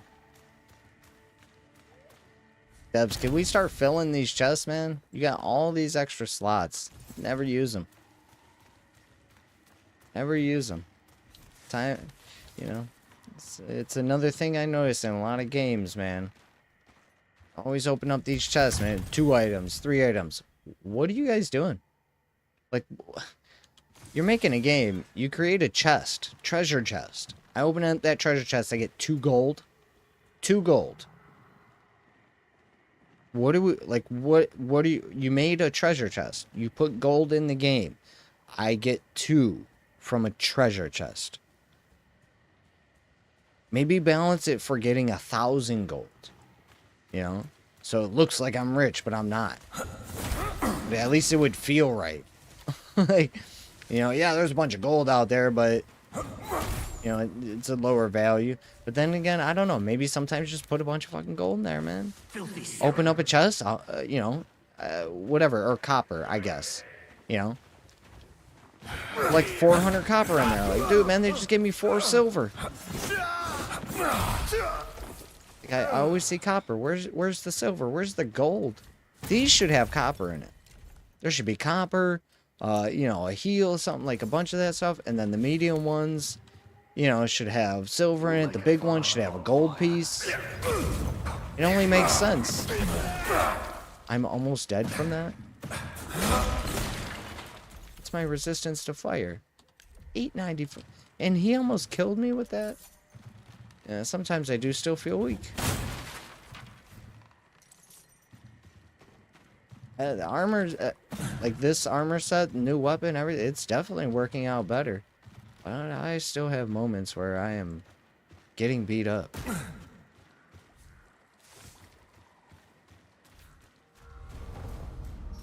Chest. No chest. Blue dot. I don't need a blue dot. At least they took out that metal pole that, or that wood pole that was in there. Used to always run into a post. Weird. I'll get that after this.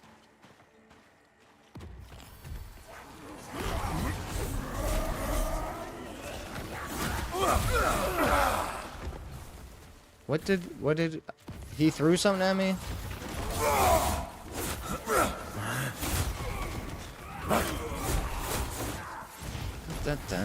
Nope. It locked onto him at some point. I never hit the lock on button.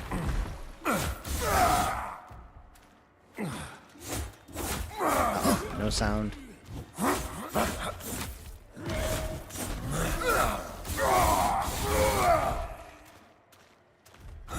Oh, it wouldn't let me attack. Oh no. Oh, yep, that was laggy. All of those dodges were wrong. Like, one of them was an accident, which ended up being perfect timing. Then the second one I pressed too early, but it went off perfect timing. And then the last one, I did it perfect timing, but it was late. So that was fun to experience. An accidental dodge, a properly timed dodge on play, and a mistimed dodge on proper time. Like, woo. That is a rough experience.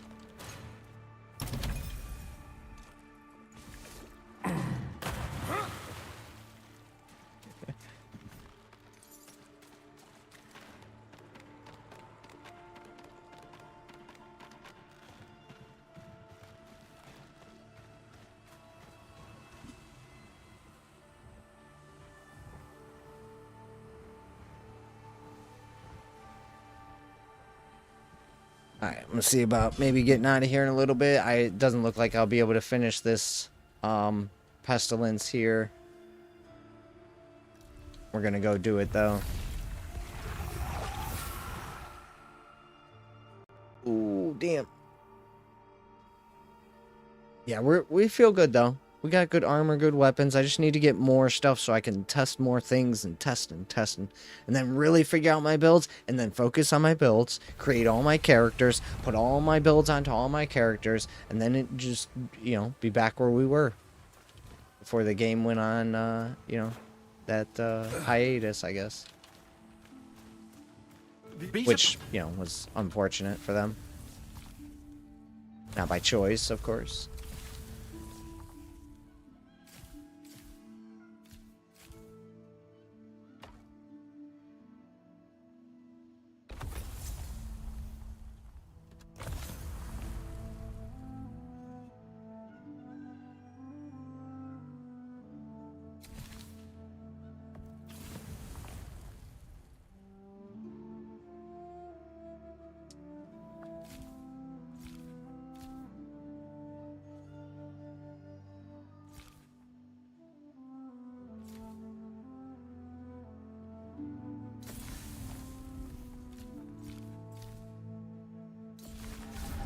Oh, you know what? I do want to get those 2 bounties done, so we're going up to Merrim Woods.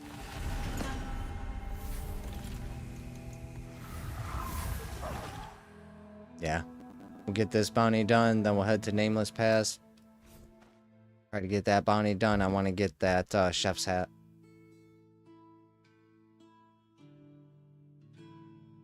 Don't think I know you. Don't think I know you. Now we'll have shit coming from the sky. Numbers want only what you all want. To live. Eyes up.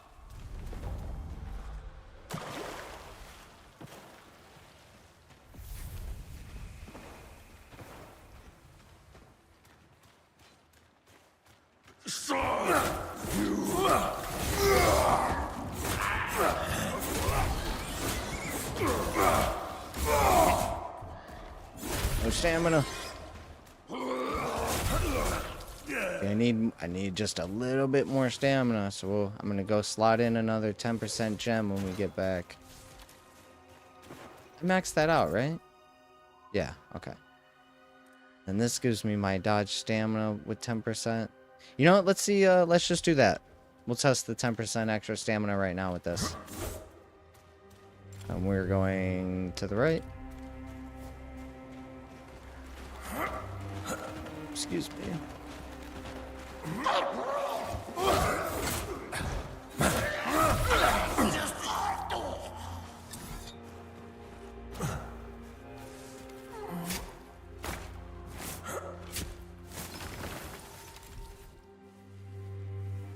What's this called? Predator or prey? So this should be that. Yeah.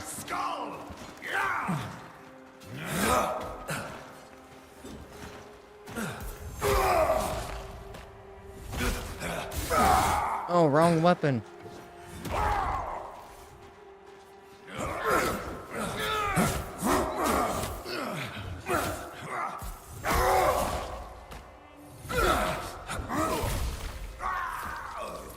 Down you go.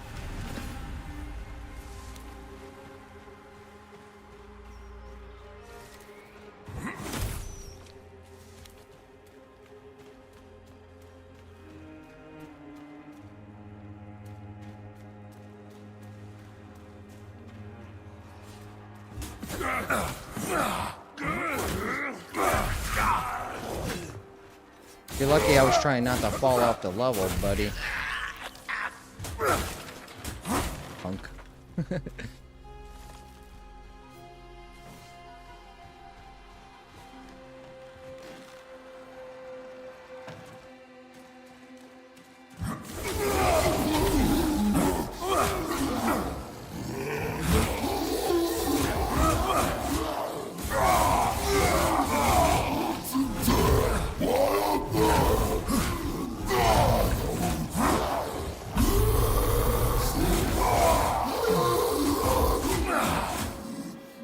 Just a little bit more stamina and we're good.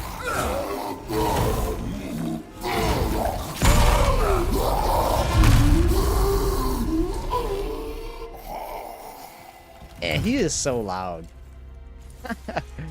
I almost like that the monsters in this game are just insanely loud. They should be. But that end part, when you kill him, that gong, like, dude, that is insanely loud. What are we at for volume?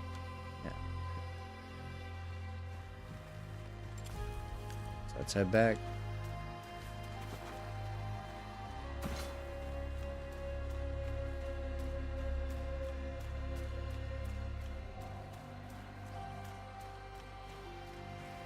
Impress.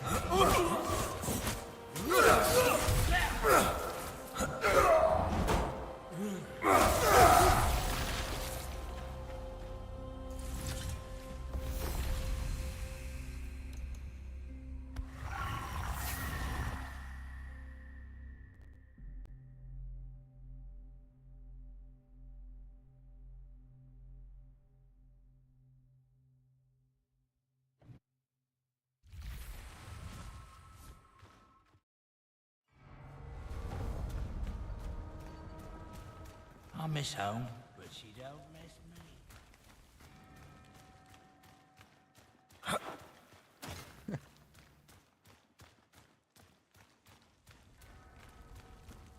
I can't stop shaking. I will protect the city.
That was further than I thought it was. Whoops. I'm like, yeah, we'll be fine. Shit. All the way back.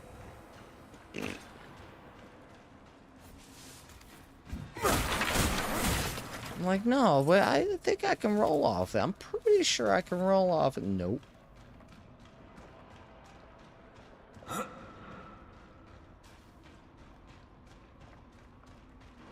All that focus gone. Boom, gone. Never even got to use it.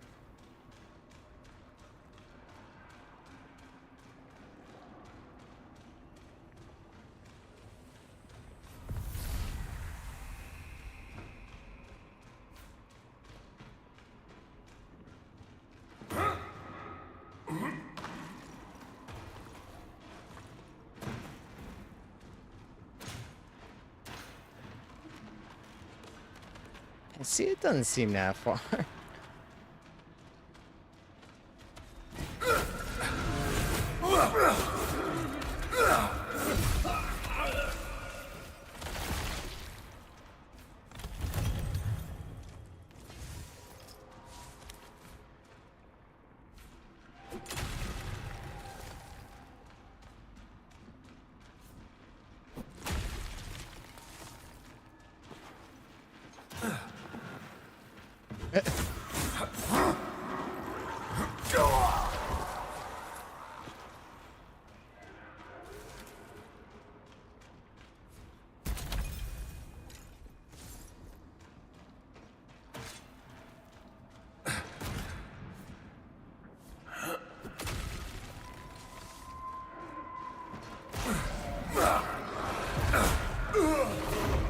Delayed my dodge.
Hmm?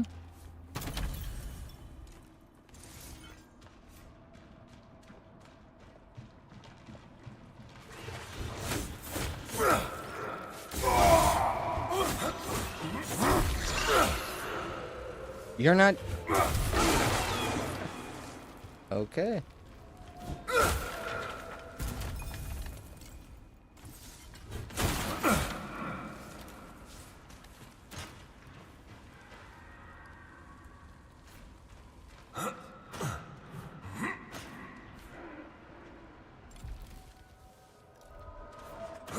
Let me go back over here real quick. Big stutter there.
I tried.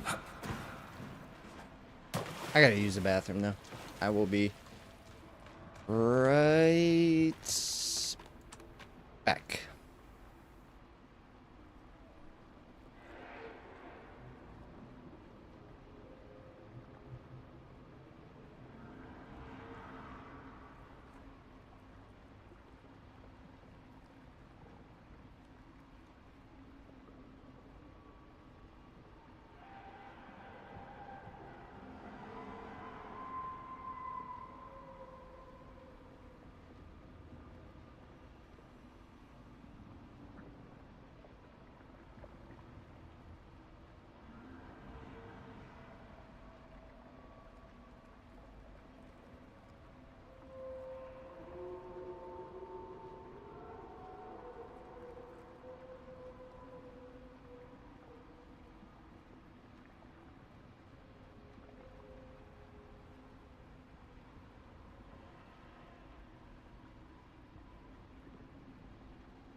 There's some really cool ideas I'm gonna try when I'm back from the dentist. All right. Why don't you tell me what they are? Maybe I want to try them. I like to try things. Ah, you good. Keep that shit a secret, man.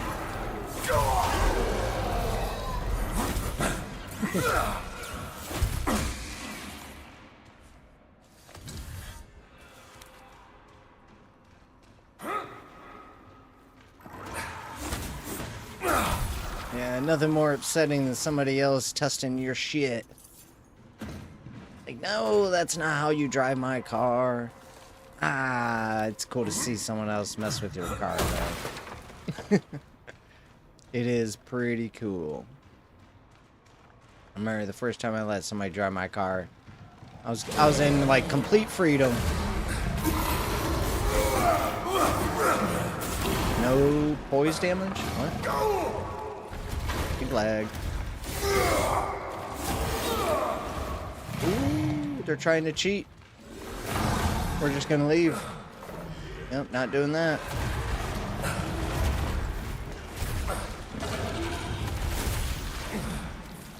Alright, come on, big boy.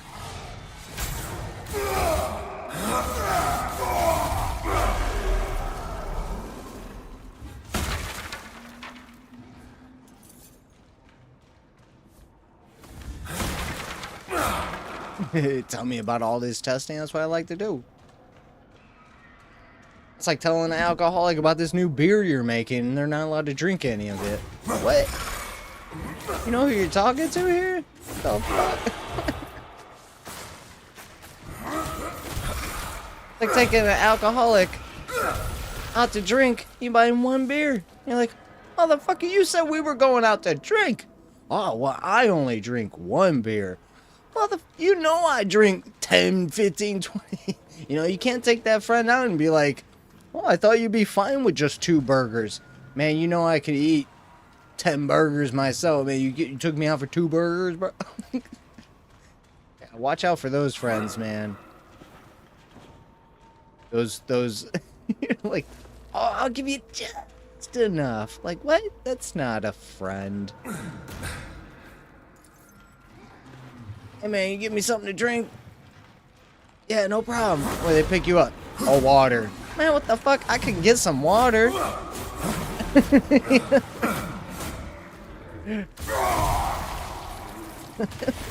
Just like certain things make me laugh. Like,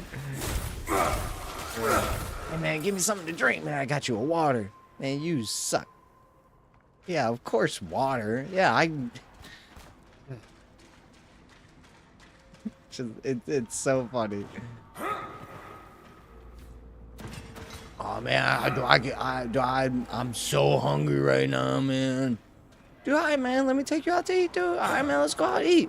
What do you want, man? What do you want? I'll get you. Alright, I got you, man. Don't even worry about it. Alright, cool. I ain't worried, man. I'm hungry. Alright, what'd you pick up? Alright, I got you a 6-inch sub. Where's the other half? You got me a 6-inch sub. What the fuck am I gonna do with half a sandwich? I told you I was hungry. I didn't tell you that. Oh, I've been eating food all day. I only need just a little. What do you? Got you, man. I got lunch for you today, man. Would you pick me up? I got you a single patty hamburger and a small fry. What the f? This is lunch. I work 4 hours today, and you got me a hamburger? Mother. Oh, some people crack me up. Yeah, this is from experience. This comes from experience. Oh, man. Dude, I got you. Ah, dude, man, I can't wait, dude, man. Dude knows I love pizza. All right, I got this 4-piece pizza for you. 4? No, I said I can eat a pizza. Not a fucking...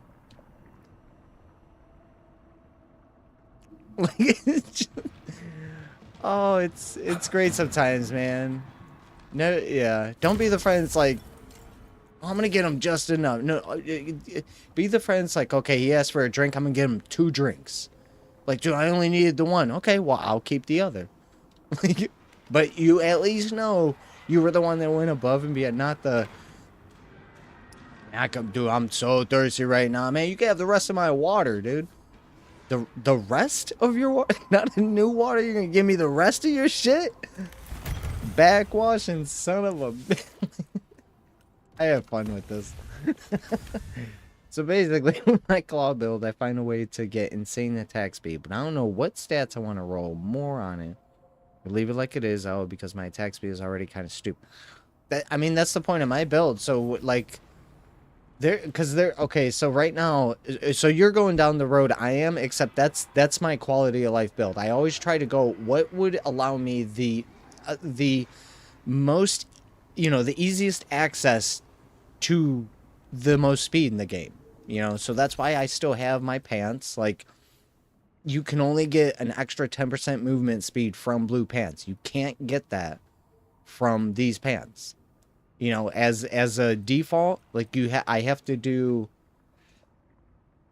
all right, so pants, so movement speed increase after a charged attack. Well, I don't, like, I could put that on here, but every 6 seconds, I'm going to have to stop while I'm running around to... Alright, now I can run. Alright, now I can run. So that to me is not an efficient way to do it.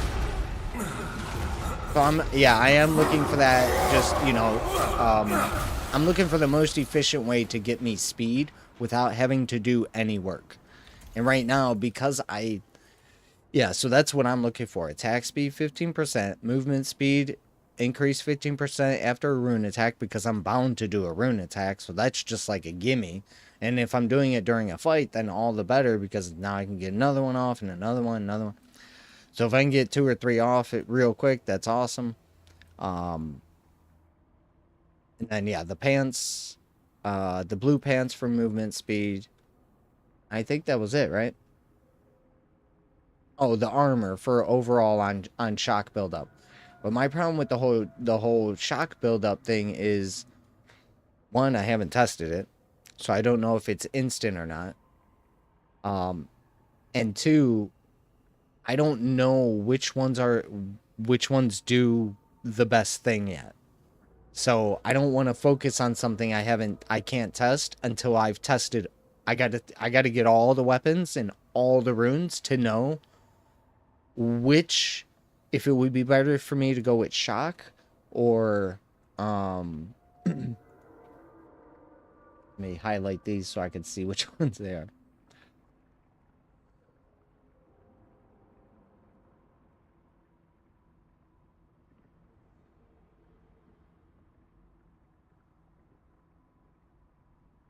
That's 15 and 10 on blue.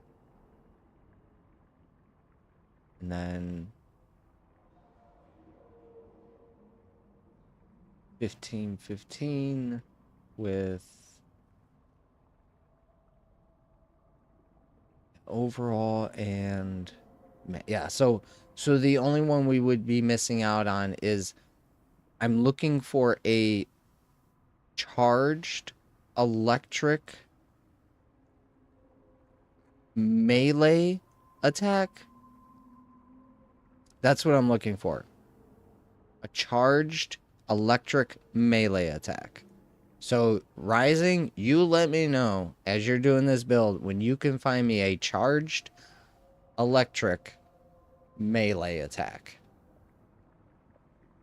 I have a list of all the runes, and maybe there are some others out there. I don't know if I've tested them all completely correct, but I don't think there are any. So I'm kind of shit out of luck with that overall movement speed one. That's the only one I can't get because I'm not a mage. So I might have to go mage just to get my speed, because that's all the speed in the game. You have the 2 on weapon. You have the 1 on pants. Attack speed. plus movement speed. And then you got overall speed on armor. And then movement speed on pants. And that's all your speed.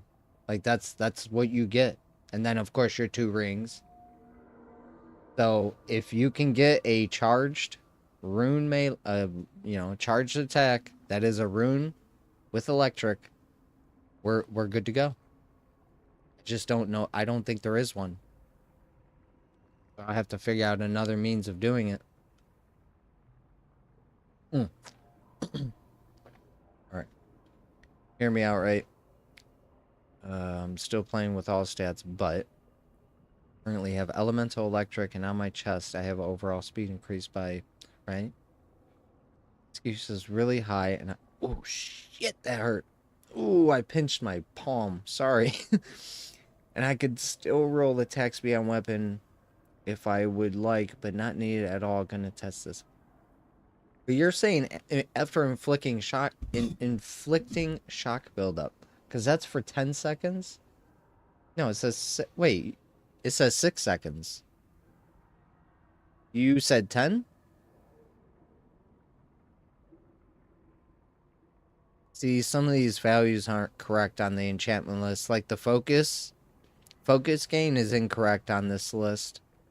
I might have to update this list myself. I don't know why it hasn't been updated by whoever created the enchantment list. But they need to update it.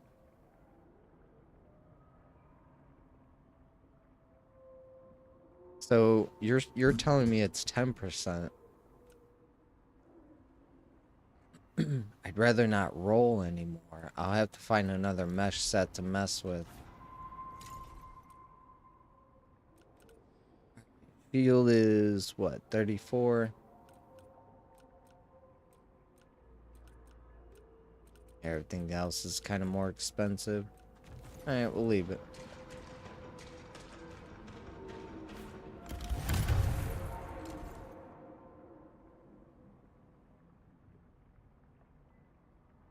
Okay, so Rising, let me get this straight. Every shock attack,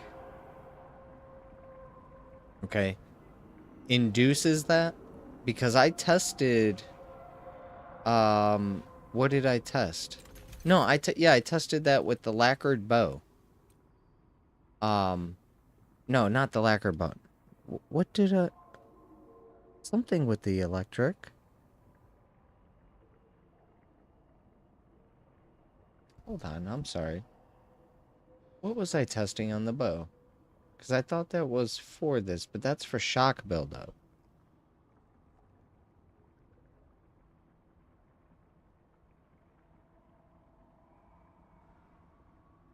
Oh, no, that was that was for a focus test. I'm sorry. I had that backwards for the element. Okay, because I was looking for elemental focus gain. Okay. That's what I was testing. I was like, no, that doesn't work for proccing element, though. You have to do the whole build-up. Because one of these was... one of these is gain focus on any build-up. But build-up means full proc. Like, I can't just hit somebody with fire to get any build-up.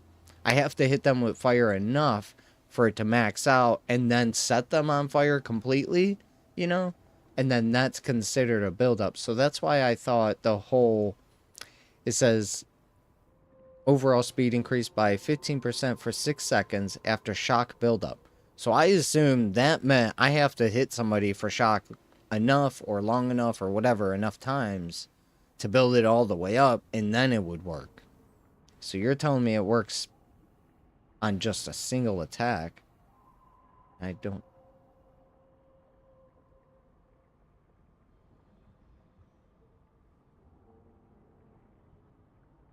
Shock build up. So basically when one... Oh, so when one of the mobs have full bar.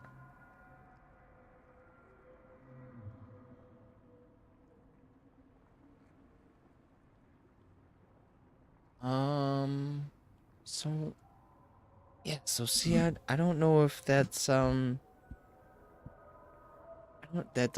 sounds weird to me. So then, why doesn't that work for the focus on build-up? So focus on build-up is not the same as overall speed on build-up. I wonder why.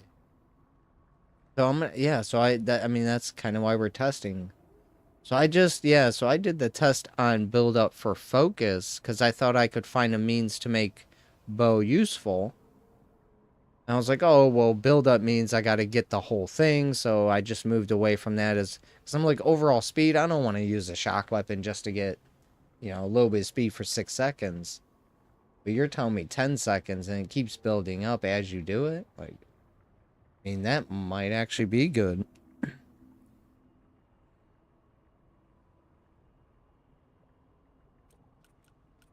Okay, so... see if I...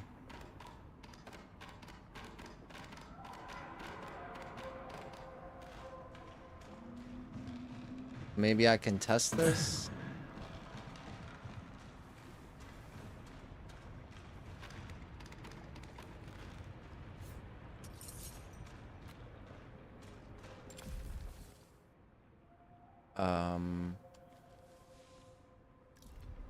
Okay, so...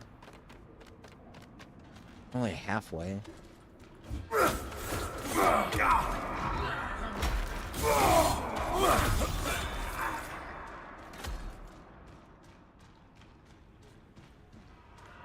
And if I roll my stats more like my physical stats to electric for build-up, I can do better.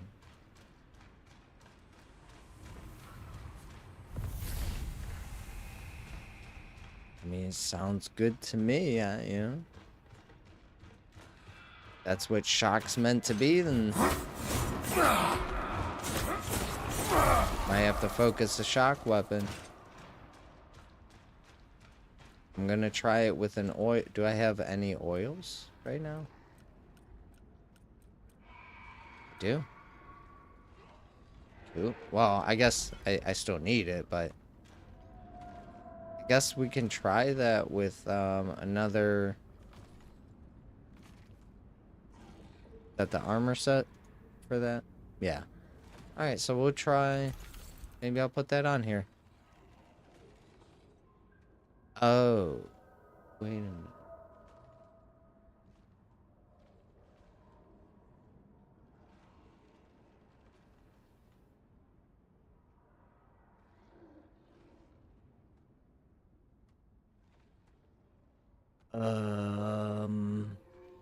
That's a lot of health gone.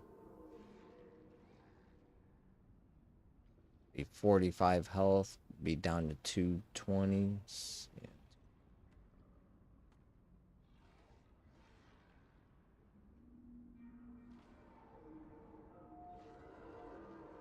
Yeah, 280.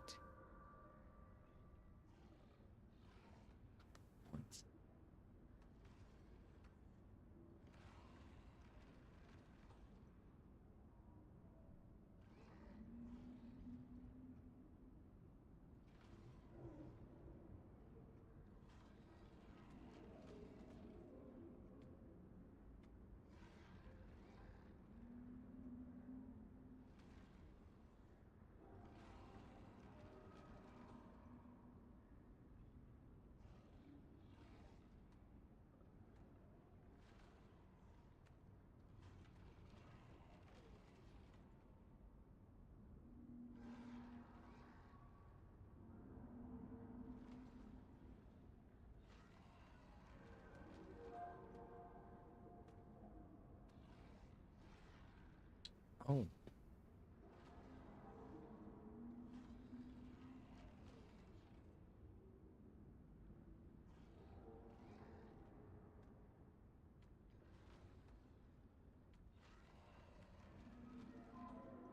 Yeah, we have so much to test again. You know what? I was just thinking, I think there's a weapon in the game I haven't seen that I just looked at the name, I'm like, Wait a minute. Where is that? The rusty Kopesh. Kopesh. Where are you, my friend? Okay, well, I guess let me go back because I am full. Keep losing loot. I don't know how I'm filling up more now. I'm filling up my inventory before I finish these. I used to only get like half. So I don't know if they're like progressively changing the loot as we play.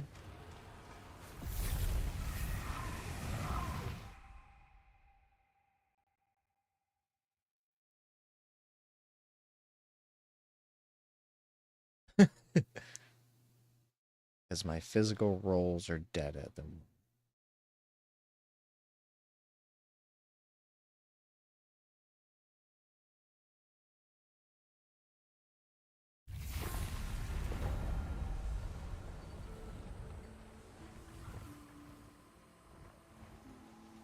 Fire spin.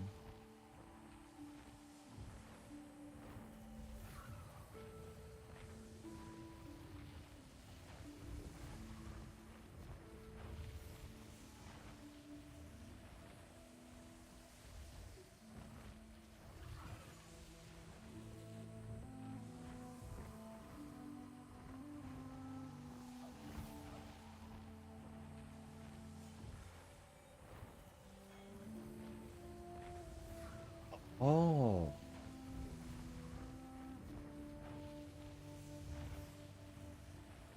Man, I need to test so many things.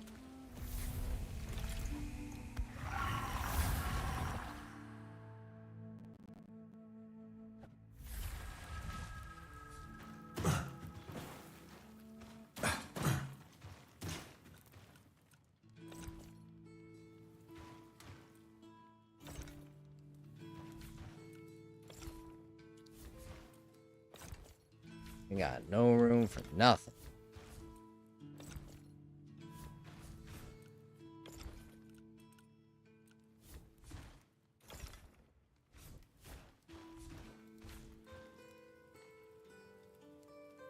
I'm gonna keep testing. I have great ideas, man. Look at this guy. Look at this guy. Man, I have good idea. Damn, I'm good. Yeah, don't break your neck looking at the mirror when you walk by it.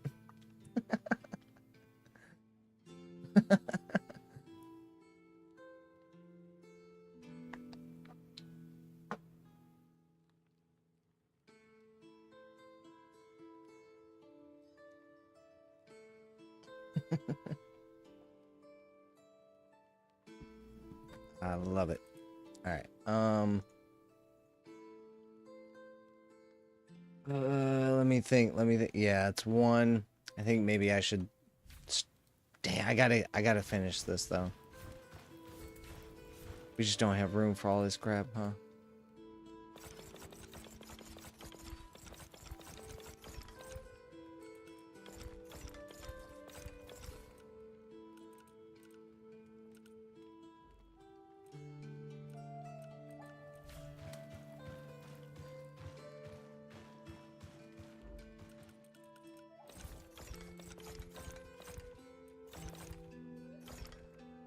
Man.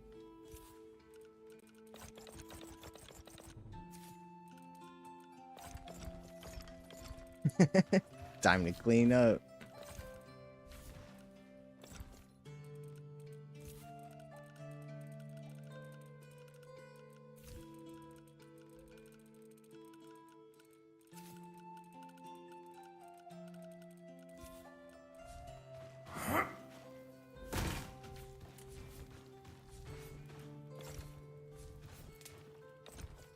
Yeah, I'm gonna finish this pestilence, and I think I'll get out of here. Try to get on a little bit earlier tomorrow and get the testing. If I don't do any testing tonight, definitely tomorrow. I'll probably do some testing tonight, but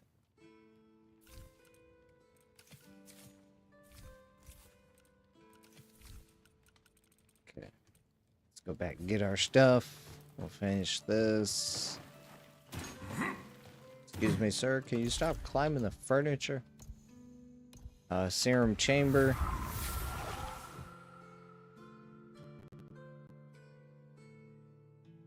Shouldn't that be a hint to something coming? Why are they calling this the serum chamber? I mean, I get it, but also, no.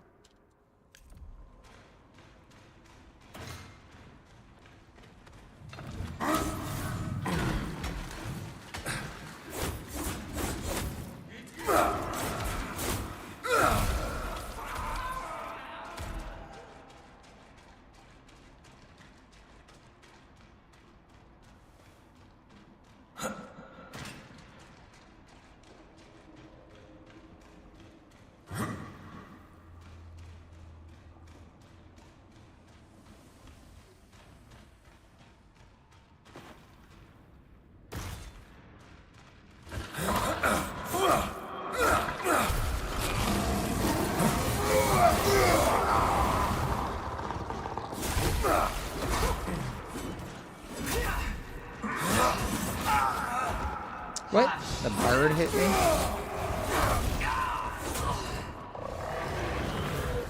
Hate these birds, man. Stupid birds. The bat, but...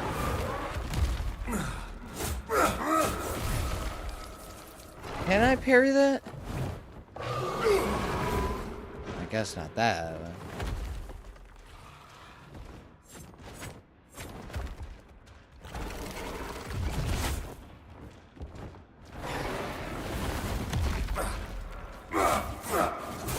I don't know if they're gonna fly at me or what.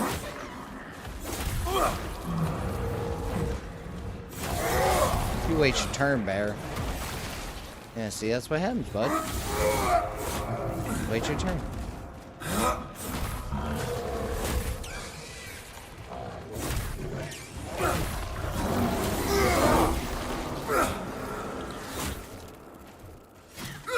Always out of stamina. Must get more stamina.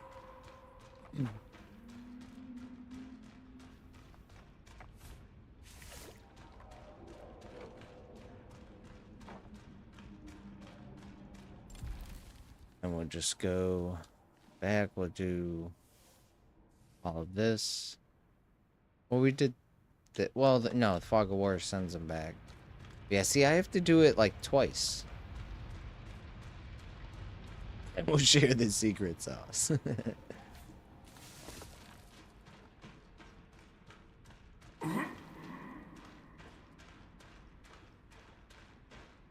Alright.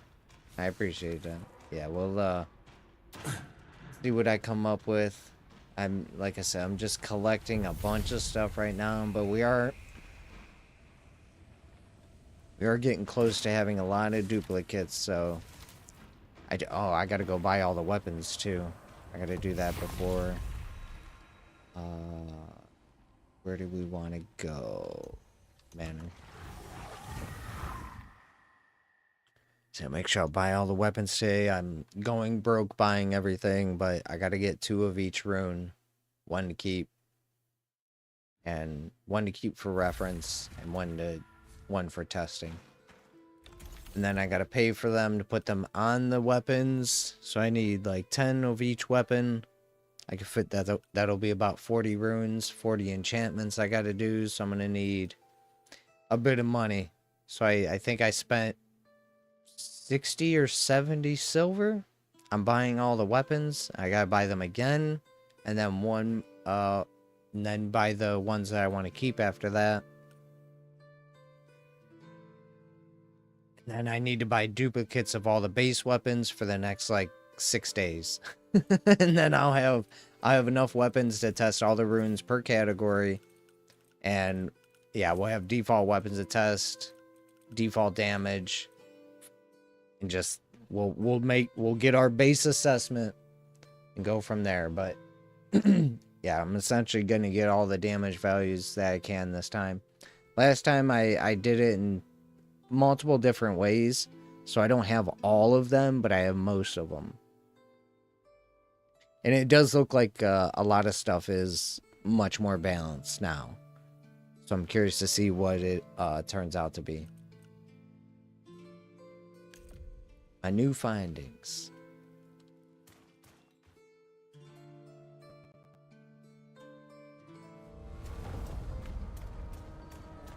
You don't look from around here. It's okay.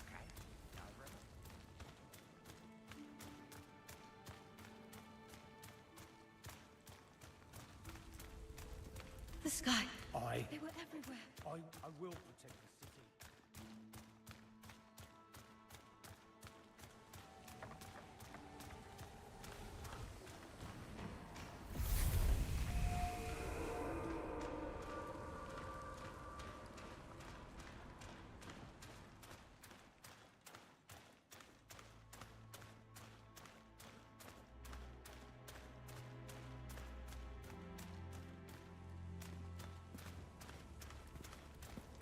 I can't stop shaking.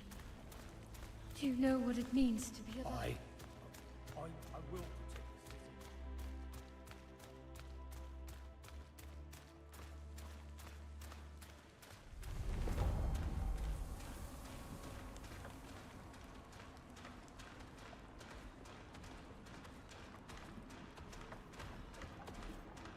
The war is eternal.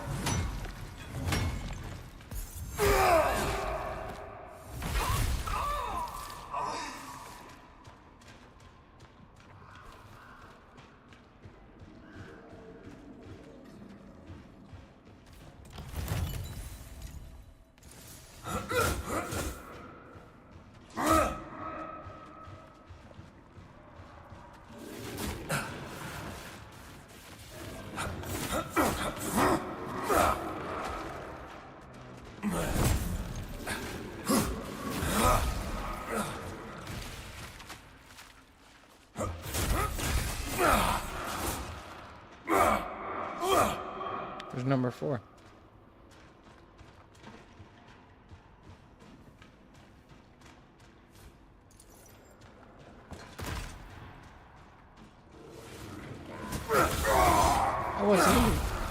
I wasn't even close to him.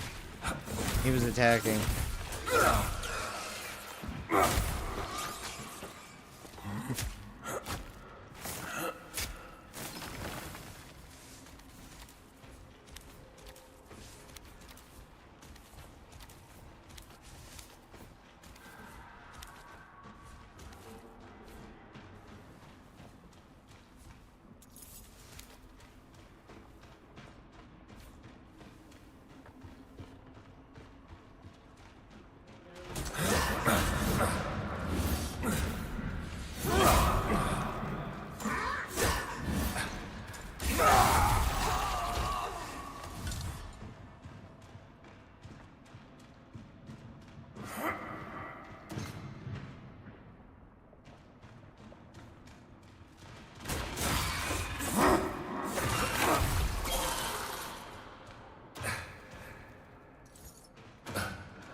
Going up. All sins on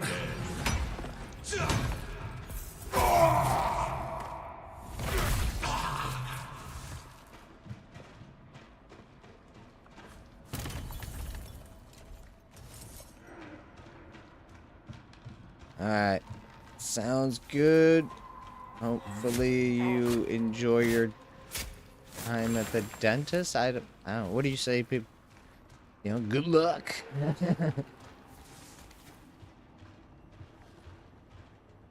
Make sure you put on your chastity belt.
Sorry, bud.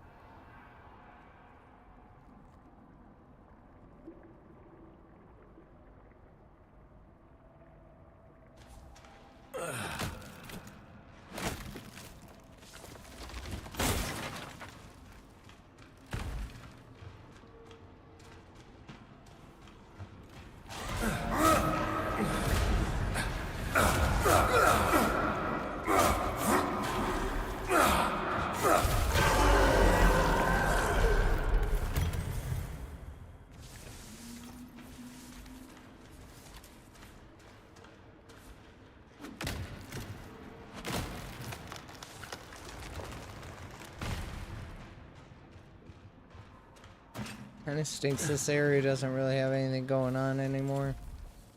You can go over here.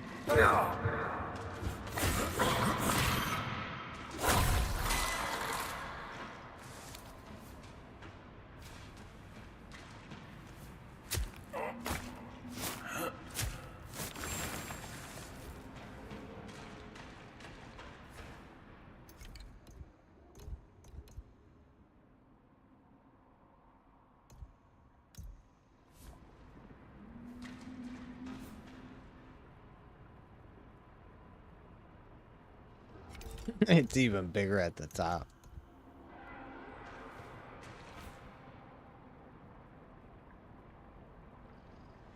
Still don't know. Like, I want them to be turned on for some, you know, some things. There's always, I always have a weird bias with like interactive objects, especially when they tell me what button I gotta press, because that just makes a game look ugly. Like, I almost feel like instead of telling me the button E, just like show me the gathering button. You know what I mean? So if my E is bound to that, associate an action to that. So I go, oh, that would just be my E. Instead of me reading this and going, oh, it's the E button. Because I'd rather just see the berries, but then just make the berries look like this. So it's like, I always think with like the old Scooby-Doo cartoons, I always call it the Scooby-Doo effect. But in the old Scooby-Doo cartoons, you always knew what was going to be animated because the colors were brighter. You could literally see what was going to be animated. So if there was 2 doors in the scene, the door that was a brighter brown was the door that they were going to open. You knew that before they opened it because when they made cartoons back then, for whatever reason, whatever the case is, they had to change the way it looked in the animation side of it. So you could draw it one way, but when you animate it, that's why the characters popped out from the scenes. They were bright. They, you know, in the backgrounds, they were all dull and bland. So it's like, to me, I almost feel like as good as this looks, I almost feel like maybe just make the berries and stuff even more cartoonish. Make them, you know, not out of place, but just make them so noticeable that you don't even need an interact button because it's just something you know. So this way I can feel comfortable turning some of these things off. It's like that too. I pick up the berries and it's like, hey, you picked up 1. Like, maybe just tell me when I'm picking, like when I go to that, just be like, there's 3 berries. Show me 3 berries. Show me 2 berries, 1 berry. So anytime I go to pick up a berry, the icon that shows up should just tell me what I'm getting. You know, don't tell me over here again after I've already been told here. I think that could streamline something so I can just see, oh, it's 2 berries, 1 berry, right as I pick it up. And then this way you don't have to do notifications over here. I mean, but then again, you have auto-looting that I want, so it's weird. It's in a weird place. Not really, I don't really care to constantly pick up the loot. I feel like if I kill somebody, just give me it. And if I can't pick it up, then drop the loot with these little icons. But every enemy I kill, every tree I cut, I have to then pick it up. I should only see those things. Those drops should only occur when I can't pick it up. Or I turn off auto loot. So maybe incorporate an auto loot system where it doesn't drop anything until you're full. And then you go, okay, cool. Well, I can't pick up tree stuff anymore because it's on the ground. But I just cut this and boom, give it to me. The action of me cutting it is me going, yes, I want it. You know, imagine cutting down a tree, chopping it up into a bunch of little, you know, blocks of firewood or whatever, and then just leaving it in the woods. Like, what? I mean, what would be the point of doing all the actions, guys, you know? So at least give me some credit in that I know I want the wood when I'm cutting it down, taking slices at it. Just, yeah, a little sophistication there would go a long way. Thank you for the follow. Yes. Oh, okay.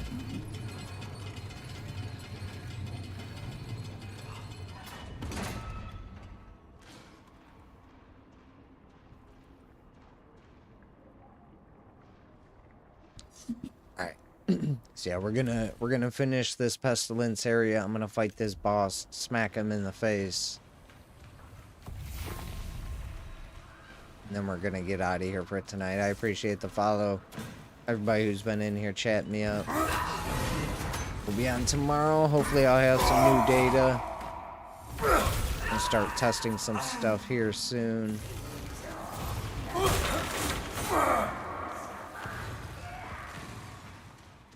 I really only need one of everything instead of saving for two.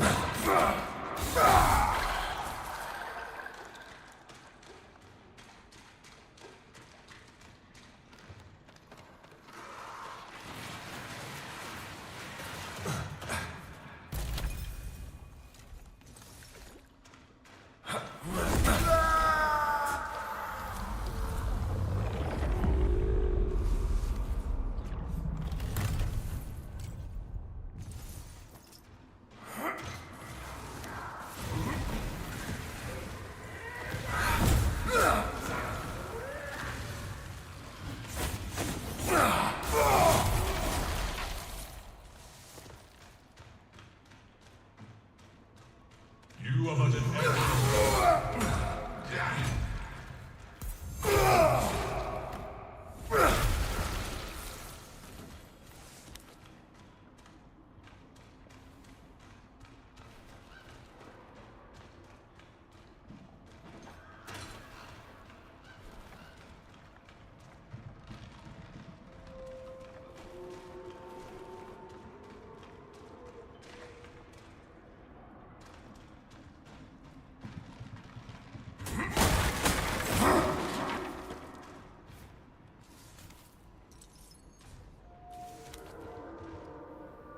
Why did I think there was a ladder there?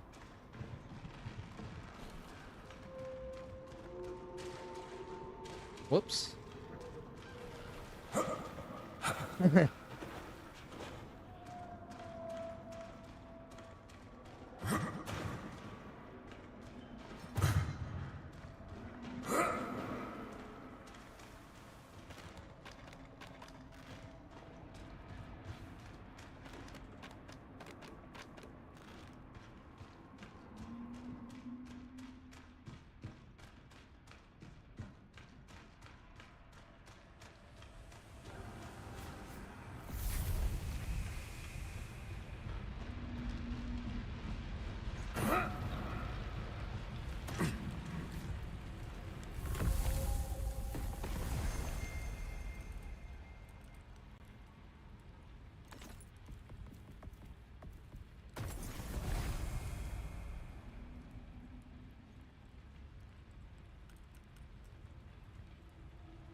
You might want to change the skull icons.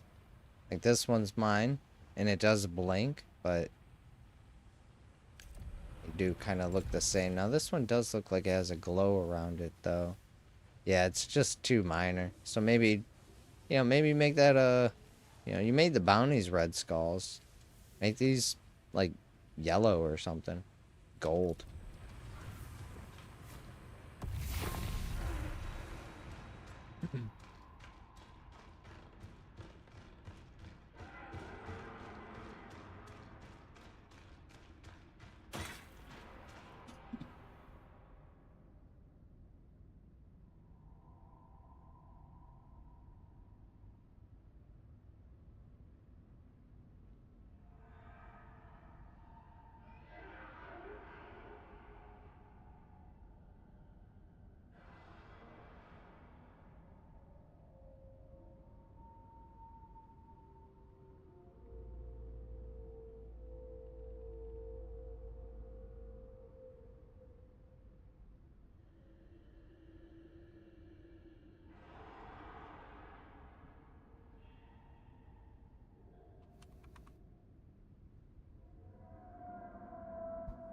Ooh.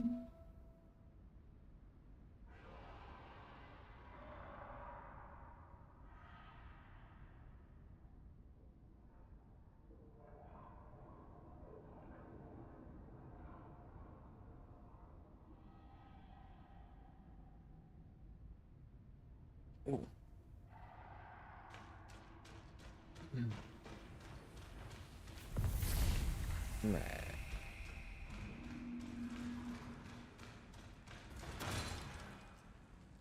What are we doing right now? Life steal and oh right. Cause I'm running 10% stamina. Stamina cost. Okay. So let's go to the shield then, because I want to test that instead. Let's see just how weak this is. Or I am, whatever.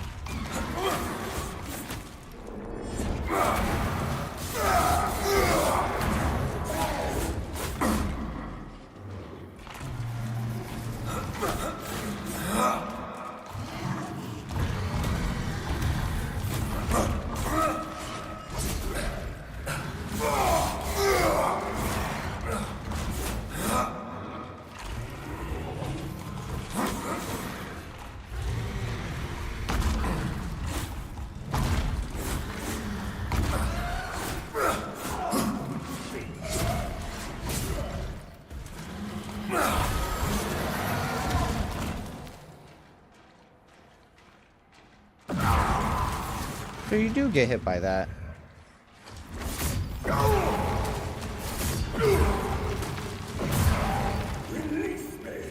I see people not dodge that all the time. I was like, oh, you don't have to dodge his jump, you know, his fall like that. You do. At least I do.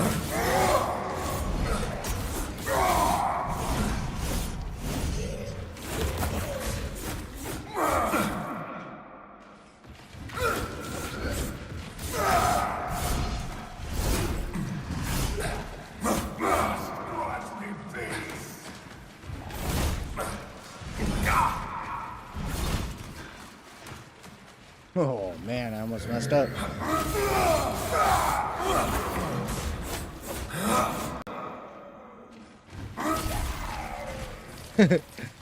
Oh, I got it. I finally got the ring. Oh, I finally got it. Nice. That's a good way to end this stream. Now, granted, the ring's probably gonna get the fuck out of here. But spend health if there is not enough focus available.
Sweet.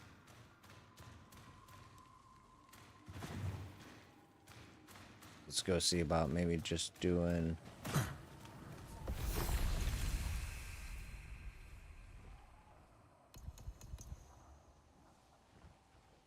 How much do I got on me?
That's such a crazy idea, though.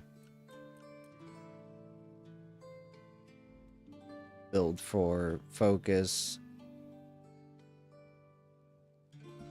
Use health. Yeah. We got it. Bum bum bum bum bum bum.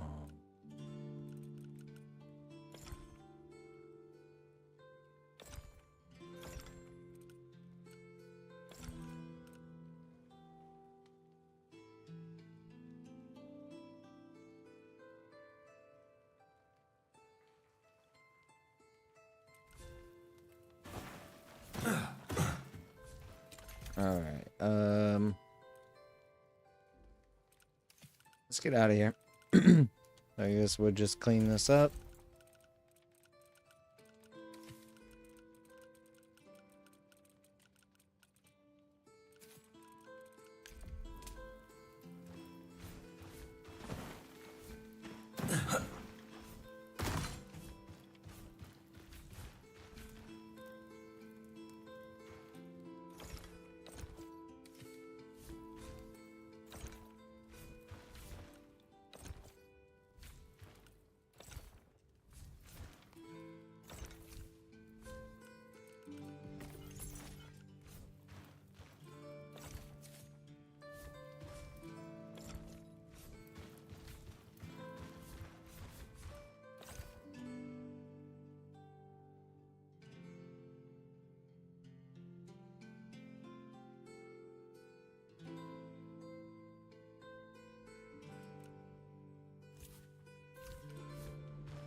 Mm.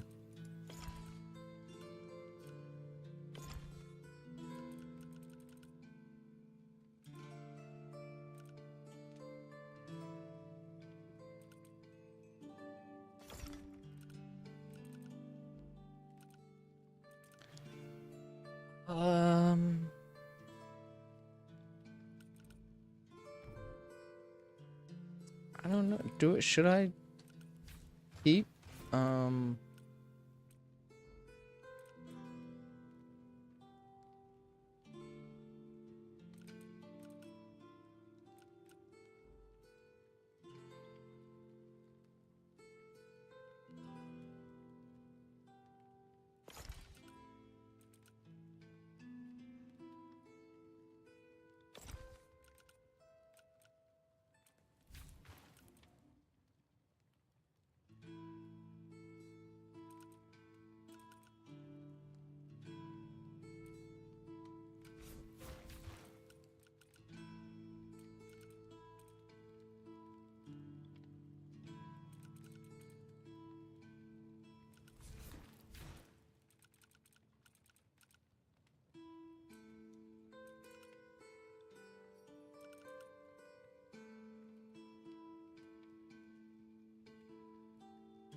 Where's the mace?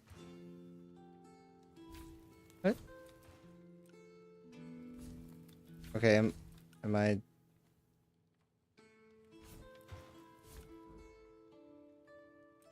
Wait, what do I have? One-handed mace.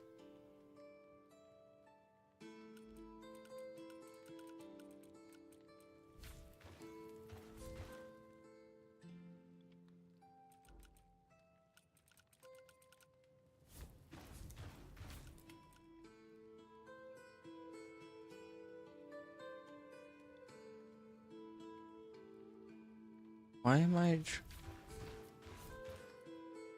Oh, gee, I forgot that I had to put the mace in here. I'm like, I don't remember where they would have been. Okay, sorry about that.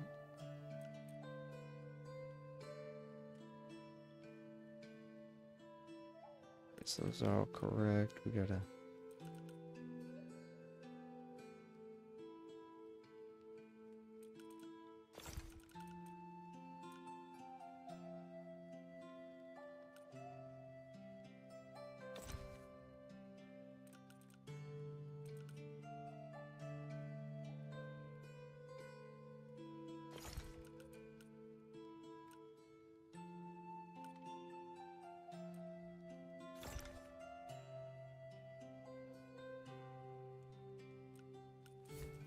Alright, now we're better.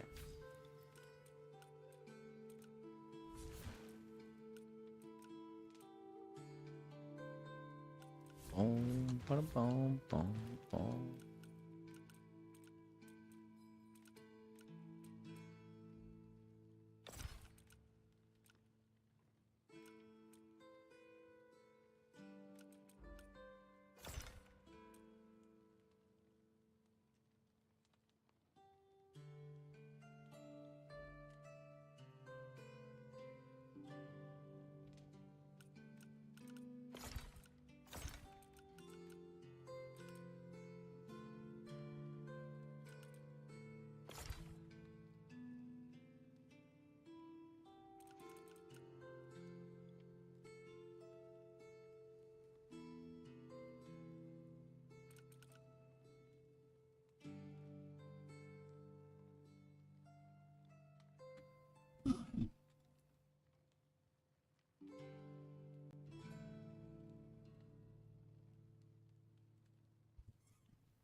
We gotta figure out a new inventory system.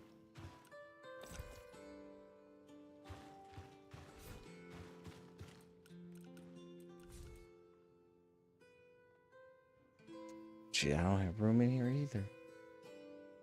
Yeah, I'm gonna do this later. I will catch you all next time. Double E, triple E deuce.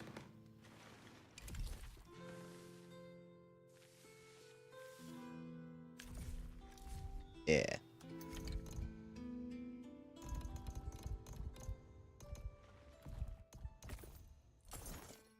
Ta-ta.